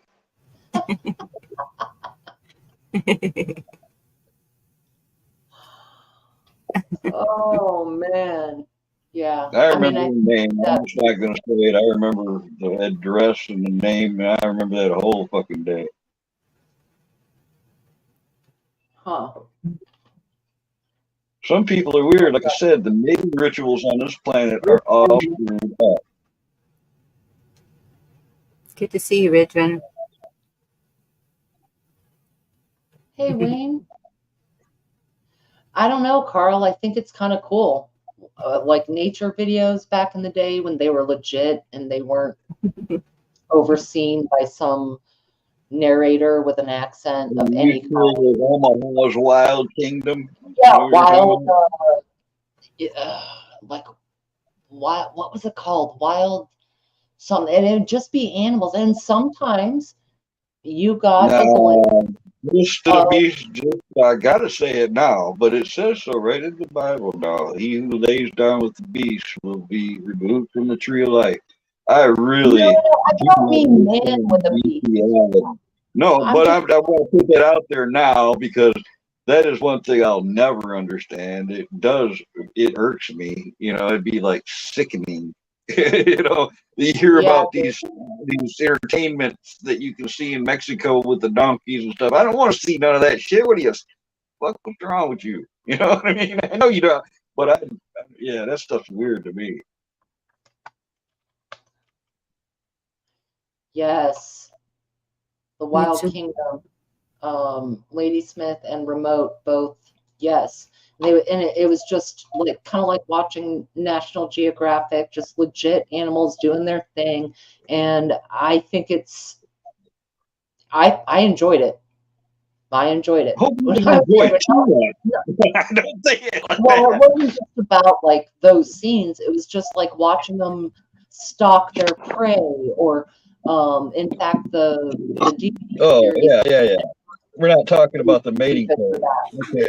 Yeah, they're just doing their shit, and that was part of it. I mean, some of the rituals are very weird, but just natural animals in their habitat doing what they do. I think it's cool. And if you think about it, you can kind of see some of that in humans. Like, you ever seen them goofy ass birds that fluff their feathers out and do a goofy dance for the females or something? You see that in real life. Mm-hmm. Yeah, they wear the big old hats and, you know, the gold chains and the polyester suit, and they kind of move around the same way trying to impress the females. I mean, that's the same thing with peacocks. The beautiful peacock is the male. Or Al Bundy, sometimes the woman makes the balls. That's funny. It made me think of praying mantises because the woman like eats them right after that. But and a lot of times it's the males who have to attract females. Like you see it with ducks. The mallards beautiful ones. They have the green, blue, shimmery leaves, you know what I'm saying? And it's to I attract. just got a short video of a praying mantis, like 6-inch long one. I haven't seen one in a long time. And I just got a little short video of one just the day before. Chuck, good to see you back. Hey. There's been reports. Did you ever hear about the really old ancient reports, Virginia, of the aliens that look like praying mantis? Oh, yes. Yes. And it kind of looks like dinosaurs too with the T-Rex arms. But there's a lot of beings that have that big eye, the short up bent arms, you know, rather thin, tall, I don't know, more like 4 feet, 3 to 4 feet. That's what I would say. Mantis or aliens, maybe. Peacocks are good watchdogs. Like, they will let I you know. Sorry, If you have Bonnie. does and guineas in your yard, they'll scare the shit out of you. They're loud. So are peacocks. They're annoyingly loud. My neighbors had peacocks, and you knew if somebody was coming down the road. They're loud. Mm-hmm. Yeah. That they are. There's actually this whole underground community of peacock growers, and they do it based on the leaf patterns and the plumage. I think it was different species do different things. You know, like blackbirds, they'll collect things. Like some blackbirds will collect anything blue, and then they'll go decorate their nest with all blue to try to attract the female. Then again, you can see that in real life, where you see a guy, snazz up his apartment all for the chicks. Gets the big wrap sectional couch and the big screen TV and all that. It's their version of cribs. And how is that Huckleberry? Another one will make the hair on the back of your neck curl up as a damn screech owl. Right. Yeah. I want to know how Huckleberry knows that. What you know? Oh wow, yeah, good one. And from Bonnie too. That one caught me off guard. You don't normally get one like that from Bonnie. Y'all are corrupting me. You see? I just want to know if it hits your knees, like if you have to pump your knees up to walk. So Santa has them. Hey, Wayne. Oh, he's got an aunt with peacocks? I used to work at a spot at a golf course that right next to it had a peacock farm. And they are wild. They are vociferous and aggressive. And their legs come right off, damn it. You can't pick them up like chickens. I found out I was a kid because their legs come off. No, and turkeys too. They can be freaking violent. Like even a house turkey, someone's raising, whatever, they get big and they get wacky. I saw a video here the other day talking about peacocks, baby peacocks. I don't know if they're AI or they're actually that cute looking.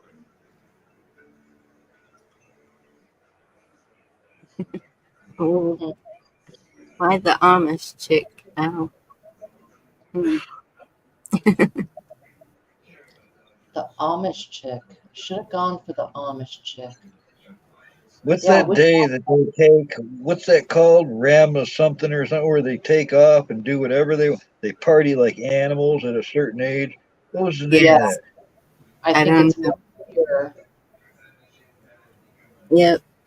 If they're not his. What are you talking about?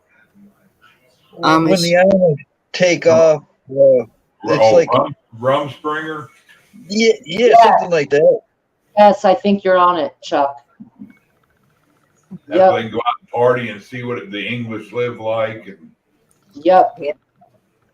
A lot of them don't go back. they get to sow their oats, do whatever, get outside the community. Yeah, it's an interesting. I kind of respect they give them that option. Huh. Yeah. Rumspringa, Lady Smith says. Yeah. Yep. And then isn't there, okay, so Rumspringa is the Amish. Now, I have seen folks, even out here in the Northwest, and we don't have Amish per se, but I think they get to do something similar to Rumspringa when they get married, or is that called something different? And if anyone knows their culture, like um, they they get married and then they go on a few weeks. I don't think it's as long as Rumspringa, and they get to kind of honeymoon in a way, but it's like a long one. It's a few weeks long, and they can like go anywhere. Because I've seen them out here in Washington, like camping and doing stuff, and you can Mennonite maybe, Lady Smith, word. And you can tell that's kind of what they're doing. They're getting outside of their community and going off for a bit, but it's something about when they get married. They get to have that freedom away from their community for like a short time.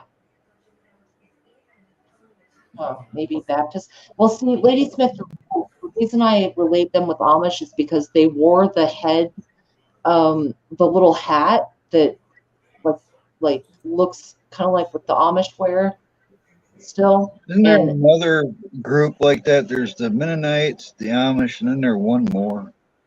How many groups perhaps, are there like that? well, it was something like that, Amish or Mennonite. As it was like the cap that was on their heads that made me think that they weren't Jewish. It was a different kind of hat. And Who's the uh, other group that lives like them? There's another one. well, I could see LDS, FLDS be putting in there.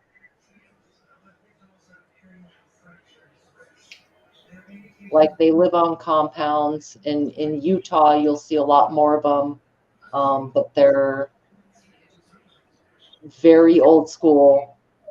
They still wear the dresses head to toe, sew their clothes, do their shit. They aren't quite like Amish as far as making everything. Like they do use standard conveniences, but they are I was very. wondering how many different independent groups, like you got the Mormons and the Mennonites and you got the Amish. How many groups are they exist in America, but they're different, they're completely a different culture.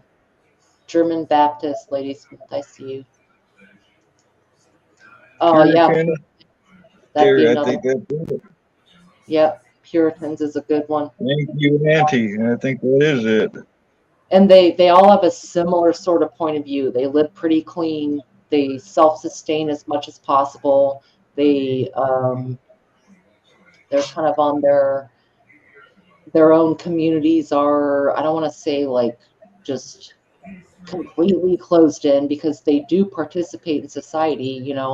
There are some Amish restaurants or stores, like stores that you can buy goods, or they sell like their wooden products or things like that. Like they still participate. There's a store up north that I loved. Man, they had the best foods and stuff too. They make it all themselves. That's as good as you can get. Some excellent pie. Quakers, yes, Ronan. Quakers, good one. Right, but I'd get my eggs from their eggs were better. Everything was better that you got from them. Yeah. All the produce, all their meats and stuff. That's good stuff. And their furniture. Up northern Michigan, they sell a lot of custom Amish made beds and stuff. That's a big deal. Dude, Pine I love frame getting bed. Amish butter. If y'all see it at your grocery store, there's, I'm sure, some brands that have gotten popular, whatever, and it's not cheap, but it comes in this paper wrapped roll. It's usually a 2-pound paper wrapped thing of butter, and Oh, I that bet I was better. delicious. I think I sampled about everything they sold at one point, except that there's certain things I just won't eat that just shouldn't be eaten. They're not. It's not even eggplant and beets isn't even food. That's for the deer, whatever. But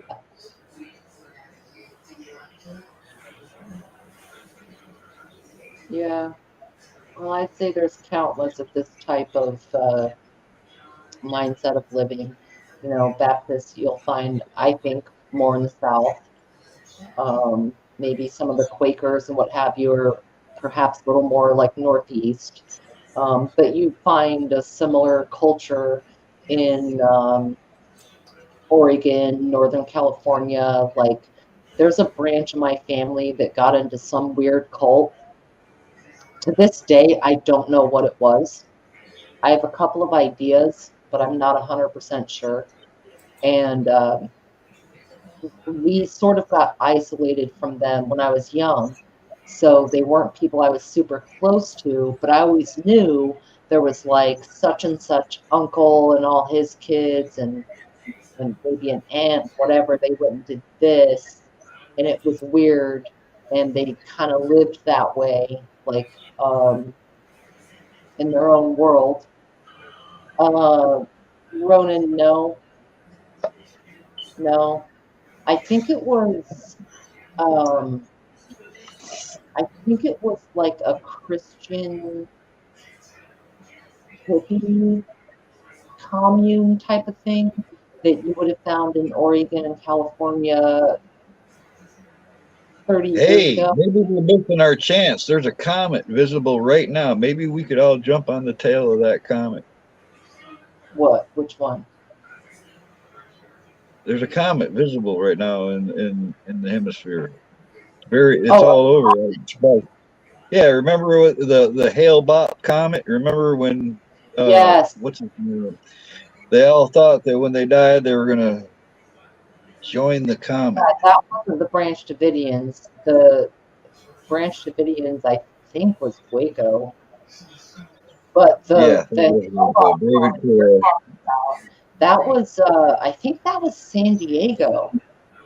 No, that was the one that yeah, maybe. All right, I'm getting them because there's and been a and they few. thought an alien would come and pick them up, and they all were in bunk beds wearing a certain type of sneakers, and Yes, they were all no longer with us because they were, you know, the mothership was going to come, they did and it it was that themselves. bald guy. Crap, I can't remember what that was called. Yeah, with a DIY, I think they call it DIY DYE. Yeah, a Yeah, well, my family DYE. about that one. It wasn't that one. No, Jim Jones was not the one we're talking about, John. But yeah, No, Jim that Jones. was the Kool-Aid. That one was Sam, that's right. yeah, that he and it wasn't even Kool-Aid. It was like Flavor Aid, or like it was a generic brand of Kool-Aid. It wasn't legit Kool-Aid. Heaven's In a Gate. jungle, I think in an I unfinished, think he was fucking nailed it right unsanitary. there. Heaven's Gate. Thank you. That was itching my brain so bad. And that was San Diego, right? Or like, help me, please, because it is Heaven's Gate. Yes. They were waiting for the aliens, and they had their sneakers and their bunk beds and their fucking house compound thing. Yeah, and there were like stickers that were sold in Spencer's and shit back in the day. It said "Take me to your leader." That was that bald dude. Um, I mean, they were mocking that Heaven's Gate cult. Yes, yes. Hey, there's another one too. Quakers. Good one, Al. Hmm. Yeah, if y'all go outside and look right now at the comet, you won't see it for 80,000 years. I'll Well, wait. Comet. I don't think they were waiting for Halley's Comet. Halley's Comet is every 70 something years. I remember Yeah, it. it was the Hale-Bopp comet, but Haley's comet. I remember that in the '80s. It was Hellbop. It was Hellbop. That's what it was. Yeah, Hellbop. Not Halley's Comet. It was Hellbop. Yep, you just triggered my brain right there. Yeah, they were wild, Wayne. They were all in, just like Jim Jones that John said earlier. Like these people were all in. They really. I think that's about as far out as you can get, man. Dude, my biggest problem is some of these people fed the agents to their own children. Like, Right. come on, dude. I can't even spit out the word for how fucking sick that is. Evil? That's a simple word. It's evil. Yeah, Well, it is. there's a lot of people that will go to the extreme on anything. I Yes. mean, Yeah, that's true. look at the skinheads, or a lot of the religions go to the extreme. They It's do. If there really is aliens out there, they're probably watching us like a TV show. falling asleep. Well, it comes from some kind of fear because there are sects of some religions that refuse to use any medical anything, and their children die because they refused to get them antibiotics for an ear infection in Minecraft for entertainment purposes only. Just let them die. Just out of fear. Yeah, there's even worse than that. There's There is something. worse than that. I'm just trying to be. It's something really wrong with a parent that can do something to their own offspring. Even in Well, nature, it happens. I mean, it just there's something twisted and damaged about it. Comes in. it's not killing them. It's I mean, even back when my grandmother was a child, when her appendix ruptured, her mother was like, "Do I want to spend $1 on the picture or the doctor?" Well, she chose the picture because she thought she was going to die and she wanted a picture of it. So it was it wasn't as available as it is now. But even still now, if you don't have insurance, or even if you do, so many people can't afford to go for whatever reason. So that's why so many people are looking for natural ways. And um, somebody, Nature provided everything we needed.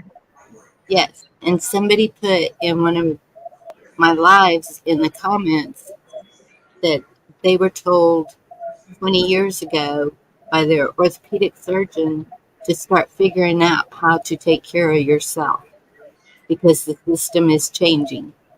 That was 20 years ago. I think somebody needed to reset Indy. I don't know what she's trying to say there. You know what? I'm going to make it worse. I saw the sign. It opened up my eyes. I saw the sign. That is an earworm. And damn it, I'd almost rather hear bop.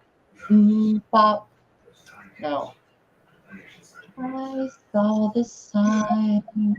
Luckily, I don't even know those songs. I saw the sign. It's the worst band of all time, is what it is. So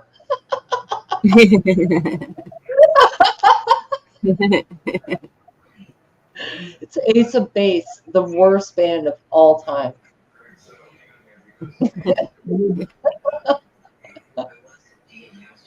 There you go, Wayne. Oh, it's all right. I know you chuckled. Whatever.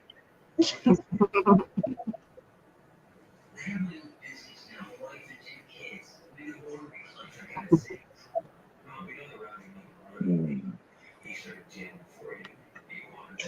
Remember, I've been joking around that this would finally be the year the Great Pumpkin would show.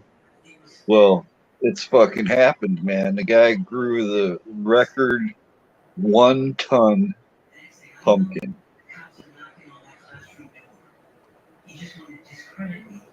1 ton. 1 ton. You ought to That's see the thing. wow. A Huh. 2,000-pound pumpkin. It's flipping massive. It's like, you know how they get when they get that big. It's completely distorted and lopsided, kind of, looks deformed as hell, but it's huge.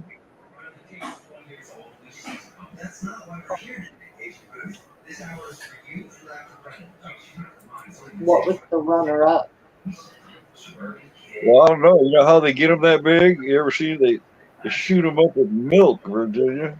They take these flipping big old hypodermic needle looking things and they shoot them up with milk all year long. And they get bigger and bigger. Milk. I don't know if I'm buying that. I see them doing it. It's real. Look it up. Yeah, I've seen this one. There's a dude down the street from me that he's been throwing this massive fucking gourd every year. It's amazing. And one year he had to pull it away. It's very impressive. I don't think milk is involved. That's kind of like stuffing a competition fish with ice cubes. I don't know. It sounds wrong as hell, but that's what they were showing they used.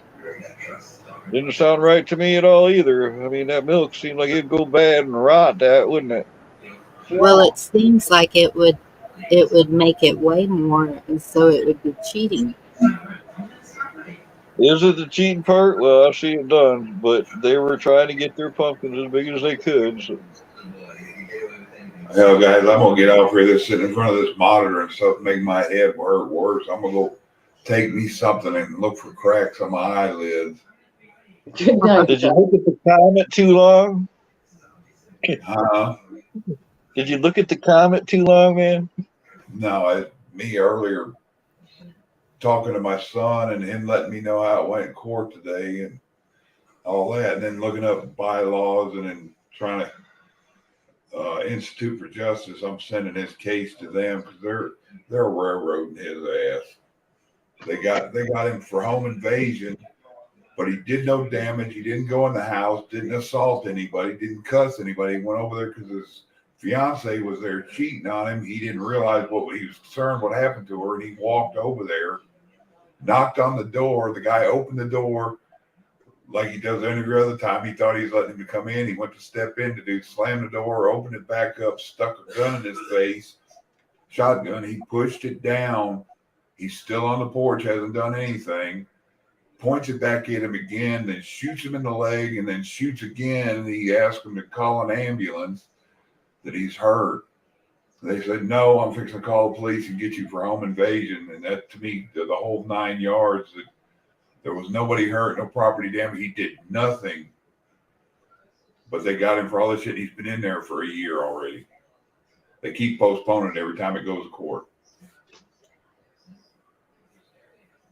Took him to the hospital because he was shot in the leg, and they basically stopped the bleeding and wrapped it up and sent him to jail over in Shreveport. And the only time that he did anything about it was once it started smelling.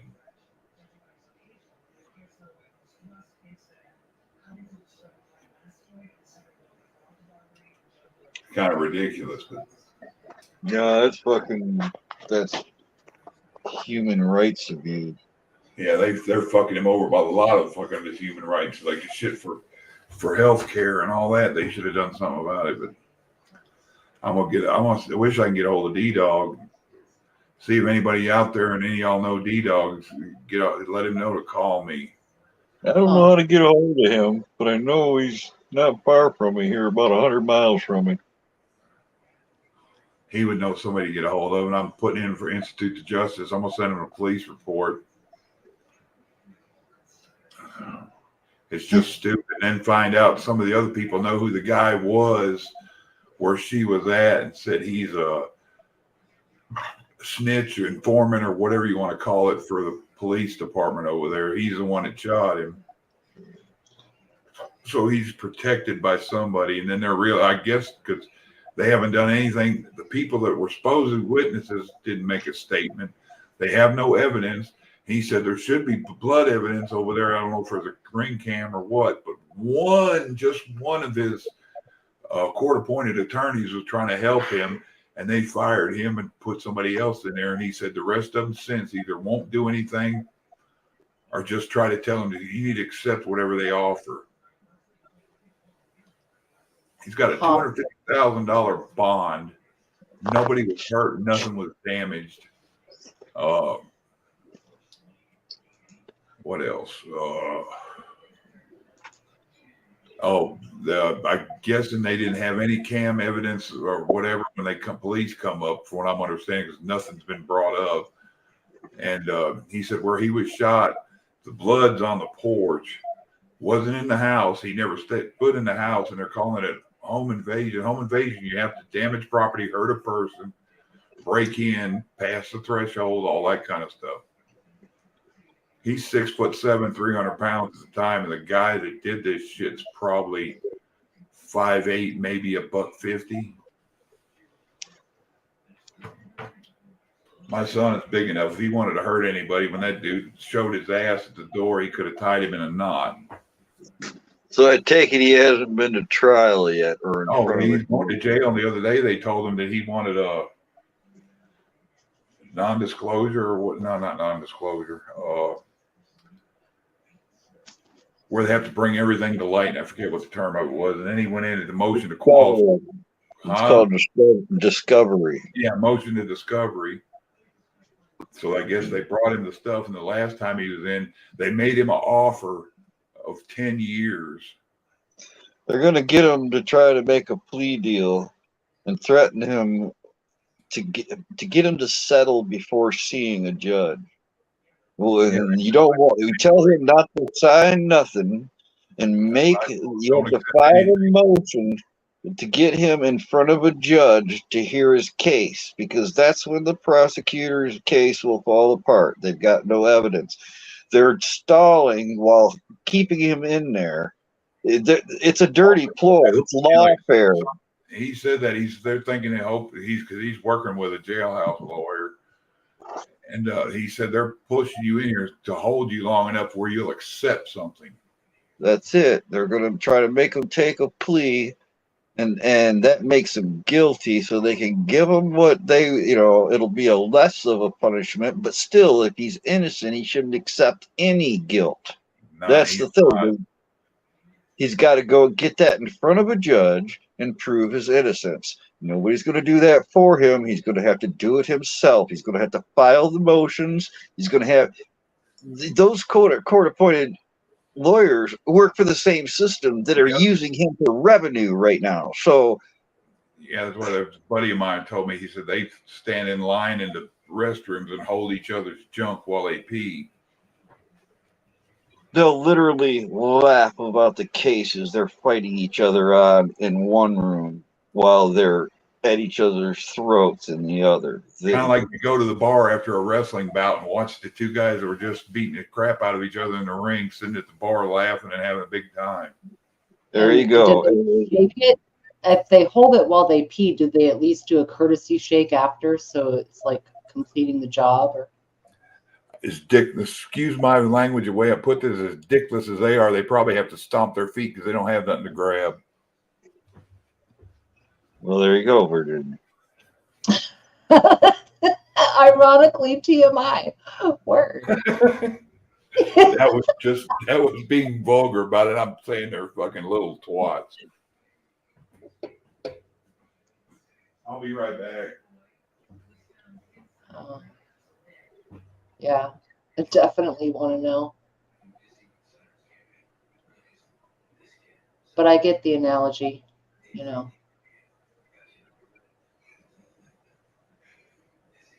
We've become a revenue for the justice system of America. Once they get you, You become income.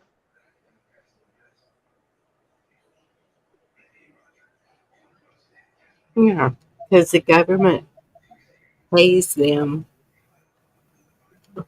Wait, Yeah. what? Where'd that come from? Sex Ed channel.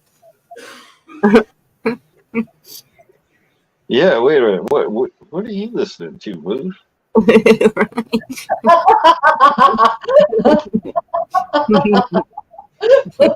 Right? He's still on the peacocks. With Huckleberry. Well, If he's not with the situation right now, he's not going to even hear us for another few minutes. He's still back on that.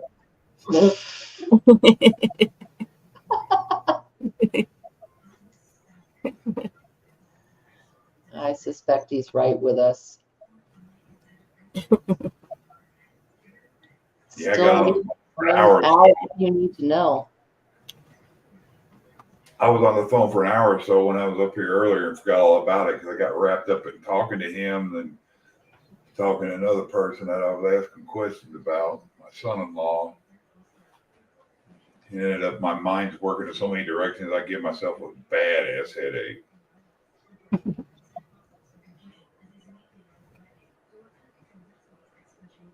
It's called stress, Chuck. If you're going through all that stuff, it's constantly on your mind. It'll eat you up, man. That's it.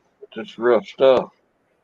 Not only putting up with the stuff with Vicky last year in December getting sick, then her having a stroke in April, this stuff.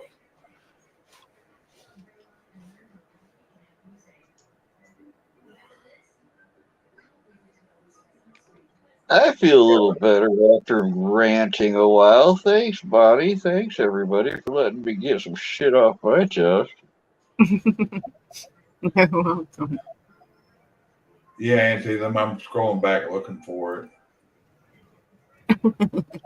it.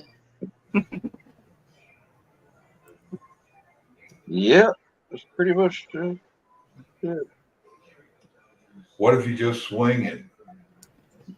We don't ever say that out loud. Twirl? I mean, what if you twirl it? Helicopter it, huh? That's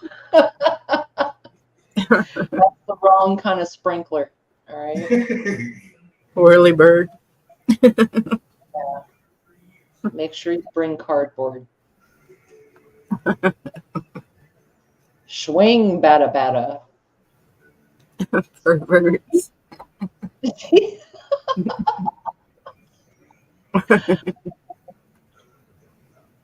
Well, you can't help but notice you're still here too, John.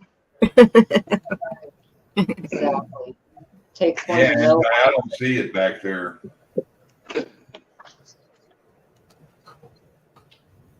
I should have him in my.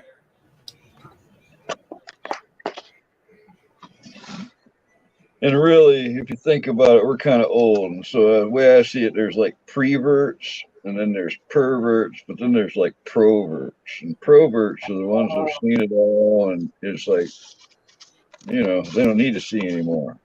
They've already seen it all.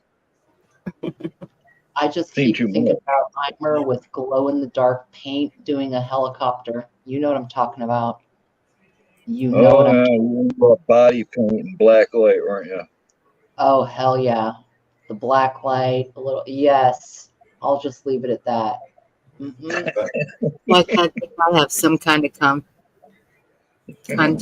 info, and I'll get him to call you. Huh? I think I have some kind of contact info for D-Dog. I did have. He wasn't even connected to my account. I guess I've lost subs too since I ain't been on.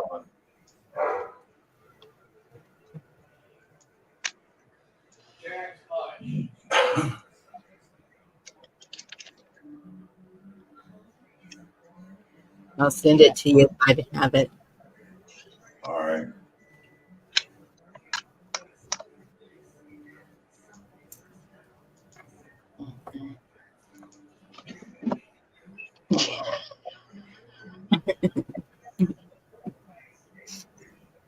And then there's Gma Merkel, Pimps of Joy Time. So all I see is a joystick. That's what's up, girl. That's what's up. That's a song in a band. I know it's a song. I know, but I don't know that song or that band. She knows a lot of songs and bands I don't know. I'm not even sure where she gets all this. dude, all I know is that she's probably playing it on a record. Thanks, Andy. Yeah. I got his thing. I wasn't even connected to it. I'm glad you sent that.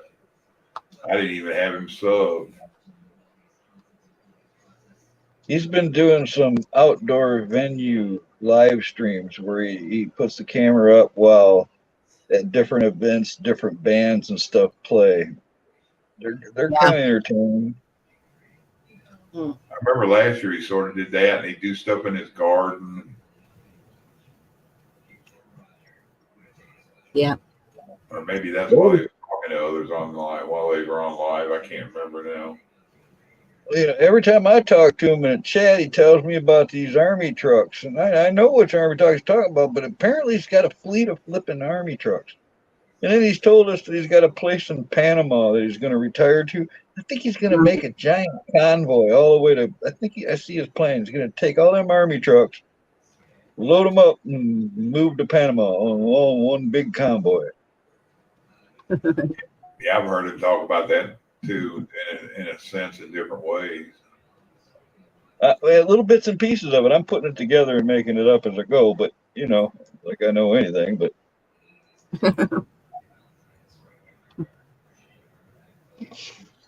I'm making an educated guess.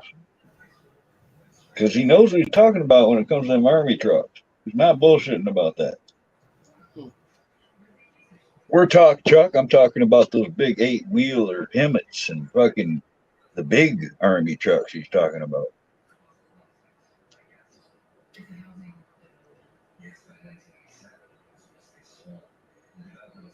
Do they have the crowd pleasers on them? Oops, I didn't say that. Wow, somebody posted a picture of a candy corn holding up a sign that says, "I hate you too." You know how everybody says they hate candy corn? I love candy corn. Well, I can tell you this much from experience. Once you drink too much beer with those orange circus peanuts, you haven't lived.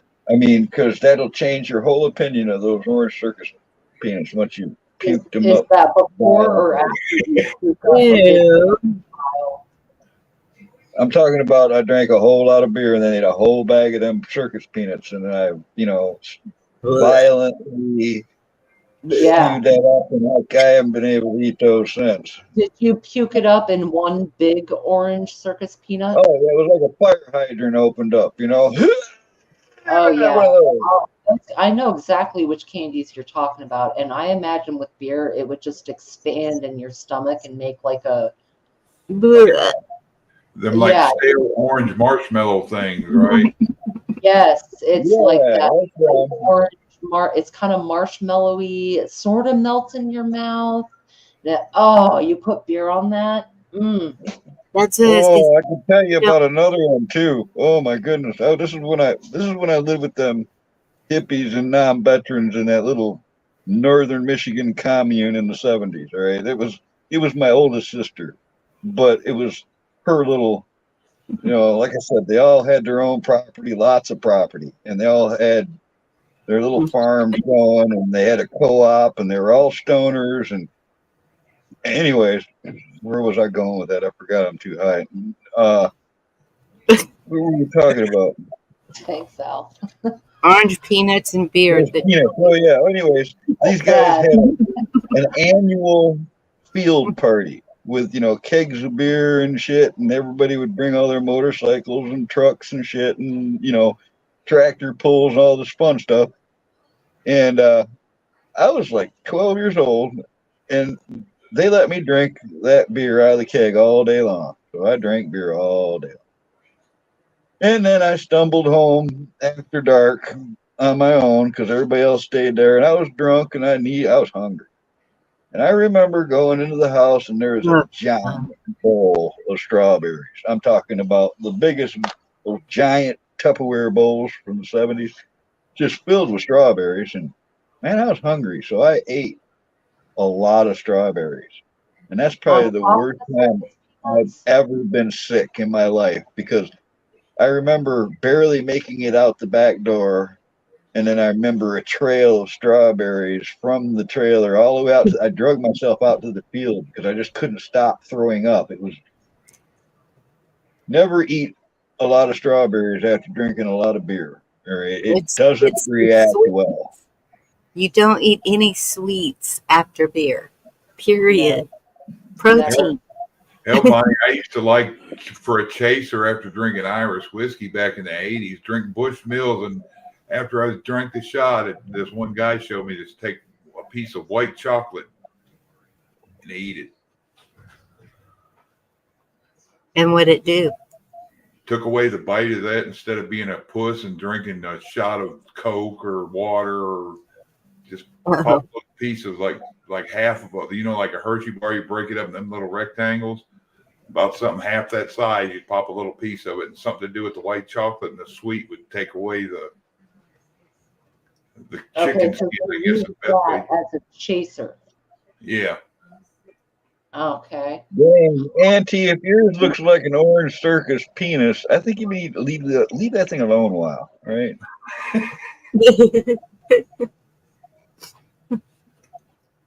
Sugar Oh. Shack. I remember that one. Touching too much, man. You guys, I'm sure you know what Jaeger bombs are with the Jägermeister and Red Bull. You ever had a, Yeah, but I never liked black licorice neither. That's not candy. What the had a fuck is that? Tawaka love bomb? licorice. Tawaka bomb. Oh, They use that Tawaka, that orange liqueur, and Jägermeister, or not Jägermeister, but Red Bull. it's Red Bull. Yeah, Jaeger bombs are rough. They will sneak up on you. There's so much sugar with the caffeine mixture. So you drink too many because you don't know. Don't ask me how I know, but that's one of the worst things to puke out of your nose, allegedly. Yes, because Is it my turn? To me, the combination. To me, the combination always freaked me out. Is like, what are you doing? I'm getting hammered drunk. I'm staggering, but I want to run from here to downtown. Yeah, the caffeine level is what bites you in the ass. What Bad. kind of prestige do you get out of drinking Goldenschlager? Anyways, what is that? Why? Oh, Goldschlager is what made me flash my entire Taco Bell. That was my place of employment. Wait, you flashed your Taco Bell. Is Yeah. that one of those terms I don't know? No, I'm dead serious. I did not know how strong it was. I was 17 years old, working at Taco Bell in Virginia Beach, Virginia, and Oh, okay. Oh, I see. You we had a flashed. Christmas party. Oh, I got you. I was chugging it out of Dixie cups because I didn't know. And I ended up by the Well, end of why the do people want to drink gold? Anyways, what good is it? I didn't know. I can't drink it to this day. I can't drink it. This was freaking 30 years ago. I cannot drink it to this day because of that experience. The whole gold flake thing, I don't fucking know. But that's the way I am with orange juice. Can't touch it. You know what's I've been some orange juice. You get a hold of that old yellow label Jägermeister. I forget what they had in it back then, but my wife's friend, her father or father-in-law or something, brought a bottle of it back from Germany in the 60s, and it was a half-gallon, never been opened, yellow label. I forget what they used to put in it. Are you serious, Wayne? Wow. Let me Well, that's cool. I think he needed an upgrade.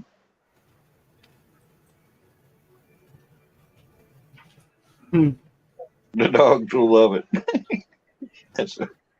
That's thing is surely not. I don't know, Wayne. I don't drink either. I mean, I haven't been drunk in 10 years. The last time, I got way too drunk because I had a hangover for a fucking week. And that's the problem. It's not that I ever had a drinking problem. I got a hangover problem. It just ain't worth the fucking headaches. But so alcohol turns to sugar in your blood, and then eating all that sugar, you're just having a sugar overdose. Plus the effects of the alcohol, and then using the Red Bulls. I keep telling my girls, please stop. Well, I think my one daughter, because she would drink like 3 of them a day. Just Well, every once in a while somebody will offer me a shot or two, and I'll have a couple shots, and it really don't do much to me. And I love the taste of Monte Alvin Mezcal tequila, the stuff that comes with the agave worm. Most people put a little lemon bit salt. bag with it. Well, yeah, most people put salt and lemon and shit. I just like the taste of the tequila just the way it is. That's a very pleasing taste. But there's a couple other things out there that just taste good, but I never could get drunk on it, like Bailey's and Kahlua, and that stuff was good to put in the coffee, but it really didn't give me no buzz. So what's the use of? And you can't get drunk on something like that. You get too much in your stomach before you can get drunk. At least for me. Yeah, those are liqueurs. Those have a very low proof. Like you're not anything super sweet like that. As I bartended for a lot of years, those are like little additions for flavor in a recipe, but you don't want to drink a fuck ton of like any kind of liqueur. It's just not good. It's way too sweet. But when you're talking about something like SoCo 101 or anything that is 40 proof or above, which is 80%, that's where you're looking at actual, I'll take it shaken, not stirred, some kind of buzz. I got a few bottles of whiskey in my preps, just in case. But vodka, straight up clear vodka, has a lot of uses because it's only one step away from isopropyl alcohol. And so it can sanitize, it can clean your shoes, it can clean mattress to a degree. You can use it to sanitize surfaces, stuff like that, right? And the rock gut of it, like really cheap, 80 proof. Hey, what's up, Magic Creek? 40 proof, 80 proof, like vodka, bad rock gut. You'll feel horrible, but it does a lot of things, and it is a good prep. Just shit. This might be the year I start drinking. Well, day now. Freak Squad, I don't know what I did to your name, but you know who I mean. No, but when I used to drink to get buzzed. All right, I'd hang out with friends or whatever, and you'd try to drink each other under the table, and I'd drink all damn day long. I'd drink a few bottles of whiskey. If I drank all day long, the last time I drank 3/5 by myself. It took me a good 6 hours or so, but I did it. It's I used to drink to drink. If I have a couple shots nowadays, it's just really for the taste. There ain't nothing much to that. My favorite was cherry vodka or Jack straight. Straight up Jack Daniels. Yeah. Yep. I can drink Jack. I one time over a girl, I got all tore up and I slammed the whole 5th of Jack Daniels in front of everybody. One drink, a whole bottle of Jack Daniels. Love Fergus and margaritas. Tequila makes you mean, It does not. It does not make me. It didn't make me mean. It can make your clothes fall off. It makes your clothes fall. It makes me hungry. there was a place called the Rocket in Pontiac, Michigan, still there, and they have something called the Monster Burger, and it's a burger the size of a dinner plate, and it comes with sides of fries and a drink, and if you can eat the whole thing, it's free. Right? You'll get up on the wall. It's kind of like the Big Texan in Amarillo, with that giant steak, but it's a cheeseburger, and I did that. I'm on that wall because of tequila. Whatever it is, something. Whenever I drank tequila, I could eat like a bottomless pit. We're talking like I could eat 20 tacos or something in one sitting after drinking tequila. That's what tequila did to me. 20 tacos in a train, huh? The stuff made me hungry. I Yeah. ate 35 agave worms all at once. We saved at the bar I worked at. We saved all nobody wanted the worm in the bottom of the tequila, so we saved them up a while. And I'd always heard, and people swore up and down that they hallucinated after eating the agave worm. So, as an experiment, I ate a handful of them and nothing happened. So I ate them all. I ate 35 of them waxy little chewy bastards in one fucking night. No, I didn't hallucinate shit. Mm-hmm. Eh. I never had.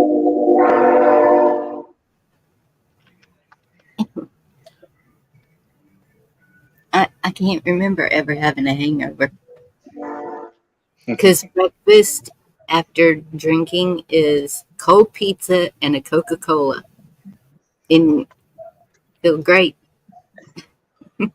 That's another thing I never got was people who drink while they eat. I never drink. I never wanted beer and pizza. If I was having pizza, I want soda pop with it. If I was gonna have, beer, I want pretzels or something. I don't want no meal. I don't know, something about drinking and food didn't mix to me. But I did learn if you ate some bread, some crackers and stuff while you're drinking through the day, it'll help you drink more. Or after. We used to stop at a convenience store and I'd get a chicken fried steak sandwich out of the cooler, slather it with mayonnaise, microwave it. It's good stuff.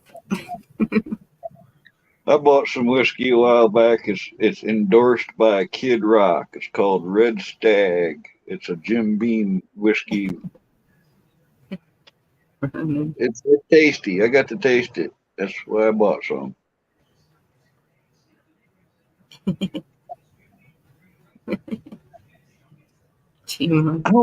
don't drink alone neither. That's the thing. That's another thing is I got nobody to drink with.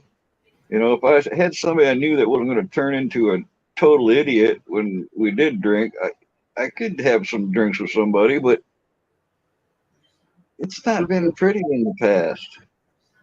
That's why I can't drink orange juice, Virginia. Drivers one night just over and I was on my face on the parking lot, just that. Yeah. Can't do it. Dude, I think OJ has so much acid, it'll come right up and it'll come up with a vengeance. I think that's when I quit drinking. I have not drank in. Well, I mean, that's the only beers I've ever liked. Sorry, but I thought you were done. I take a sip every so often of something, but not a whole drink. Because I know me. I smell John Dunning was talking about dark beers, and that's the only beers I've ever really enjoyed, like Guinness Dark and stuff like that. Those are good beers. My mother always drank Shiner Bock. Shiner's a good beer. Yeah, it was the closest she could get to what she had in Germany, she said. That's beer for guys named Gunther, the thick neck. thick-necked men named Gunther drink that. Then I like Modelo and Dos Equis. Oh, I never liked that stuff. I've tried it and seen no value in that. What was the other one they drink? All Corona. That's another one that was popular. It tastes like. Yeah, I ain't Piss. gonna say it. Corona is to make Spanish for piss. Not really. It means sun, but that's what it That's looks. nasty. One of my Nasty. friends, that's all she drinks is Corona. Yeah. Tell her to try a Modelo or a Dos Equis. Warm Miller. You ever had warm Miller? Because I think Corona's worse. Warm Miller, like Miller High Life, the champagne of beers. Yeah. That's some rough shit, man. Doc Mack, if we ever see him at some point soon, you ask him, because I've asked him, the worst smell, you know, like something that just always gets you. And he said it's Miller High Life because he ejected a Miller High Life from somebody's anus. And he said the smell, like he cannot forget it. Like he can't get over it. The smell, Miller I High can Life. totally relate. What? With what Magic just said, Michelob. I'll tell you what, Virginia, in 1984, I was partying with some buddies. We were drinking a lot of Michelob. And I went up to the store and got a new case of Michelob. And you remember how the glass bottles in the 80s on Michelob beer, the label went almost all the way to the bottom of the bottle, only like 2 inches of glass showing at the bottom. And we get the case back to the house, and I cracked the first fresh beer out of that cold case and took a big old gulp because I was already drinking and I was ready for another one. And I swallowed it, but then I realized something was really wrong, and it was horrible. All right, and I lifted the bottle and I look at the bottle, and in the bottom I could see the skeleton of a mouse with its skin and shit floating close to its skeleton like a cloud around it. All right, so the whole mouse had just disintegrated in the bottom of that bottle. And that was like the American version of mezcal. All right. Well, now listen. This is the thing. That's an Anheuser-Busch product, Michelob. That's Busch and a bunch of different beers. Yeah, and I'll tell Budweiser. you, ever since then, any Anheuser-Busch product to me, I can taste a little mouse in it. I'm not even kidding. Mm-mm. And Virginia, wait a minute. What? Rewind. Mm-hmm. Doc Mack, what?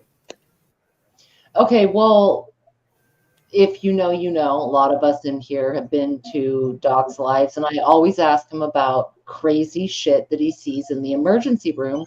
A lot of it has to do with, like, literally people put things in their bodies they should not. And he said one of them, like, Miller High Life, the champagne of beers, somebody had wedged a bottle of that in their rectum, and the process of pulling that out and the smell, he's like, to this day, that beer I can't deal with. And it's, oh my good Lord. It's pretty trying to get around the mouth. Yeah, and the smell, you can imagine just the smell, but it's like, you know, something that imprints in your head of doing that. And all the smells I've smelled on this planet, and I've smelled some horrible things. And let's have a contest here. But the worst is a dead body, and worse than a dead body is a burnt dead body. Was it a Michelob, Moose Man? A Michelob Ice? It's a specific beer. I thought it was Miller High Life. It could be a Mickey. I'm not sure. All right, Moose is making me doubt myself. He's talking about the mouse I drank. He's calling that a Mickey. Oh, the Mickey. Okay, yeah, because that was back in chat. Yeah, but no, it as gross as that is, like that smell where he cannot stand that beer. It's very interesting to learn about what human beings do to themselves as much as we go into really dark holes with Doc, and he never posts the lives because we go out there. Pez, like Indy said a minute ago, I asked him about Pez dispensers, and he said he has pulled some specialty Pez dispensers, and I believe it was Porky Pig, if I'm not mistaken. It was a He's got the worst recovery and salvage job there is. I'm just saying, people, like, we all worry about fighting each other. There's people shoving Pez dispensers up their asses, you know? Like, Hey, that there's takes a lot a going new on. form of psychosis. That, Yep, psychosis and like kinks and like weird. And he's in a small. Again, that's why the aliens should just turn around and go. Yeah, That's that what I now, mean. now they just soak a tampon in whiskey and shove it in their butt. Yep. Back in the early 80s, there was a nationwide story about these gays that were taking a gerbil and a piece of PVC piping with a string tied to the gerbil and releasing them in their anus, all right? And it would stimulate them in some way. Well, in the story, the string broke and the gerbil got caught in the guy inside of his guts, and it was eating its way out of the guy. And he had to go to the hospital. And this was national news, all right? So when I moved down south to North Carolina, I actually met the ambulance driver that picked the dude up. And it was a real story, man. And he said he was damaged after that call because of what went down there. He was damaged before the call for doing that. Yeah. No, I mean the ambulance driver was damaged. Oh, no, yeah. It's real. It's real. People do this to themselves. It's real. Like all this stuff, whether big town, small town, it doesn't matter, dude. Like.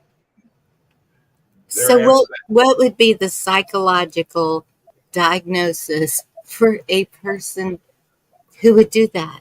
That they're fucking damaged, man. Like that's some fucked up shit. That's what I'm saying. This planet has some strange activity.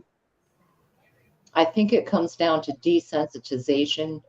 Like once you get on the slippery slope of perversion, it can only get worse and worse and worse. You know what I mean? Like, I think people just push the limits if they're inclined. I mean, most of us, you'll never find a Miller Lite in my butt. Not anything in my. There's no out there. Like, are you sitting on my beer again? I mean, I think it's pushing some kind of limit, some kind of depravity that you go certain. I mean, there are like, I think it's like either 4 or 6 states in our republic that bestiality is legal. All right. So this is not so far-fetched. A beer bottle is an inanimate object, right? Hold my beer.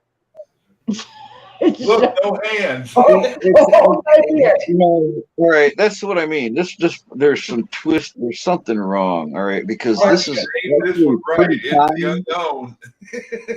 If you look into this is pretty common. There are people sticking things in their orifices all the time and getting it stuck in there. That's a common ER thing. That's what's so weird, man. It is. And if you talk to emergency room workers, that is very, very common, more than you would think, and things that you would never imagine that people they do. It's a certain percentage that's going to get to that point.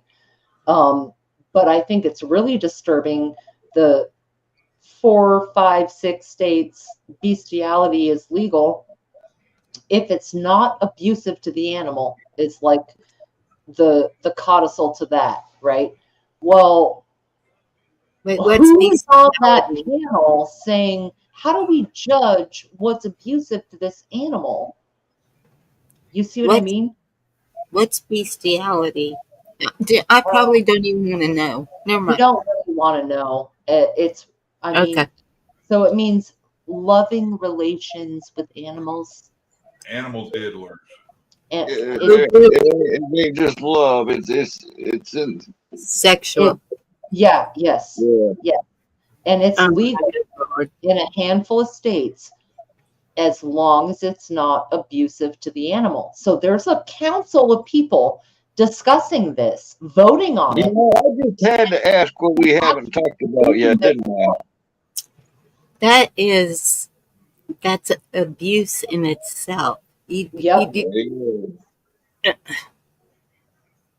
No wonder we're in the shape we're in right now. Yep. Does everybody get this? This is. It's true. We're in trouble. I just remembered something from the 70s. All right. So this guy, he's driving down this country road and he goes by a farm and he sees this guy out in the field fucking this sheep. All right. And he's disturbed. All right. He's fucking pulls over at the farmhouse and goes and knocks on the door. And the guy answers the door and says, "Hey, man, there's somebody out there fucking your sheep." And the guy just looks at him and says, "Oh, don't worry about it. That's just my dad." Yeah, but you know what? In certain states, it's not illegal. And even there was a dude, I read this article several months ago about a dude doing this to his own dog in a fucking public park. And it was not illegal in that state because the animal was not distressed. Okay. So it wasn't illegal. Fucking yuck, man. What is wrong with it's a joke and all, but this shit's wrong. It's real, dude. It's real. It is legal in 10% of the states in this republic. Okay. Okay. But the whole problem with that, you said it in a park. So he's doing this in public, in front of people. So what happened to indecent exposure, first of all? But then you're doing, what would you even call that? Mentally damaged. That's what that is. I hate to say it any other way, because if a person is capable of doing something like that, they're mentally damaged. Yep. And whoever rolled it in, think about that being on a ballot. Right? And this is a city. This occurred. So it's a city council. This city council, I don't know, let's say there's 8 people. Okay. Oh, I know it's a sick joke, Wayne. It's the only one I can remember. There's a really bad one. But they all sat there and I eyed it. All right. You see what I mean? Like a majority of them said, okay, it's fine. As long as it's not abusing the animal. Dude. Yeah, but look, if you look, it's in the Bible. It talks about this. There's no but. There's no but. It's ancient sins. Should they be breaking? Maybe the demons are involved in that crap too. It's got to be. It's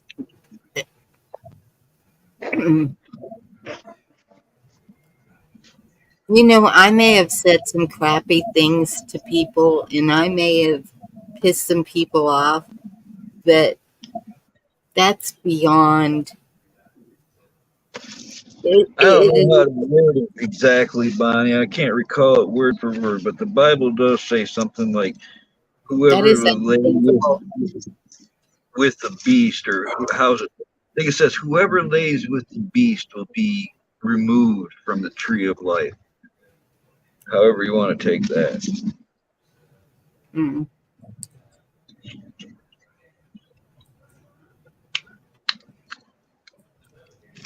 Man, for the past 5 years, I have heard the worst of the worst from all of y'all.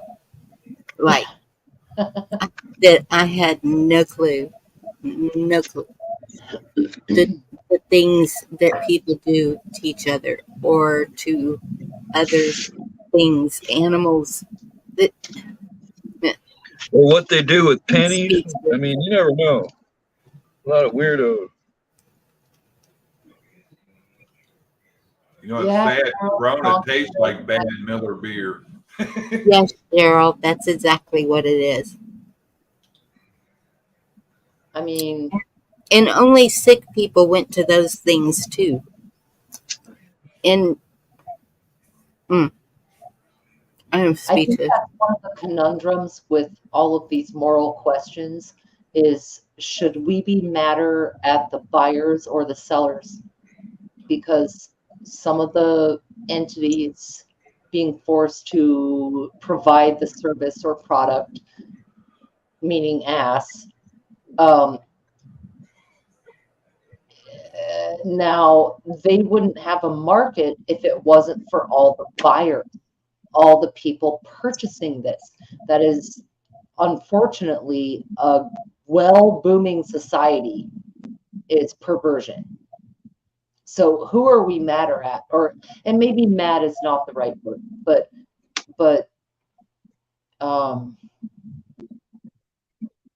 I think it's easy for society to look at the sellers, the sex workers, the some of the weird, right? But they wouldn't have any power if there was not a market for that depravity. Hey V, you know what the difference between erotic and perverted is? Money. Erotic's using a feather, perverted's using the chicken. Erotic uses a feather and perverted uses a what? The chicken. Chicken. Oh. Erotic's tickling each other with a feather. Use your own mind what they do with the chicken. I got it, Chuck. Yep. It's sad, but it's bad. The only jokes I remember are those really bad ones that I shouldn't tell anyways, but also somehow they stick in my head for decades. Okay. So my question now is, if this is so common, or if they're making this legal, if they're... Well, I don't know how common it is. It's just it's fucking common. It's I don't know. Like, we could put a percentage on it or something. Well, what are we talking about specifically? Because you'd have to break those you'd have to break those sins up in categories or something because there's you got people into bestiality, there's sadomasochists, there's No, we're not breaking it up, Carl. We're gonna round them all up, all the weirdos in one group. Hold on. What if? I mean, look at what when everybody was wiped out before, what they were doing. I don't even know if it was to this extent. So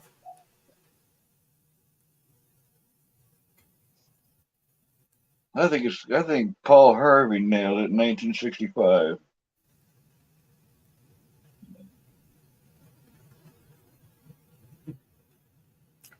yeah, G Monterey. Do what? I'm agreeing with Gma also, like it was to this extent. The human depravity has always been. We can see it more now. We can talk about it. Hiding in plain sight, like Wayne says, it's always been there. It's always been there. Didn't work out well for Sodom and Gomorrah. Yeah. Yes, if I were the devil. Got it. Oh yeah, that's so long. I mean, it would explain why there's so much like pornography all over. All right, it would explain why the songs that are promoted are the ones that are most explicit. All right, it would explain it would explain really weird art and a lot of things. That if there was some entity behind all this trying to break down the morals of society, which that's what the devil wants. I mean, It's within Paul you. Henry,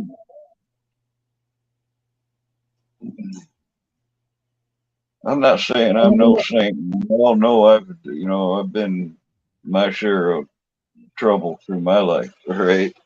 And I've also told you I try to be a good person, but there's a whole lot of people out there that don't give a damn about being good people. None And of us are saints, okay? But the devil is in you. What you do and say and intend and put out there, their manifestation is real, just as much as the wolf that you feed, that one. You though, you're going to reflect that into yourself, and It's you. It's the two wolves inside you. It's the one that you feed. I don't want to hear any more about lack of accountability because the devil made me do it. No, it's in you to do the right thing. You cannot say the devil made you do shit. No, yeah, hell no, because it's your fault. If you let the devil trick you, you sell your soul to the devil, whatever it is, it's still on you. It's your choice. Choices is where it comes down to, yes, and intent. Yeah, no excuse. Wayne, I think you smell what I'm putting down here. And a lot of people use that crutch, using any kind of organized thought group. That can be a political party, can be a religion, it can be a race, it can be some kind of appropriated idea of culture or sexuality, right? Those are all excuses for not having an original thought.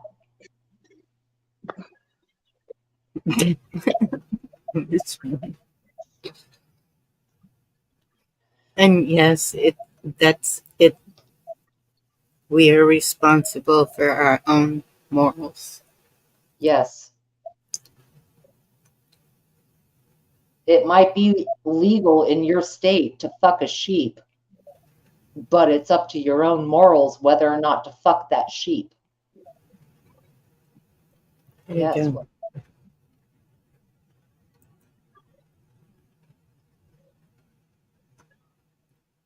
Man. Yes, beyond perversion, though. That is sickness. There's some type of sickness there.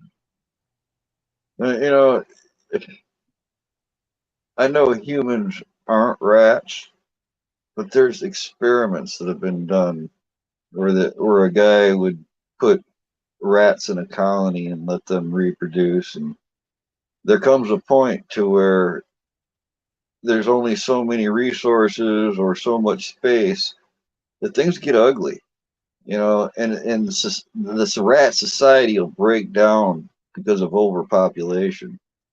And now we got humans are way more complicated, of course, but we're being fed poisons, and poisons are introduced into our atmosphere and our water, and our health is being attacked on top of our moral structures and our spirit, and all these different attacks coming at us in all different ways.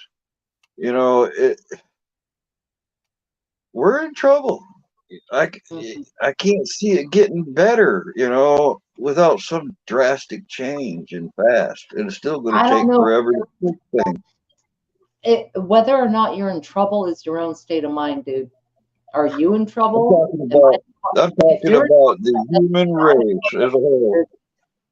Hey, I'm worried about, maybe I shouldn't be, all right? But I would like to see the human race go on and prosper long after I'm gone.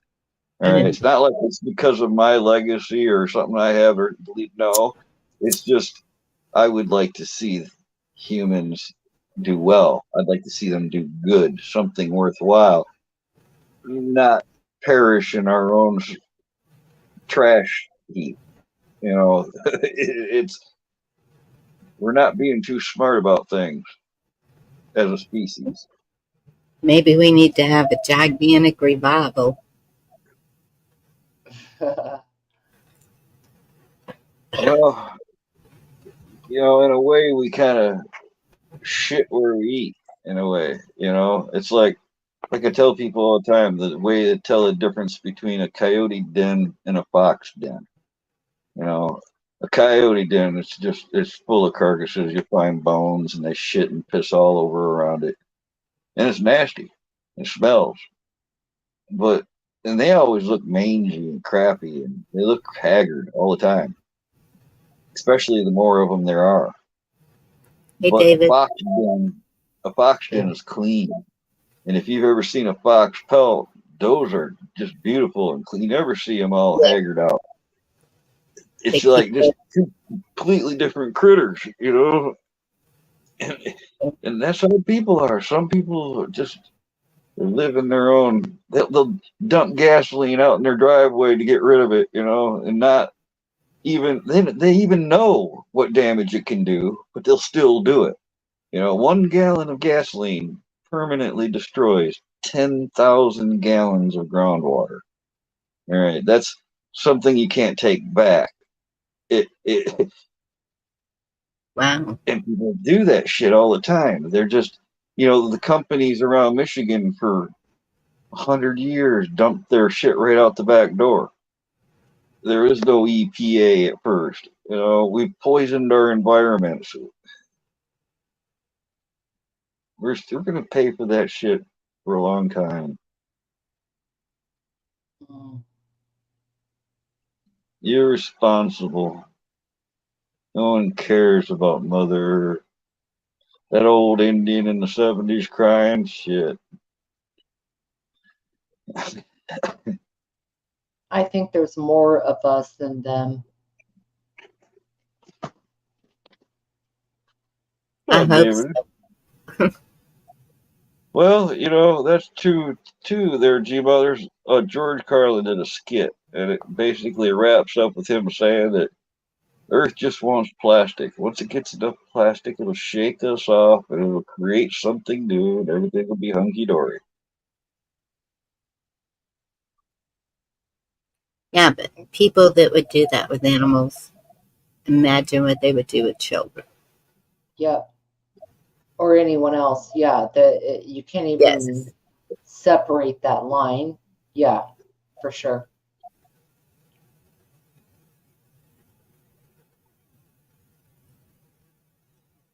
They are among us. It's all in the eyes. Going back, hot minute. It's all in the eyes, dude. You can see it in a person's face. Like sometimes I watch some news things and it doesn't have to be about left, right, could be any of them, right? And you look at some of these people and their eyes are so dark, or like sometimes my computer will freeze and you look at the person and you see a sociopath straight up. You just see something in that soul that's like, whoa, not good. That's where this fight comes in. We are in a fight of good versus evil. Yes. We're going to have to see through the obvious lines, red, blue, black, white, you know, whatever they are, gay, straight, doesn't matter. We're going to have to see through it, man, because shit, that transition is quick. Windows to the soul, Indy, absolutely. Yes.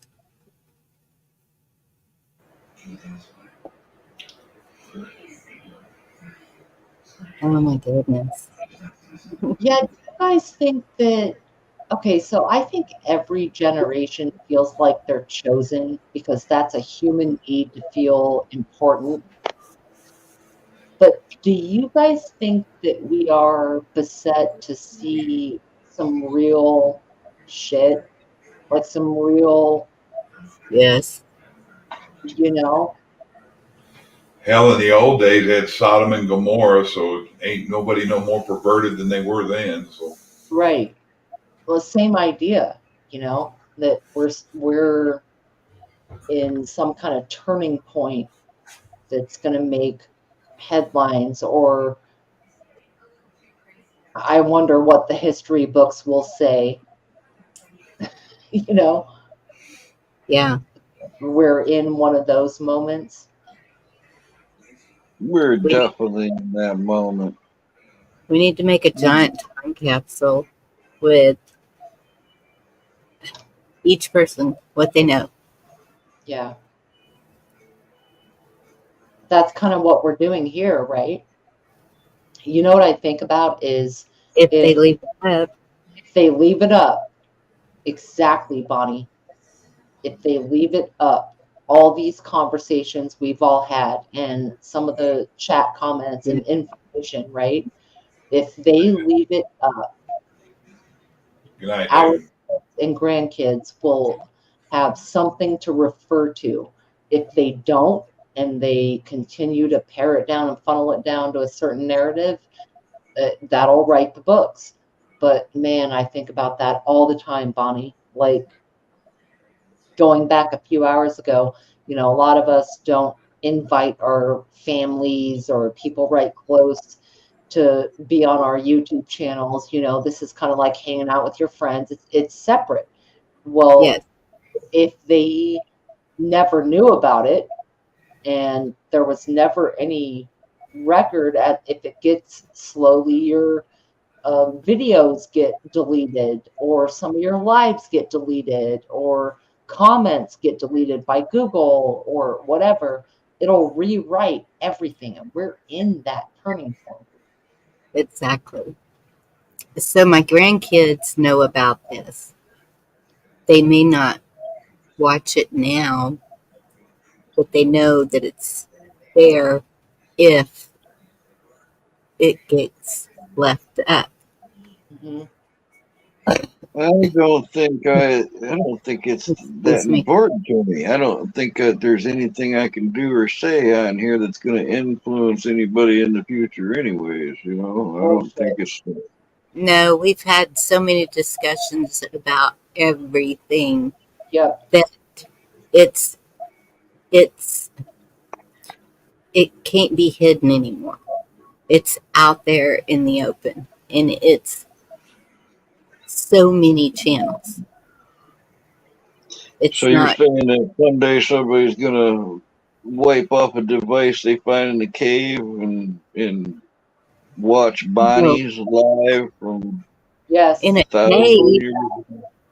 I don't think everybody's going to be in caves. Well, I mean, like cave art, we have to decipher the cave art. So but I think genealogy, if you get into genealogy, you can already get into a lot of public records. You can find diaries, anything someone put online. So I think in the future, genealogy is going to be digital, where you have some of your evidence from your 23andMe or your the other one, Ancestry, right? But I think that genealogy is going to start switching over to where forensic computing, where you can access your grandmother's YouTube account and whatever, whether it's publicly posted or not. I think this is going to be sort of a library for future generations. Bonnie, myself, we might have grandkids look at this in the future and go, whoa, shit, I didn't know, because they didn't talk about their YouTube channel. Nobody knew Virginia Roots was actually my grandma. And here I am now looking at what she talked about, what she thought about things politically, religiously, with aliens, with the government, with the country, with how to grow food, potatoes, and that's their books. It's going to be their library. And this isn't dinner table conversation that you would have with the kids or grandkids. I mean, it's generic. It's like, is that it? Generic, organic. It We're just all creating a diary. There you go, Bonnie. That icon I just put up on her. Make me big and look at that. That fits the discussion. What would you do for a Klondike bar? Exactly, Mr. They would, well, none of, like my sons would not be surprised at all.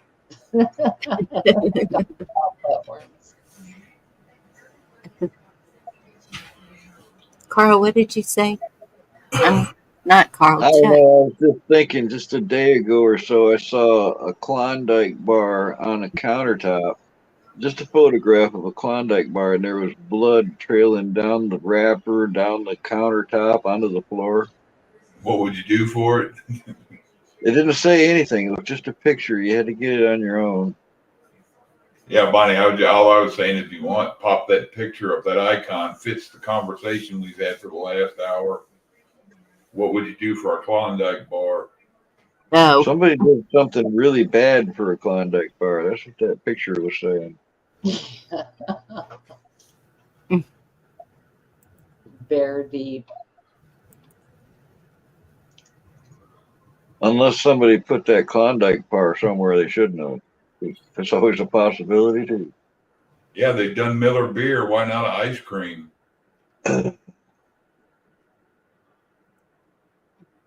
So I mean, by the time something really does happen, we're all going to be desensitized. Bring it on. Aliens, zombies, what the fuck you got?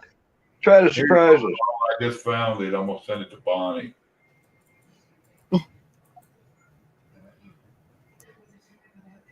Thank you, Indy. Love you too. Like, I'm going to share it. Yeah, if you will. What is it? What he was just talking about.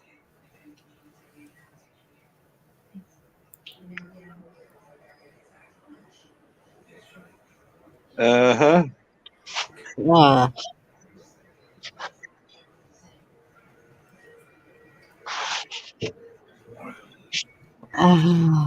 It's just weird because I saw that like in the last 24 hours, and then you bring it up. It's just those things that you see like that. Here's another one. I'm still haunted by the things I did for a Klondike bar. Night, Indy.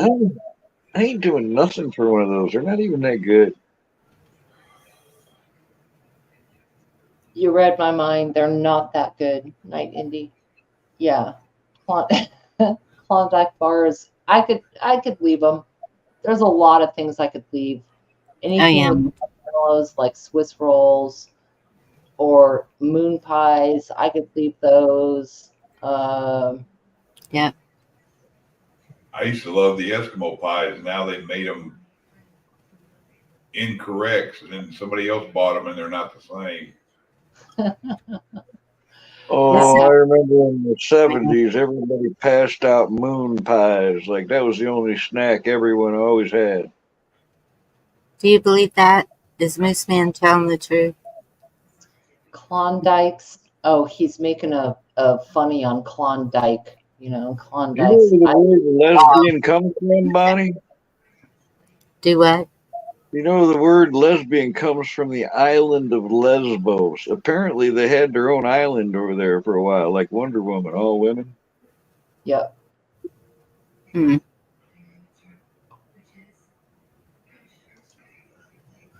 That's a fact. How do you stop crime before the crime happens? Create it? Oh, no, that's the thought police. That's been theorized a few ways. There's even a movie about it. What's that one called? Something about AI or something predicts your crime before you do it, so they come and arrest you for crimes you haven't even committed. John's Yeah, saying, that's it. Yeah, that's it. Oh, but it's also in George Orwell's 1984, where if they suspected you of something, they'll come and get you as like a preemptive strike. Aren't they doing that now? Huh? Yep. Well, they sure want to.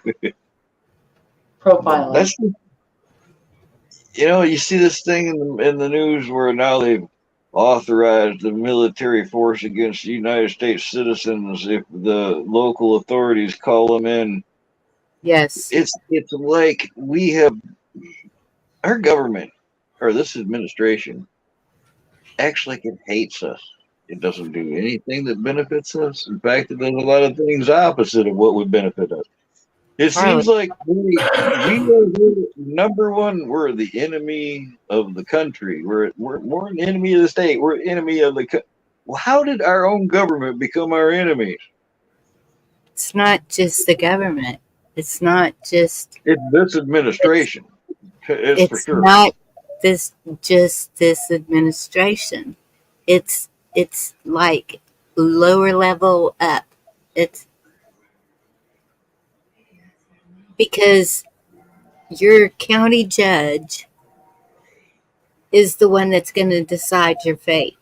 Your local officials are the one that are going to come after you and arrest you.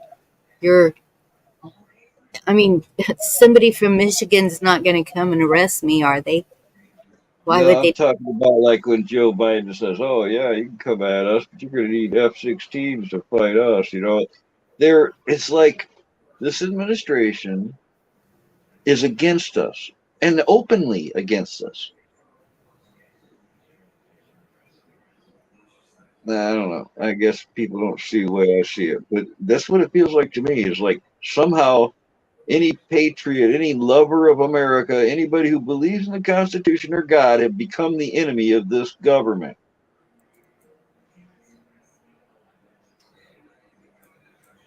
Both sides, all of them. Uh-oh. Virginia popped out.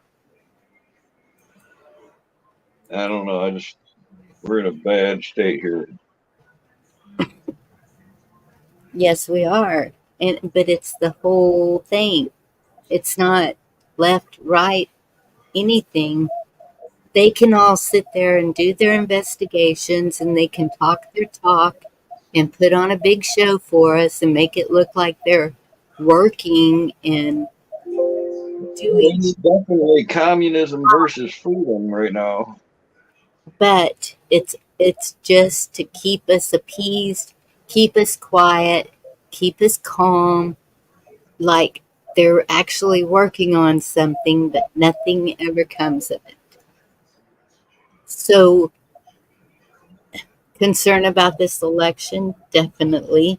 Concern about how people are going to react, definitely. Even Concern the about mainstream who's saying going that the Democrats are in trouble. This is getting weird. The recent thing vibe I'm getting from it all is that even their side is admitting it looks bad for them, and everybody's projecting Trump to win now. So, like, if it comes down to this, where everybody knows nobody wants Kamala, but they still say she won, what's going to happen? Exactly, that's what I'm saying. Concern that people.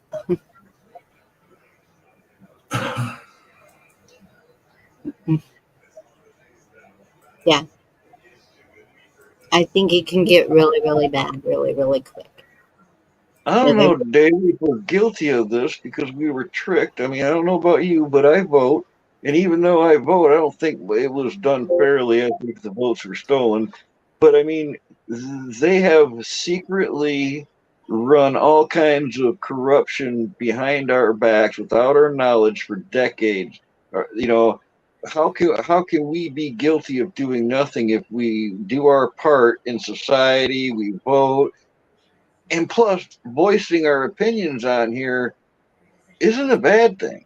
I mean, keeping your mouth shut is worse. There's a saying, the world will be destroyed by those who do nothing. It's the same thing as if you just don't say anything about a wrong. But at the same time, sitting and complaining about it isn't changing anything. I don't think you votes can are complain changing, about it, but do stuff too. but I mean, I don't think the votes are going to do anything either. I think we're beyond that. We've seen I actually believe 20 that too. Ever since Obama got a second term, I was convinced that it was fixed. and That's what it 20 was. should have shown us everything. Look at the look at the mandates, look at what was being forced, look at what and did anybody was people standing up? Were people saying this is going to stop? Were people sending notices to the government saying no, this is against the law? Have you ever tried to contact your government? Have Yes, contacted the governor's office here in Michigan would never answer my calls. They would, if I did by chance get to talk to a human, they'd say they'd get back with me, and they never did.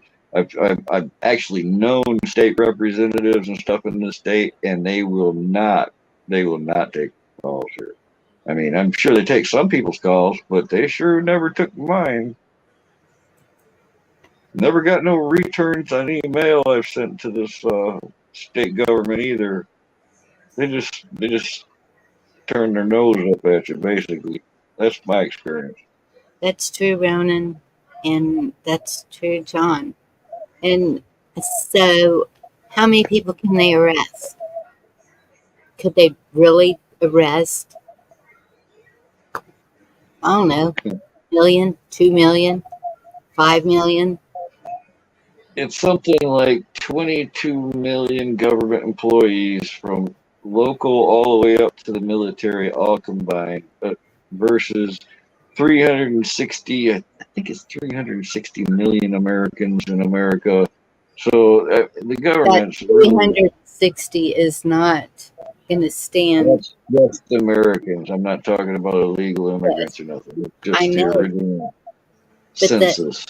that 360 million Americans are not going to stand against what is happening. Apparently, It's only 1% of the population got involved in the revolution. exactly. Look how many fell for the whole thing in 2020. That's I don't know how many people fell for it, but it's like nobody's done anything about it. It seems to me like everybody knew it was stolen and nobody did nothing about it. I mean, authority wise, people it complained wasn't about just that. It wasn't just that. You had to wear a mask to go in the store. You had to wear a mask to go in it. the pharmacy. You had to wear a mask to go in the doctor. You had to. The only time, Bonnie, that I wore a mask was to vote. The day I voted, because they required it. And I wasn't going to let them win over that. And I've got a picture of me the moment that ballot was cast in the box. That mask came up, and I snapped a picture of it because that pissed me off. They're making me wear a mask to do my vote. That angered. It still pisses me off. That's fuck that. All right.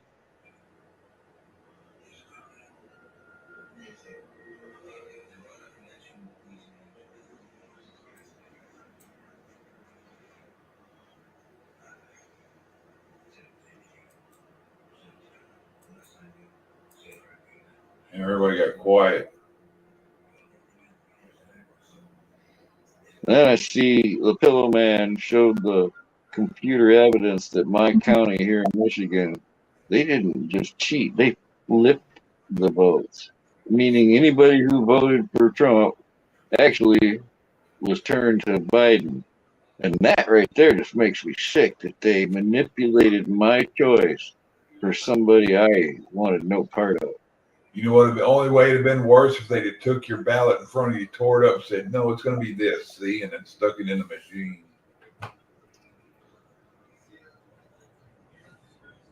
Well, and that's so. There's Georgia fighting for paper ballots only, um, fighting for no non-citizens to be able to vote. Virginia also So you got the government suing these two states because they're going against them. The government's suing Texas because Texas is See you, going David. against them. I don't know about y'all, but it was the first time I'd ever seen officers standing inside while people were voting. Hell, I'm gonna get off here and go to sleep. Good night, y'all. Good night, Chuck. Yeah, Thank you for coming up. Thanks for having me. Good to see y'all. Bye. Bye. We don't have officers in our voting polls. there were officers standing in the voting polls there, and that's the first time I'd ever seen it. I remember voting at a police station, or the building that had the library and the police station in it. There was never no officer standing around then. I mean, Yeah. Some of our votes are at the school cafeteria. It just depends on what we're voting for. I've heard that there's like they're even trying to fix that too, Moose. Where Arizona, there was something like 200 Republican monitors compared to 2,800 Democrat ones. They're trying to fix it that way too. No, we'll see Yes. what happens. Yes, Al. Exactly.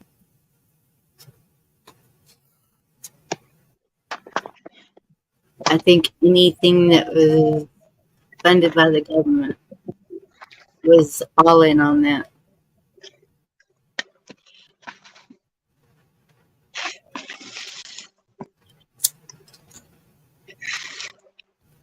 You Hospitals. remember in the early stages of that, they were showing videos of people falling dead in their tracks in China and everything. Like it was it was such a bad contagion that people were falling dead in the streets. You all ever see any of that in the beginning? A movie? No, when COVID began.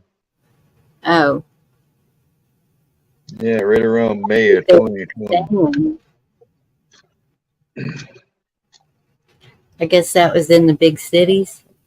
I didn't No, see that. it was in China when they said that COVID was first accidentally released. They showed videos, a couple different ones of people collapsing on the streets. Then they said that everybody that was involved in the leak was gone, dead.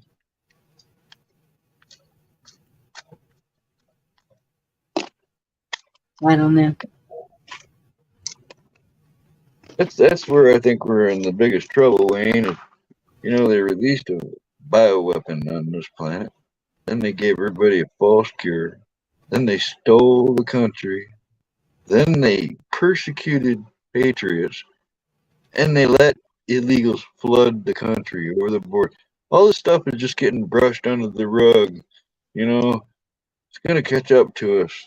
Something's going to happen.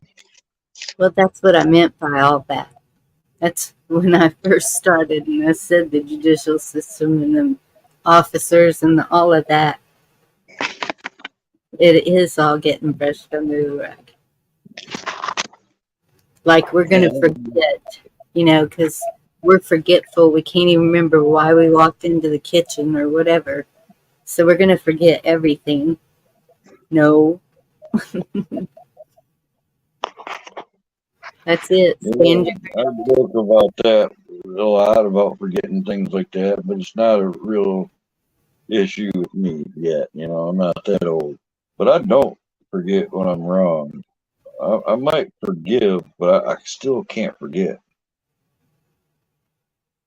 No.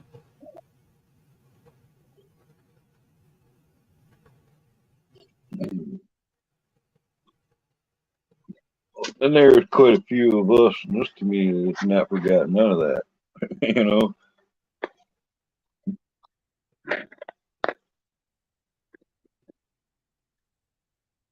It's weird you say that too, John, because to me, it almost feels like they're threatening us. Anytime that it looks like freedom is advancing, they'll throw a wrench in the system. You know, like, oh, well, now North Korea's going to attack, or China's surrounding Taiwan, or soon as it's like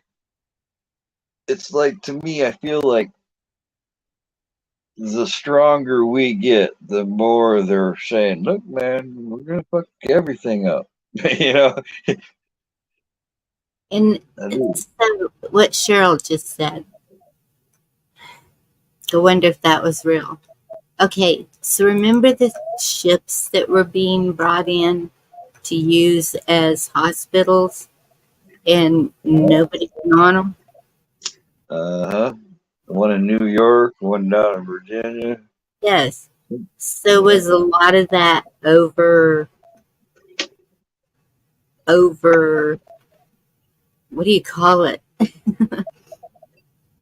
Well, that's the weird thing, is they will make up a story out of nothing. You know? Yes. And so that's the way the whole thing was. When have you ever seen a clicker for a death toll? Okay, here we've got this mass tragedy on the East Coast. Are you seeing a clicker? Are you seeing a clicker telling how many people? No. No. And I bet there's not going to be one. No, there isn't one for that either.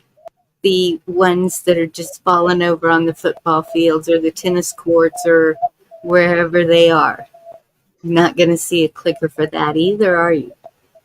Well, you know, up until about fear. Well, about 4 years ago, I had already been watching this counter that I had watched for years. And what it was is there was only one of them. All right. And it was a counter. And it gave you the annual, daily, and by the moment births and deaths on planet Earth. And it gave you a sum total. It was always a moving number. People always being born, always dying. So it was always a changing number, but it would stay pretty much in the same realm. Well, ever since 2021, that's no longer so easy you can't, that one I'm talking about is gone. And now there's 100 others in its place. All right. And, I don't know what the fuck it's like. To me, it's pretty obvious they're trying to hide what's going on. But to try to prove that to somebody, to argue the point, it's useless. Unless you've seen it, yourself. How do you even prove it? Yeah. You know what?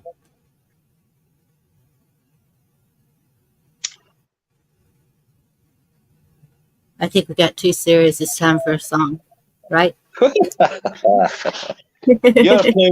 to let Gma pick a song. She's put 50 of them in the chat, and I know. I think she'll like this one. I probably should jump down here and get a nap, Bonnie. It's been a good night. Appreciate it. You're already gone. You're already doing your song thing, ain't you?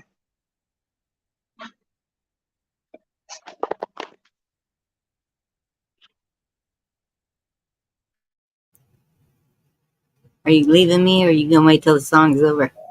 Well, you heard me, so now I'm gonna jump down. But I was prepared to wait because I thought you didn't. But thank you for having me up here. I'm gonna call it a night. Get a nap. Carl. And I'll talk to you soon. Well, thanks for letting me rant and talk about weird shit all night. Yep. Good night. Night, chat.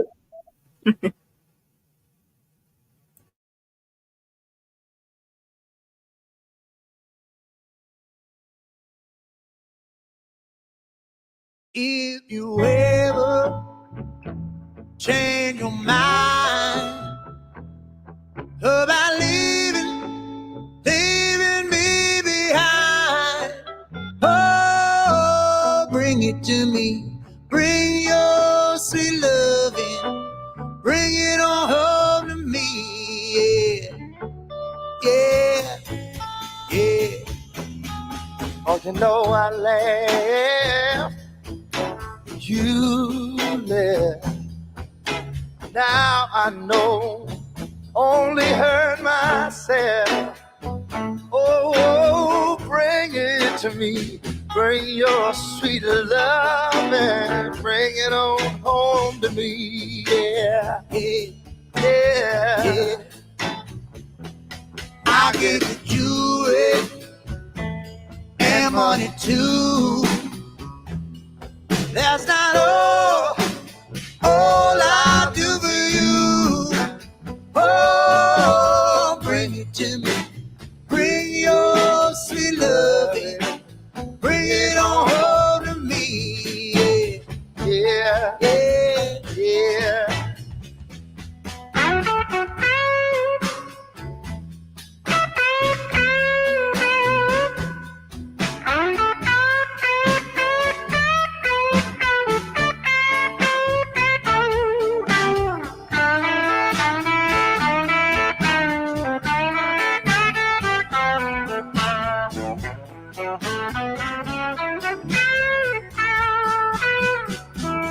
You know I always be your slave till I'm buried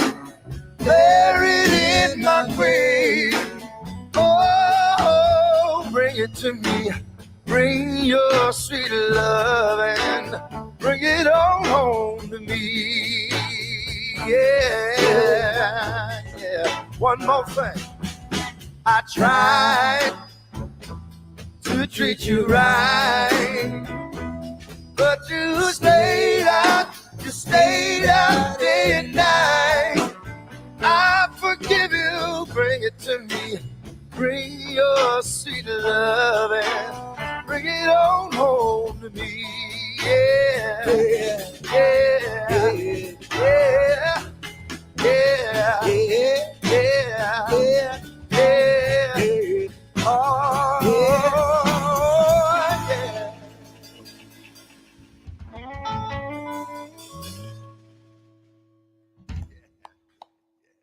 I like that, fellas. That's nice.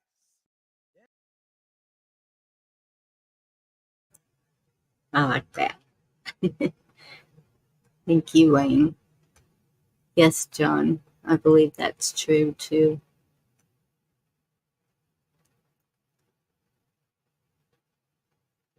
No matter what happens, keep the faith. There is hope. Nothing is absolute. There's always going to be cracks in it. As long as the light is shining through the cracks,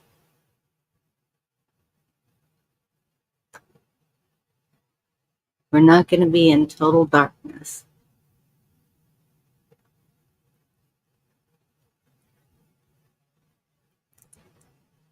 We got this. Thank y'all for being here. I'm going to play a couple more songs if y'all want to stick around. I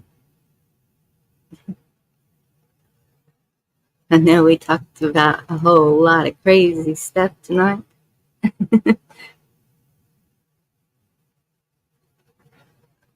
And I always love hanging out with y'all and listening to all of it.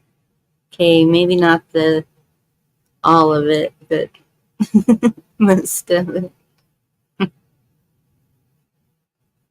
Things got a little crazy there for a little bit. So,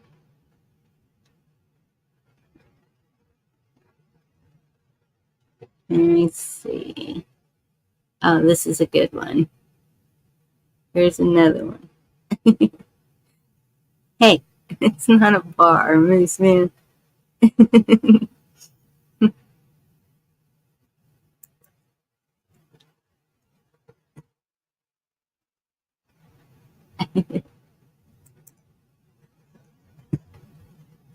Someone reminded me of this today. Good night, Cheryl. Yeah. Here we go. Get your dancing shoes on.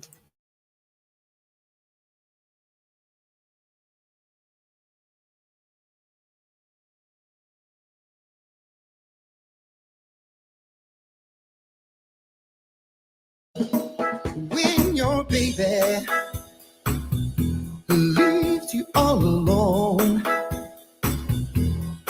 and nobody calls you on the phone, don't you feel like crying? Don't you feel like crying? Well, here I am, honey. Come on, cry to me. When you're all alone in your lonely room, and there's nothing but the smell of her perfume, don't you feel like crying? Don't you feel like crying? Don't you feel like crying? Come on, cry to me. Oh, nothing can be sadder than a glass of wine alone. Loneliness, such a waste of time.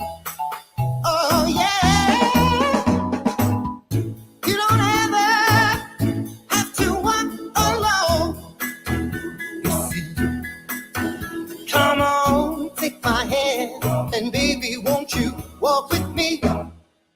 Oh yeah, when you're waiting for a voice to come in the night, but there's no one. Don't you feel like crying? Don't you feel like crying? Don't you feel like crying? Cry, cry, cry, cry, cry, cry, cry, cry. Yeah. Don't you feel like crying?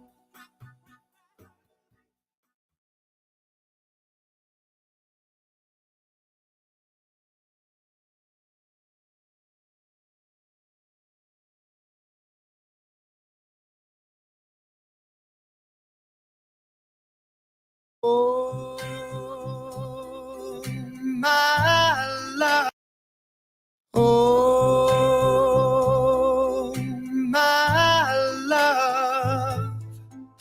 My darling, I've hungered for your touch a long, lonely time.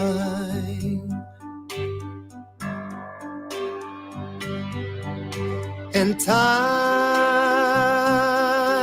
goes by so slowly, and time can do so much. Are you still mine?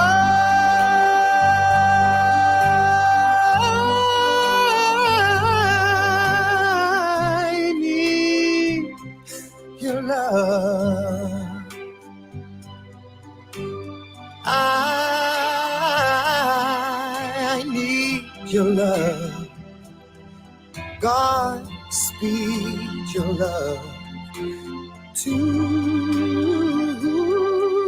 me.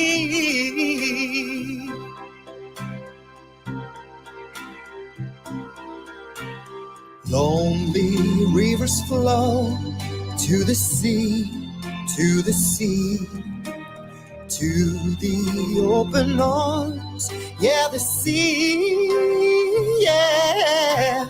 Lonely riverside, wait from me, wait from me. I'll be coming home, wait from me. Oh,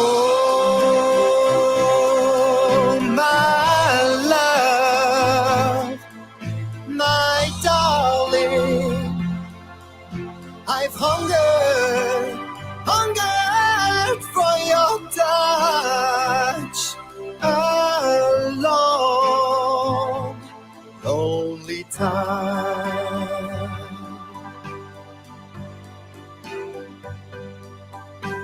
and time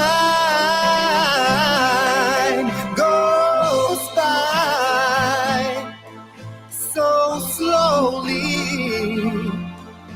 and time can do so much.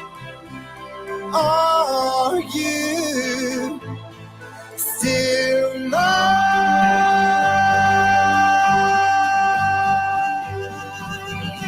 I need your love. I need your love. God, speak your love to me.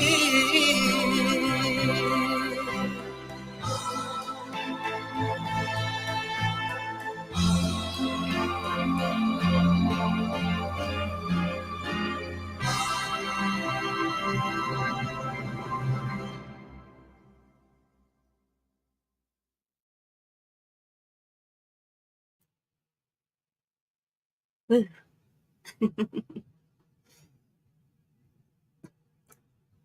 Just a few of the songs I have sitting up there that I listen to during the day while I'm working. And I do have to work tomorrow, so I guess I need to close this down. Thank you all for joining me. Everyone on panel, everyone in chat. It's been interesting.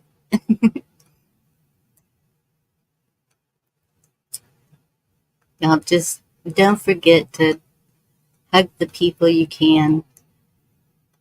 Keep loving your heart. Y'all are good people. I don't think we have to worry about. Just keep doing good things. Keep being good people. Keep lifting each other's up where you can. I've got a prayer list going tonight. A lot of people are needing prayer. Pray for each other. But prayer does amazing things. When I was at work today, they had a goat, and I was playing with the goat. Daughter's car wouldn't start. Had the battery charger on it. It still wouldn't start. And we prayed over that car, and it started. She needed to be somewhere, and he made sure she was going to be there. I just truly believe in prayer. It helps. It helps you. It helps them. God bless you all, and have a good night. Till next time.